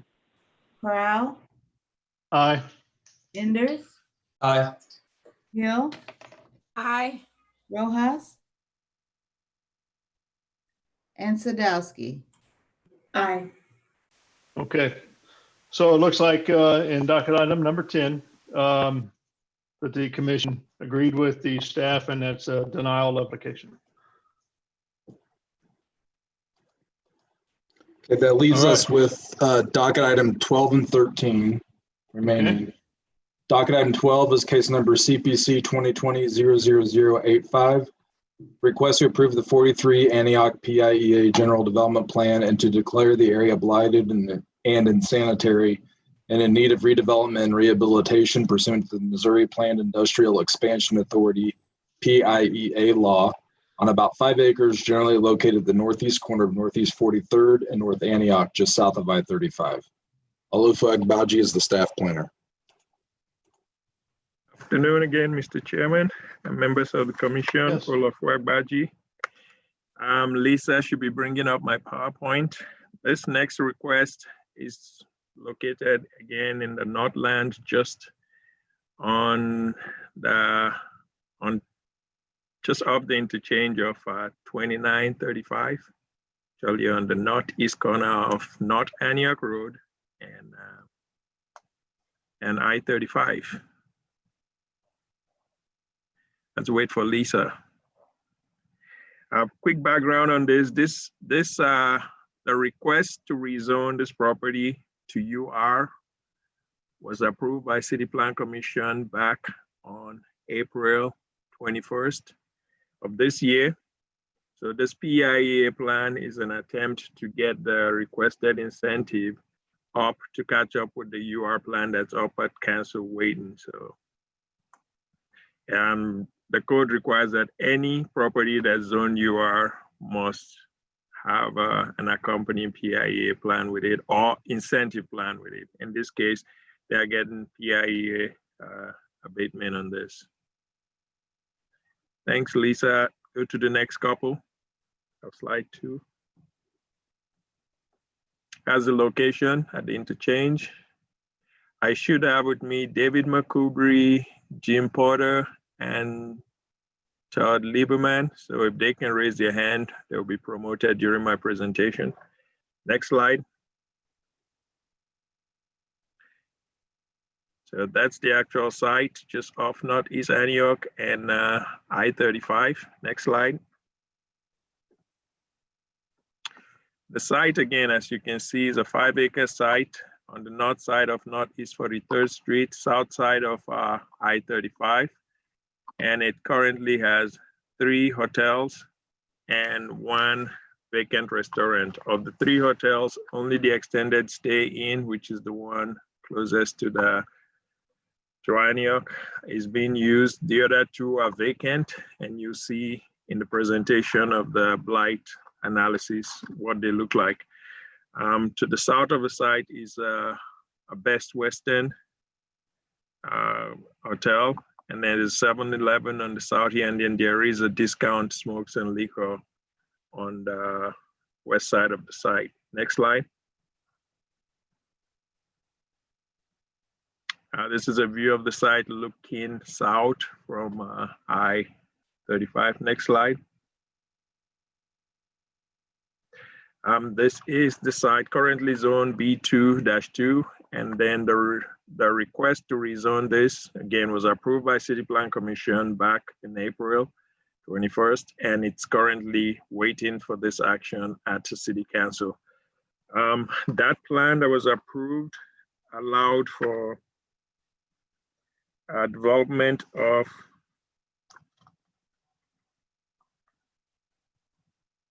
of 66-unit multifamily apartment. Yep, a rezone to UR, and the request was to demolish the existing 3 motels and to allow for 66-unit multi-family apartment in 7 buildings. They intend to keep the existing restaurant building and convert that into their community center. And in this case, the public engagement for the PIA will be held at the City Council. Actually, not public engagement. They did hold a public engagement for the rezoning. No public engagement is required for the PIA, but the notice of hearing will be done at the City Council level. Next slide, please. This is the site plan that was approved by City Plan Commission and is going forward. So you see the separate buildings, apartment buildings, and then townhomes. So with the community center being here. Next slide. This is an aerial view rendering of the site looking off Northeast 43rd Street. Next slide. This is a closer look at the townhomes. Next slide. Next slide. You can go on down, yep, to my recommendation. Staff do not comment on blight analysis. So staff's recommendation is for approval. We don't have any comment technically. And I will allow the applicant and developer to present their case. Next slide. Unless you have questions for staff. Anybody have any questions for staff at this time? I have a question, and I know this is the first time we've seen a project like this, so this is sort of a general question. Do we judge blight around what the UR plan is showing, like what the program is, or is it just about what the existing condition is and whether we determine blight to be determined in that area? It seems I'm getting a little confused on why we see the improvements and how that's supposed to tie in with our determination. Can you clarify that? Our review of this is to make sure that the PIA General Development Plan, which is the plan that will redevelop the site, is consistent with the area plan. And it's also consistent with the UR plan. So all those should go in hand based on the actual. And in this case, the PIA plan as proposed does meet the recommendation of the area plan. Okay, If it so didn't, then beyond, beyond that we're just looking at the existing conditions to determine blight. That's sort of two separate determinations. And I think you'll see usually Mr. Potter, I think, has a presentation, it looks like, and they usually provide you with what they believe is the evidence of the existing conditions that constitute blight in that presentation. I just had one quick question, more generally about housing next to highways, and if there's a consideration for health when it comes to that in zoning, and what staff's experiences with kind of putting housing right next to 35 or 435.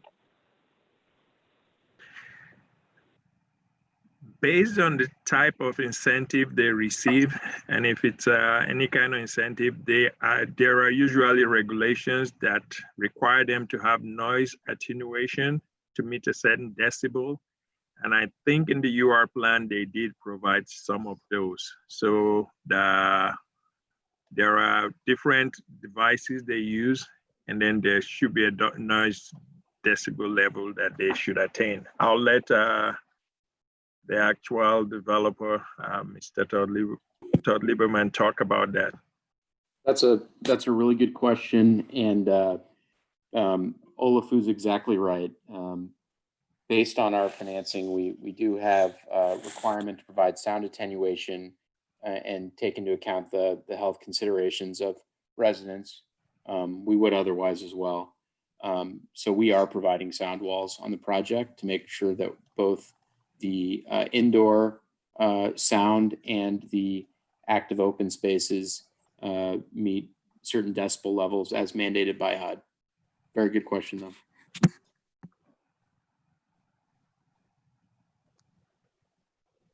Okay, so applicants, I think take it away. If you don't mind introducing yourselves as part of your presentation, that would be great.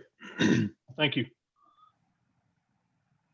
I'm not sure the order here, but this is Todd Lieberman from Brinshore Development, 222 West Gregory, Suite 323. We came before the City Planning Commission in April, as Olafu stated, seeking approval of the rezoning to UR, and now we're catching up with the PIEA. The gap in timing was largely due to just some of the ripple effects of COVID and getting things in order. So the project is a mixed income development. We've received both public and private financing for the project, and it will include roughly a third market rate, a third low income, and then a third income-based housing on the development. The existing site is a vacant motel that has been a source of unsavory activity for a number of years, and we think that this use both will be attractive to renters and will create a strategy to help remediate a blighting influence in the neighborhood.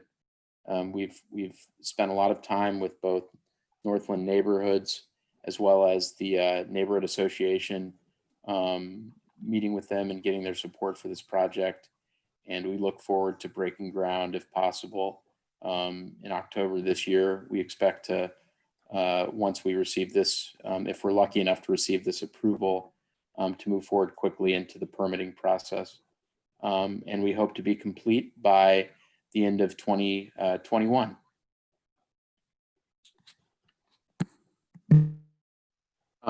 Maybe I'll say a couple other things. I'm not sure. I know that you guys are just considering the blight designation today and the adoption of the project area plan, but the project again is 66 units. It includes a range of bedroom sizes from mostly from 1 to 2, 3, 4, and even 5 bedroom units, which aren't produced a lot in this kind of format, but we're very excited to be able to provide this kind of housing. The architecture we think is a blend of traditional and contemporary, and will really be a benefit to the neighborhood. The partnership here is a partnership between Brenshaw and the Housing Authority of Kansas City. We have in the community center, we have a 5,000 square foot facility, which will include a full-time service coordinator, the manager's office, flex space, as well as rooms for other nonprofits to operate, including we have a Success by Six Center that we hope to run, sponsored by the United Way. And United Way of Greater Kansas City has made a multi-year financial commitment to the space as well. Thank you. Mr. Chair, anybody hear me?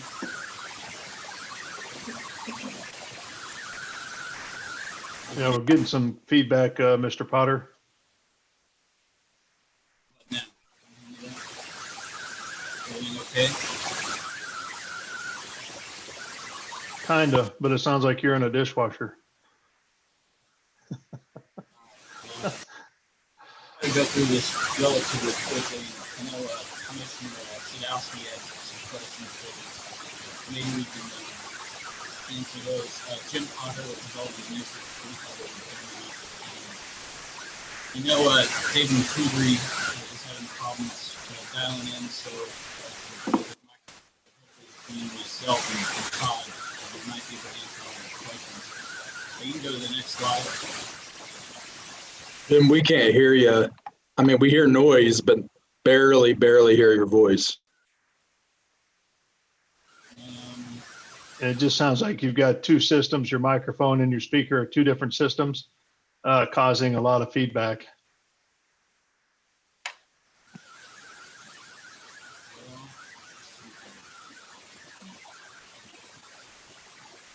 Can you mute your microphone and call in with a phone or a cell phone? Stay that way and just call into the Zoom call with your cell phone. Turn my speaker off. Yeah, speaker off and then call in with your cell phone. Joe, can you hear me?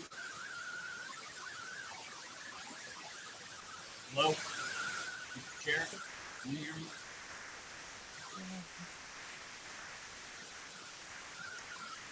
Yeah, I think we're still having some problems.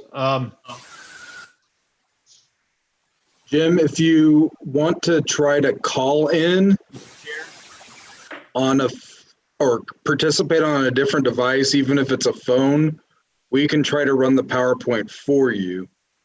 And if the chair is okay with it, we can go to the last case and give you time to do that. And Yeah, come I back think to that this. would be good if we can do that, because I think it's important to hear Mr. Potter's presentation on the blight. Yeah. You know, can I dial in by phone? Yeah, dial in by phone, but let's just handle the next case. Then you get the number and get everything ready, and we'll run your presentation for you while you're dialing by phone. Yeah, that sounds good. Phone number I can dial in at? I'll email it to you. Okay, Joe. So if we don't mind moving on to the next case and hearing that, it looks like I see Forrestine has joined us as our 8th commissioner. That's correct. Okay. So let's go ahead and open up case docket item 13 and go from there. Docket item 13 is case number ROW 2020-00006. Request to vacate an alley in District M1-5, generally located on the south of Gwinnett Avenue between North Olive Street on the west and North Wabash Street on the east. Zach Delson is the staff planner. Thanks, Joe. Could you allow me to share my screen, please? You should be able to. You'll just have to, if Lisa can pull that down.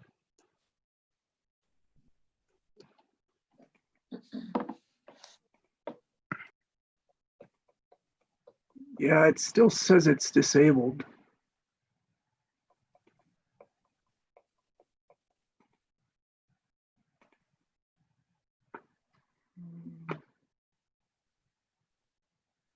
Okay, now try. Okay. Yeah, that looks like it works now. Thank you.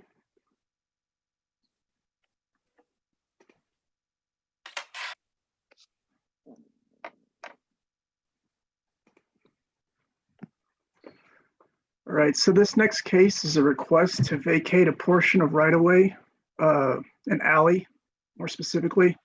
And this will be the first vacation application that most of you have seen. So I'll quickly go through the intent and kind of the process of what this entails. So a right-of-way vacation is essentially making public right-of-way private. And the vacations apply to streets, alleys, and plats. And so the process for this is staff has already done a thorough review of this application, and then it's before you all for a recommendation, and then it goes to council for final approval. And just briefly, I wanted to provide what staff has already been provided prior to being here today before you all. So the applicant is required to provide a petition to vacate, which is basically their consent. And then they're also required to get at least 3/4 of all adjacent property owners, consent from them as well. And finally, I provide the applicant with a list of utility contacts, and they have to get sign off and any comments that list of contacts has as well. And that includes contacts such as Public Works, street lighting, AT&T, Spectrum, so contacts like that. So this site is located in the East Bottoms. A little more specifically, this is a stretch of alley south of Gwinnett Avenue in between North Olive Street to the west and North Wabash Avenue to the east. And the applicant is Standard Sheet Metal, and they own the properties to the north here and also this large property to the south, and then a little bit of property over further east. And this is looking at the alley, looking east. It's kind of an unusual alley. It has utility poles in the center of the alley.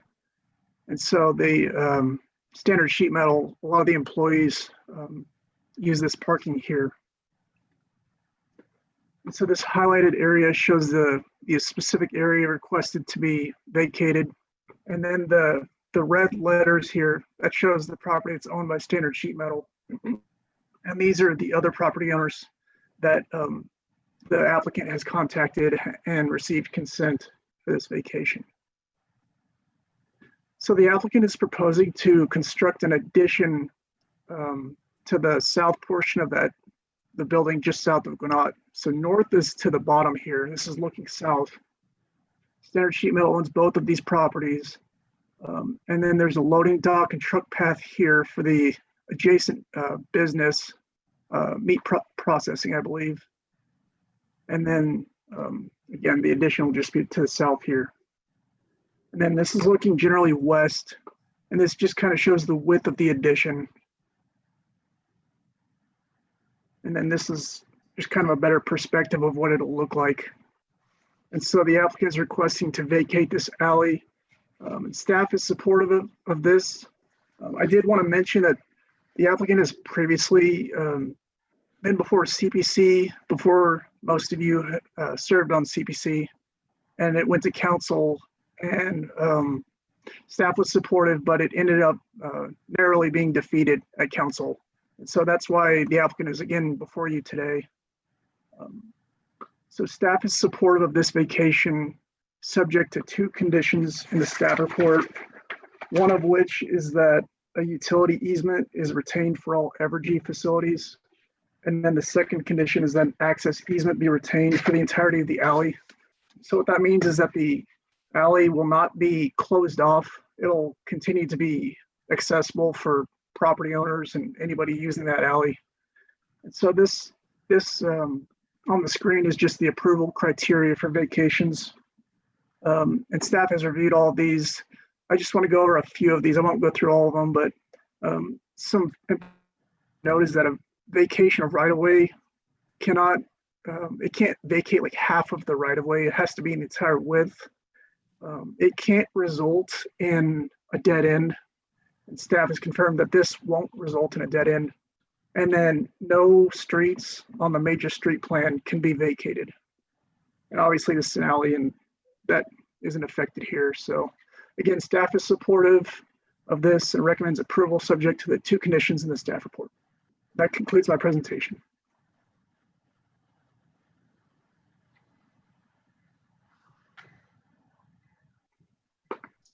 Sorry about that. Okay, are any questions for Zach?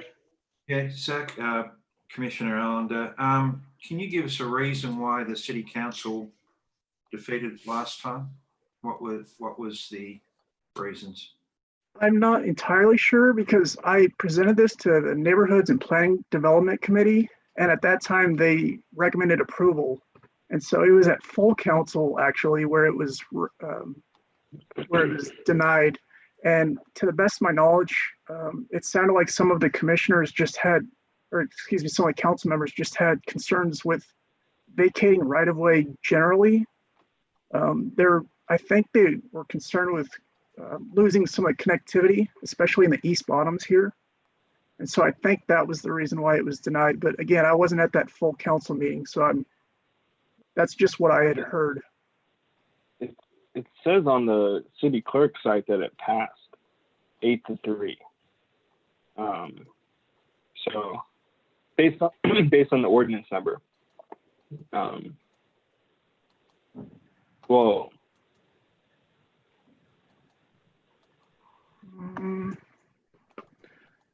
or am I reading this wrong? You have, is it ordinance 200058? Yeah. Should have been on January 30th, 2020. Yeah, that might reflect NPD. I'm not sure why it says that. What's the number again? I'm gonna check. 200058. This is Forrest Sting. Can you hear me? Yes. I have a quick clarification question. Zach, I thought I heard you say that they wanted to vacate it, but it still would be open for others to use it? Yes. So why does it need to be vacated then? They've stated that it helps with a lot of their operations in that alley. And that way, to the best of my knowledge, they wouldn't have to get a street closure permit and things like that. I'll let the applicant speak more to that. I believe he's on the line. His name's Roger Reed. Okay, thank you. Sure. Sarah, did you find that by chance or want to come back? I'm still looking, but I see one entry says passed and one says failed, and these actually need 9 votes to pass. Oh, okay. That's probably why. That's right. Okay. All right, well, let's go ahead and welcome the applicant if you don't mind. I've already Mr. Reed. I think, yeah, you're promoted and just need to get off mute, and if you don't There we mind stating your name and address, please. Sure. My name is Roger Reed, and I'm with Standard Sheet Metal. My home address is in the Old Northeast, 136 South Elmwood, but Standard Sheet Metal is at 405 North Olive Avenue, or I'm sorry, North Olive Street. Okay. So to recap a couple of things that Mr. Nelson said, and then to respond to some comments. As was noted, this had been before the council previously in the zoning group previously. And at that time, I apologized because I know that this is probably the least interesting project you will encounter in your entire year. So again, my apologies for that. What we are trying to do here is, as Zach alluded to, is put an extension to our pole barn, and this is where we store materials. And so it is an unoccupied space. Employees drive in on a fork truck, retrieve materials, and return to the shop to fabricate components. But because this expansion triggers, based upon its square footage, various code requirements, in applying for the permit for the expansion, the city has requested that we add handicap bathrooms and parking facilities, again, for an unoccupied building. And all those services are already taken care of within our main building. We cannot, because of the alleyway, we have this physical, on paper only, barrier that prevents those two buildings from being joined together with shared services. And so we went to the route to apply for the abandonment of the alleyway so that we can remove that paper barrier and not have to add on these additional services to this pole barn that we already have covered in our primary building. So when this went We just have before one left after the this. city council, we did have 8 votes approved. We had 3 nay votes. And as Zach mentioned, one of the votes specifically said that they were just against the principle of giving away city property. And, you know, whatever the other council members thought, the 2 no votes, I don't know. But then we had 2 votes who, or 2 council members who didn't participate. And because of that, we didn't have the majority that we needed. So it passed but failed. So anyway, I think I've hit the points. What we want to do is simply remove that paper barrier that keeps those properties from having shared services. And by removing the alleyway, then the pole barn storage facility can then be considered a dependency building in service of our main facility. And so we have no intention of changing the functionality of the alleyway. We maintain it as it is. We're the ones that paved it. We're the ones that cleans it. We've put in the storm drainage system along the front of our building that collects the rainwater. And just to the south of that, to that image that you see on the screen right now, which would be the downside towards the case number information, we have put in a retention pond that collects that runoff. And so we're already managing and taking care of, good stewards of that alleyway as it is. We allow all of our neighbors access. The 4G meat facility pulls into the alleyway to back their trucks in for shipping and receiving. So we're not going to change the functionality. All we want to do is remove this paper barrier that prevents us from having this expansion occur on our pole barn. So thank you for the consideration. And again, my apologies for the boringness of my project.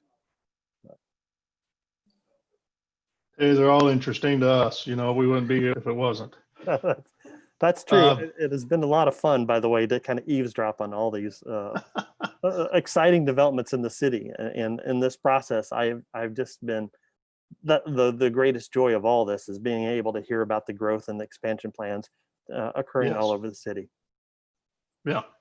Okay. Are there any questions from the commission to the applicant? I missed this earlier. I have a question about the power poles. Are those going to stay where they are? Is there any prospect of those moving? Or? No, yes, they will stay. There's no plan for them to move. They actually, the odd thing is they don't extend very far beyond what you see here. So it brings some power into our facility, and to the west and to the east.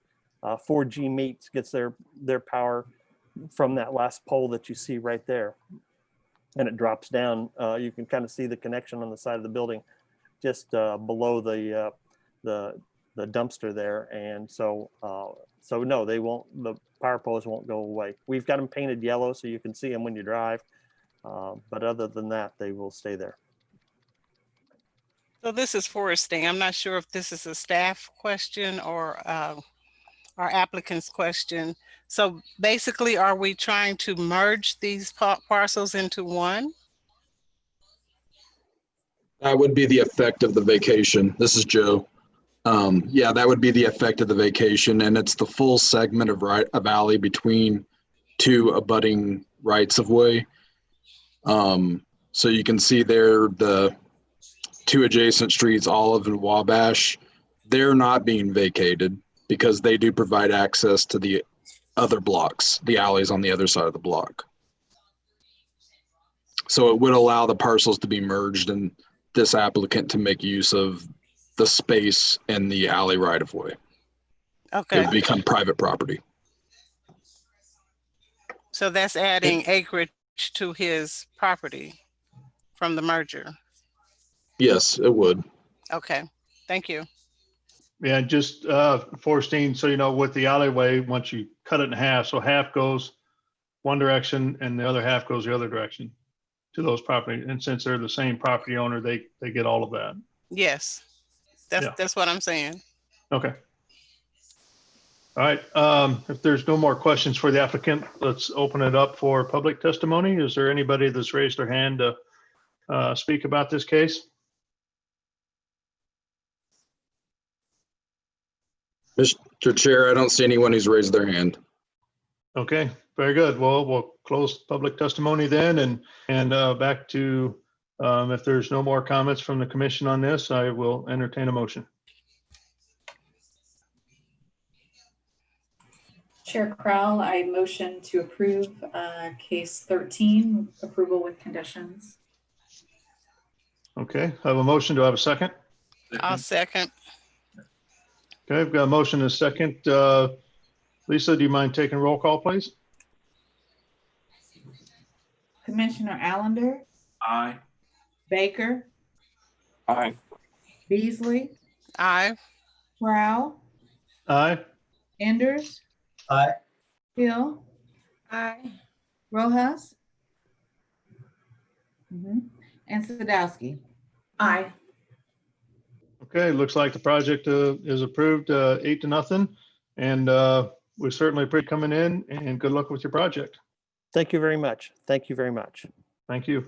Okay, Joe, let's go back to case number 12. And I believe we're at the applicant providing a presentation about blight and take it from there. Yeah, and I believe Mr. Potter has called in and you can see his face on the screen, but I believe he's also participating on the phone. So maybe Yes. Yes, this is Jim. I am on the phone. Can you hear me? Yes. Is that better? Yeah, Okay, it sounds my like you climbed out of the dishwasher and speaking. All right. My apologies. I've been on numerous Zoom calls, and that's the first time that's happened. And in fact, you want me to share my PowerPoint? I have it on my computer. I can do that. It might go quicker. Joe? Either way, I think. Yes, let's just do it. We can do it either way. Actually, hold on just a moment. Let me try to see if I can give you the right privilege. Okay. Okay, try it now.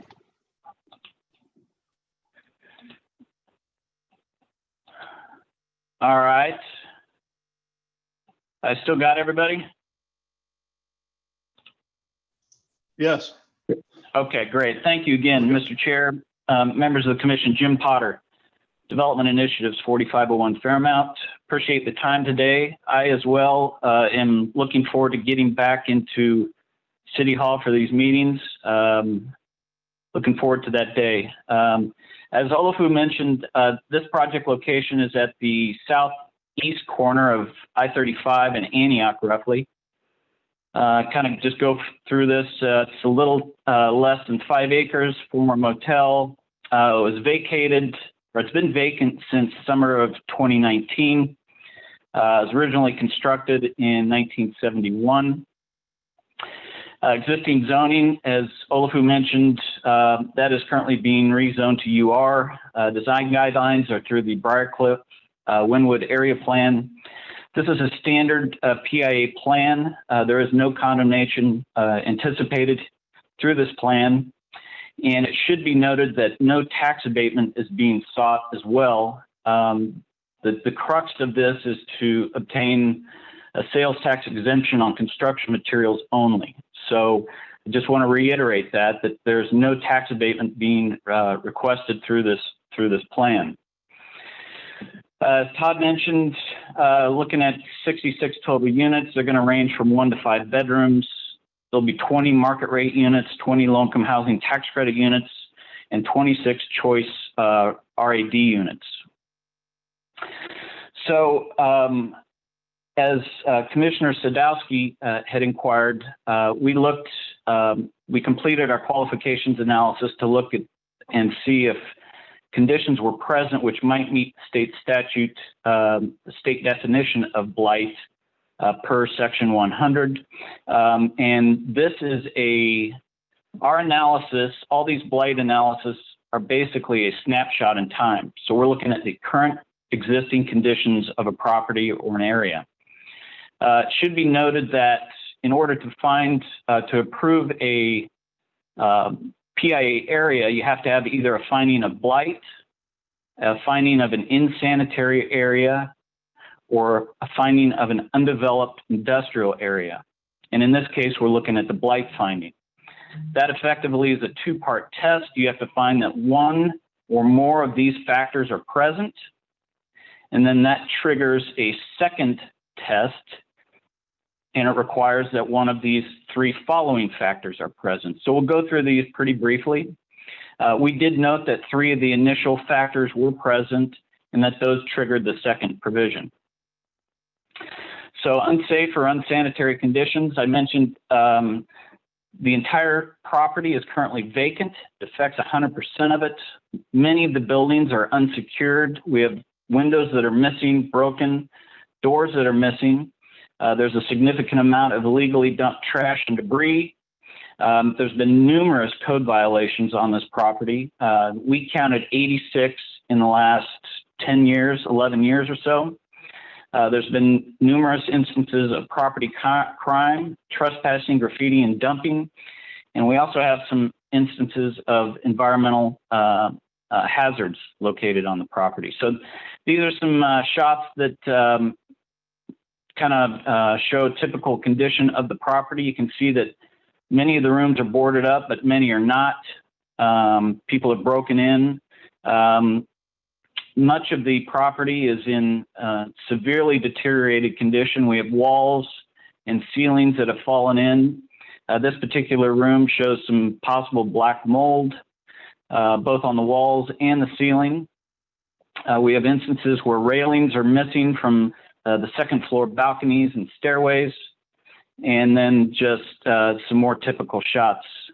The swimming pool has been out of commission for probably the last 8 years or so. There's a significant amount of trash and debris that is located within the pool, and the pool area is actually not even secured. Anybody can get in there and play around. So that obviously is a hazard as well. So deterioration of site improvements, this kind of sisters on a lot of what I've already talked about. Deteriorated electrical systems, building facades, envelope systems, interiors, etc.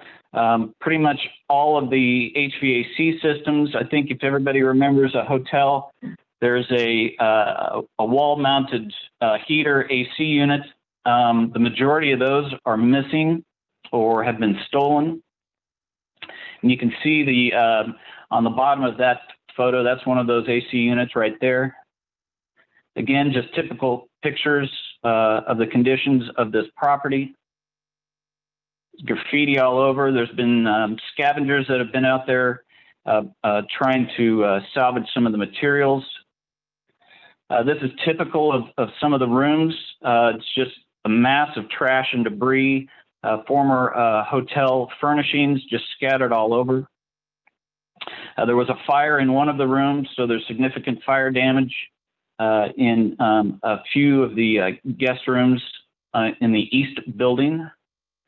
And then we also have some structural damage on some of the second floor balconies. So again, factor 5, just sisters on again on the what we've been talking about, deterioration of life safety components, illegally dumped trash and debris. So this triggers our second part of our test. We're looking at an economic liability. The property is about 49 years of age. It's 100% vacant, numerous code violations.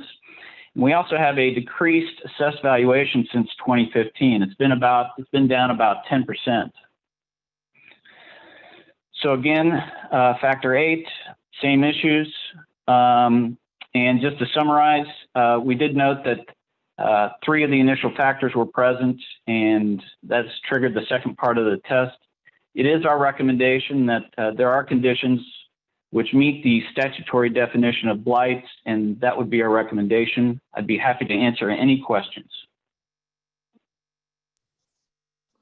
Mr. Potter, does any commissioners have any questions for him? Ms. Forsting, I have a question.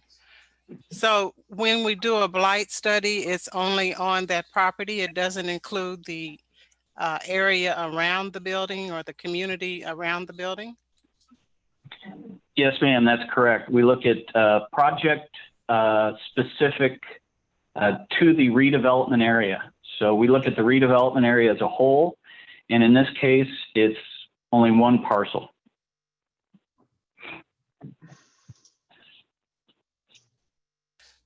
So the picture I was looking at, it seemed across the street there was undeveloped and overgrowth with vegetation. Is that considered at all? Well, in this case, everything surrounding this property has been developed. To the south, you have another motel. To the north, you actually have I-35. To the west, you have that smoke shop. And then to the east, I believe there's some single-family residential or maybe duplex. So it may just be a case that the overgrown vegetation that you're looking at may just need to be cleaned up. Okay, thank you. Yes, ma'am. Any other questions? Again, I have a general question. Your report mentions eminent domain, and I'm trying to understand, maybe first question is, who owns the site, or how long has the current owner owned the site? And then just asking for some sort of general information of what eminent domain factors in terms of blight. Does that mean if there's a previous owner and we determine blight, that warrants the city to come in and authorize eminent domain? Ashley, this is Todd Lieberman. I just want to clarify the site control, because during that whole presentation, I wanted to reiterate that we don't own the property currently, but we have a purchase option on the property. And so we have site control over the acquisition, and we anticipate closing in October and acquiring the property at that time. And that is how we plan to proceed with this development. And I'll try to address the condemnation issue. I don't know if David, if your microphone's working, but typically by statute, the PIA has condemnation and eminent domain powers. In my experience working with the PIA since 1999, I've never been involved with a case where the PIA has used those powers. We typically in our plans put in that the PIA reserves the right to exercise those powers, but typically it's never happened. Sometimes it can be used to clear title or relocate utilities or some other mechanism, but I think the PIA board and I think Mr. McCoubry is I think they're hesitant to use those powers in most cases. So this is David McCoubry. Are you able to hear me now? No. Okay. Yeah, Go we ahead, can hear you, David. Yeah, we can hear you. Okay. Condemnation or eminent domain is included in most of our plans. We do not expect to utilize that in this project. As Jim expressed, we use it reluctantly and rarely. We don't like to do it, but it is a tool that we have to accomplish acquiring property usually for the city's purposes. But we don't anticipate using it here. Okay, any other questions for the applicant? Seeing none, let's go ahead and open it up for public testimony. So Joe, do we have anybody out there that would like to speak on behalf of this case? No one has raised their hand. Okay, well, we'll go ahead and close the public testimony piece. And if there's no further discussion, I will entertain a motion on the blight of this property.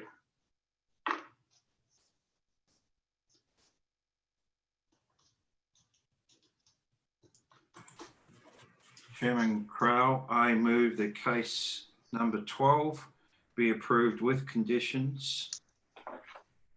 That's all we need, isn't it?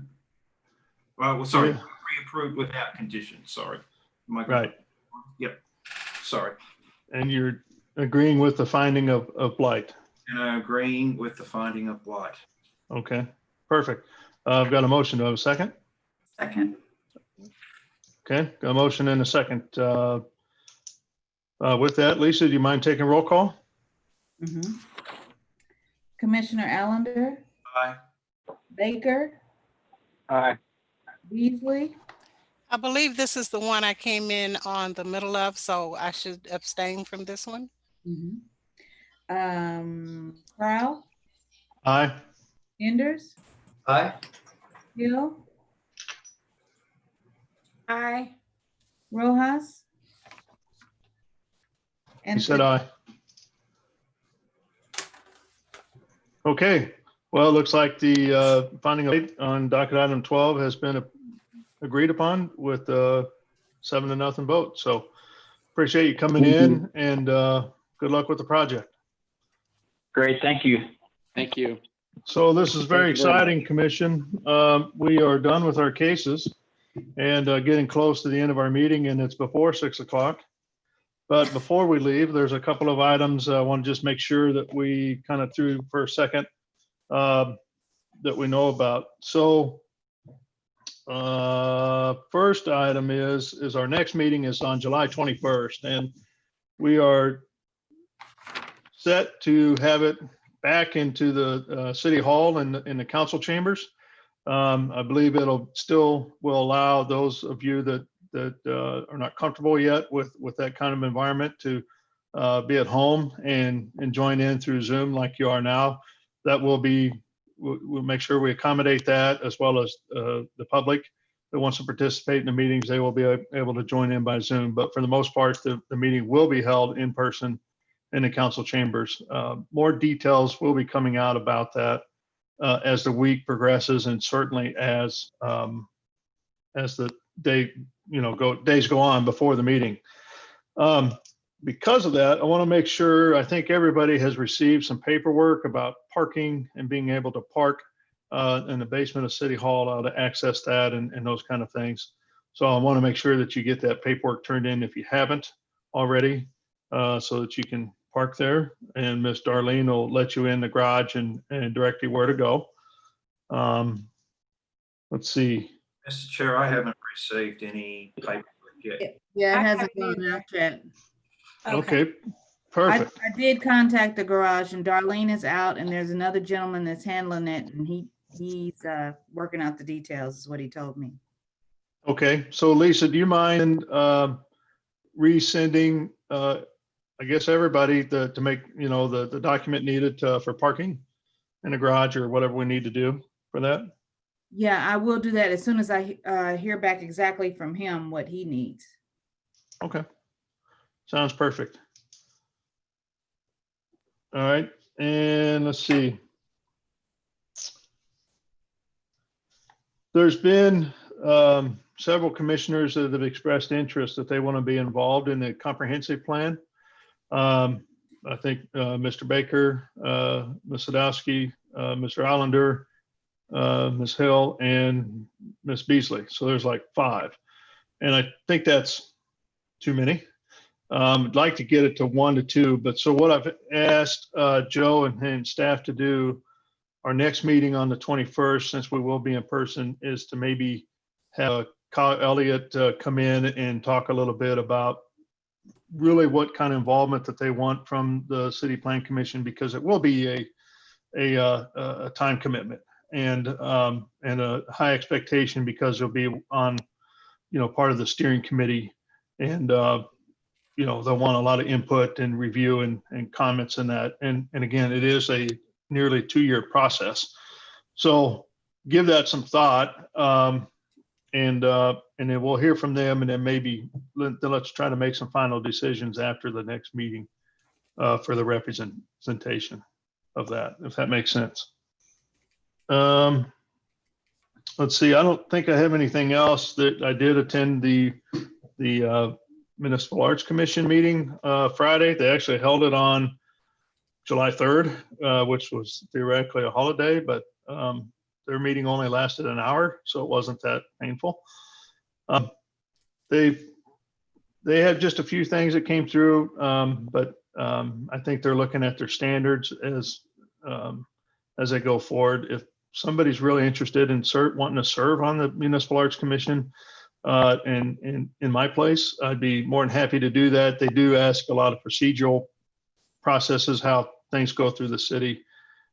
So maybe as time goes on, then we turn it over then. But I'd be more than happy for others to take on that role with the Municipal Arts Commission if you really have a desire to be a part of that. So just let me know. Admittedly, I'm more of a linear thinker instead of a curvy kind of thinker. I think that's all I have for right now. Does anybody else have any questions or comments before we adjourn?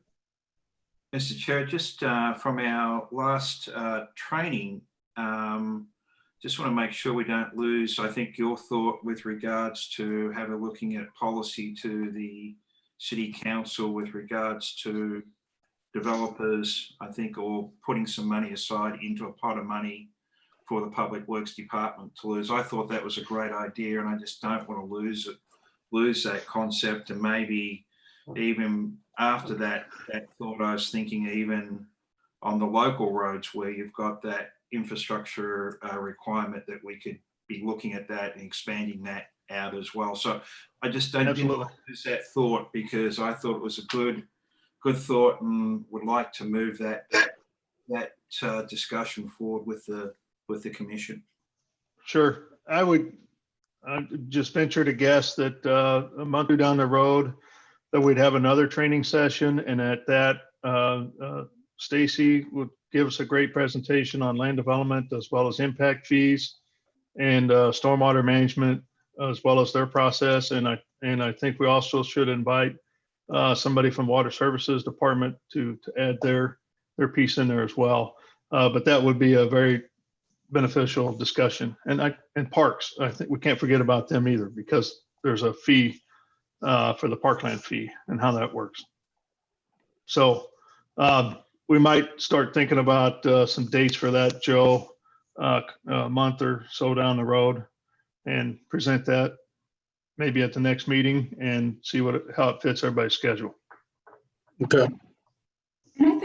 just based on our discussion today around blight designation, I think I would like to have a little more context for how we, the process works in relation to economic development and their, you know, kind of parallel tracks. So the more that we can better understand that overlap, I think would be good if we had just a representative from that side of things.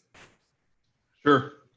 Yeah, I think that would be good as well, because you're right, there is a very, very fine line between blight and neglect.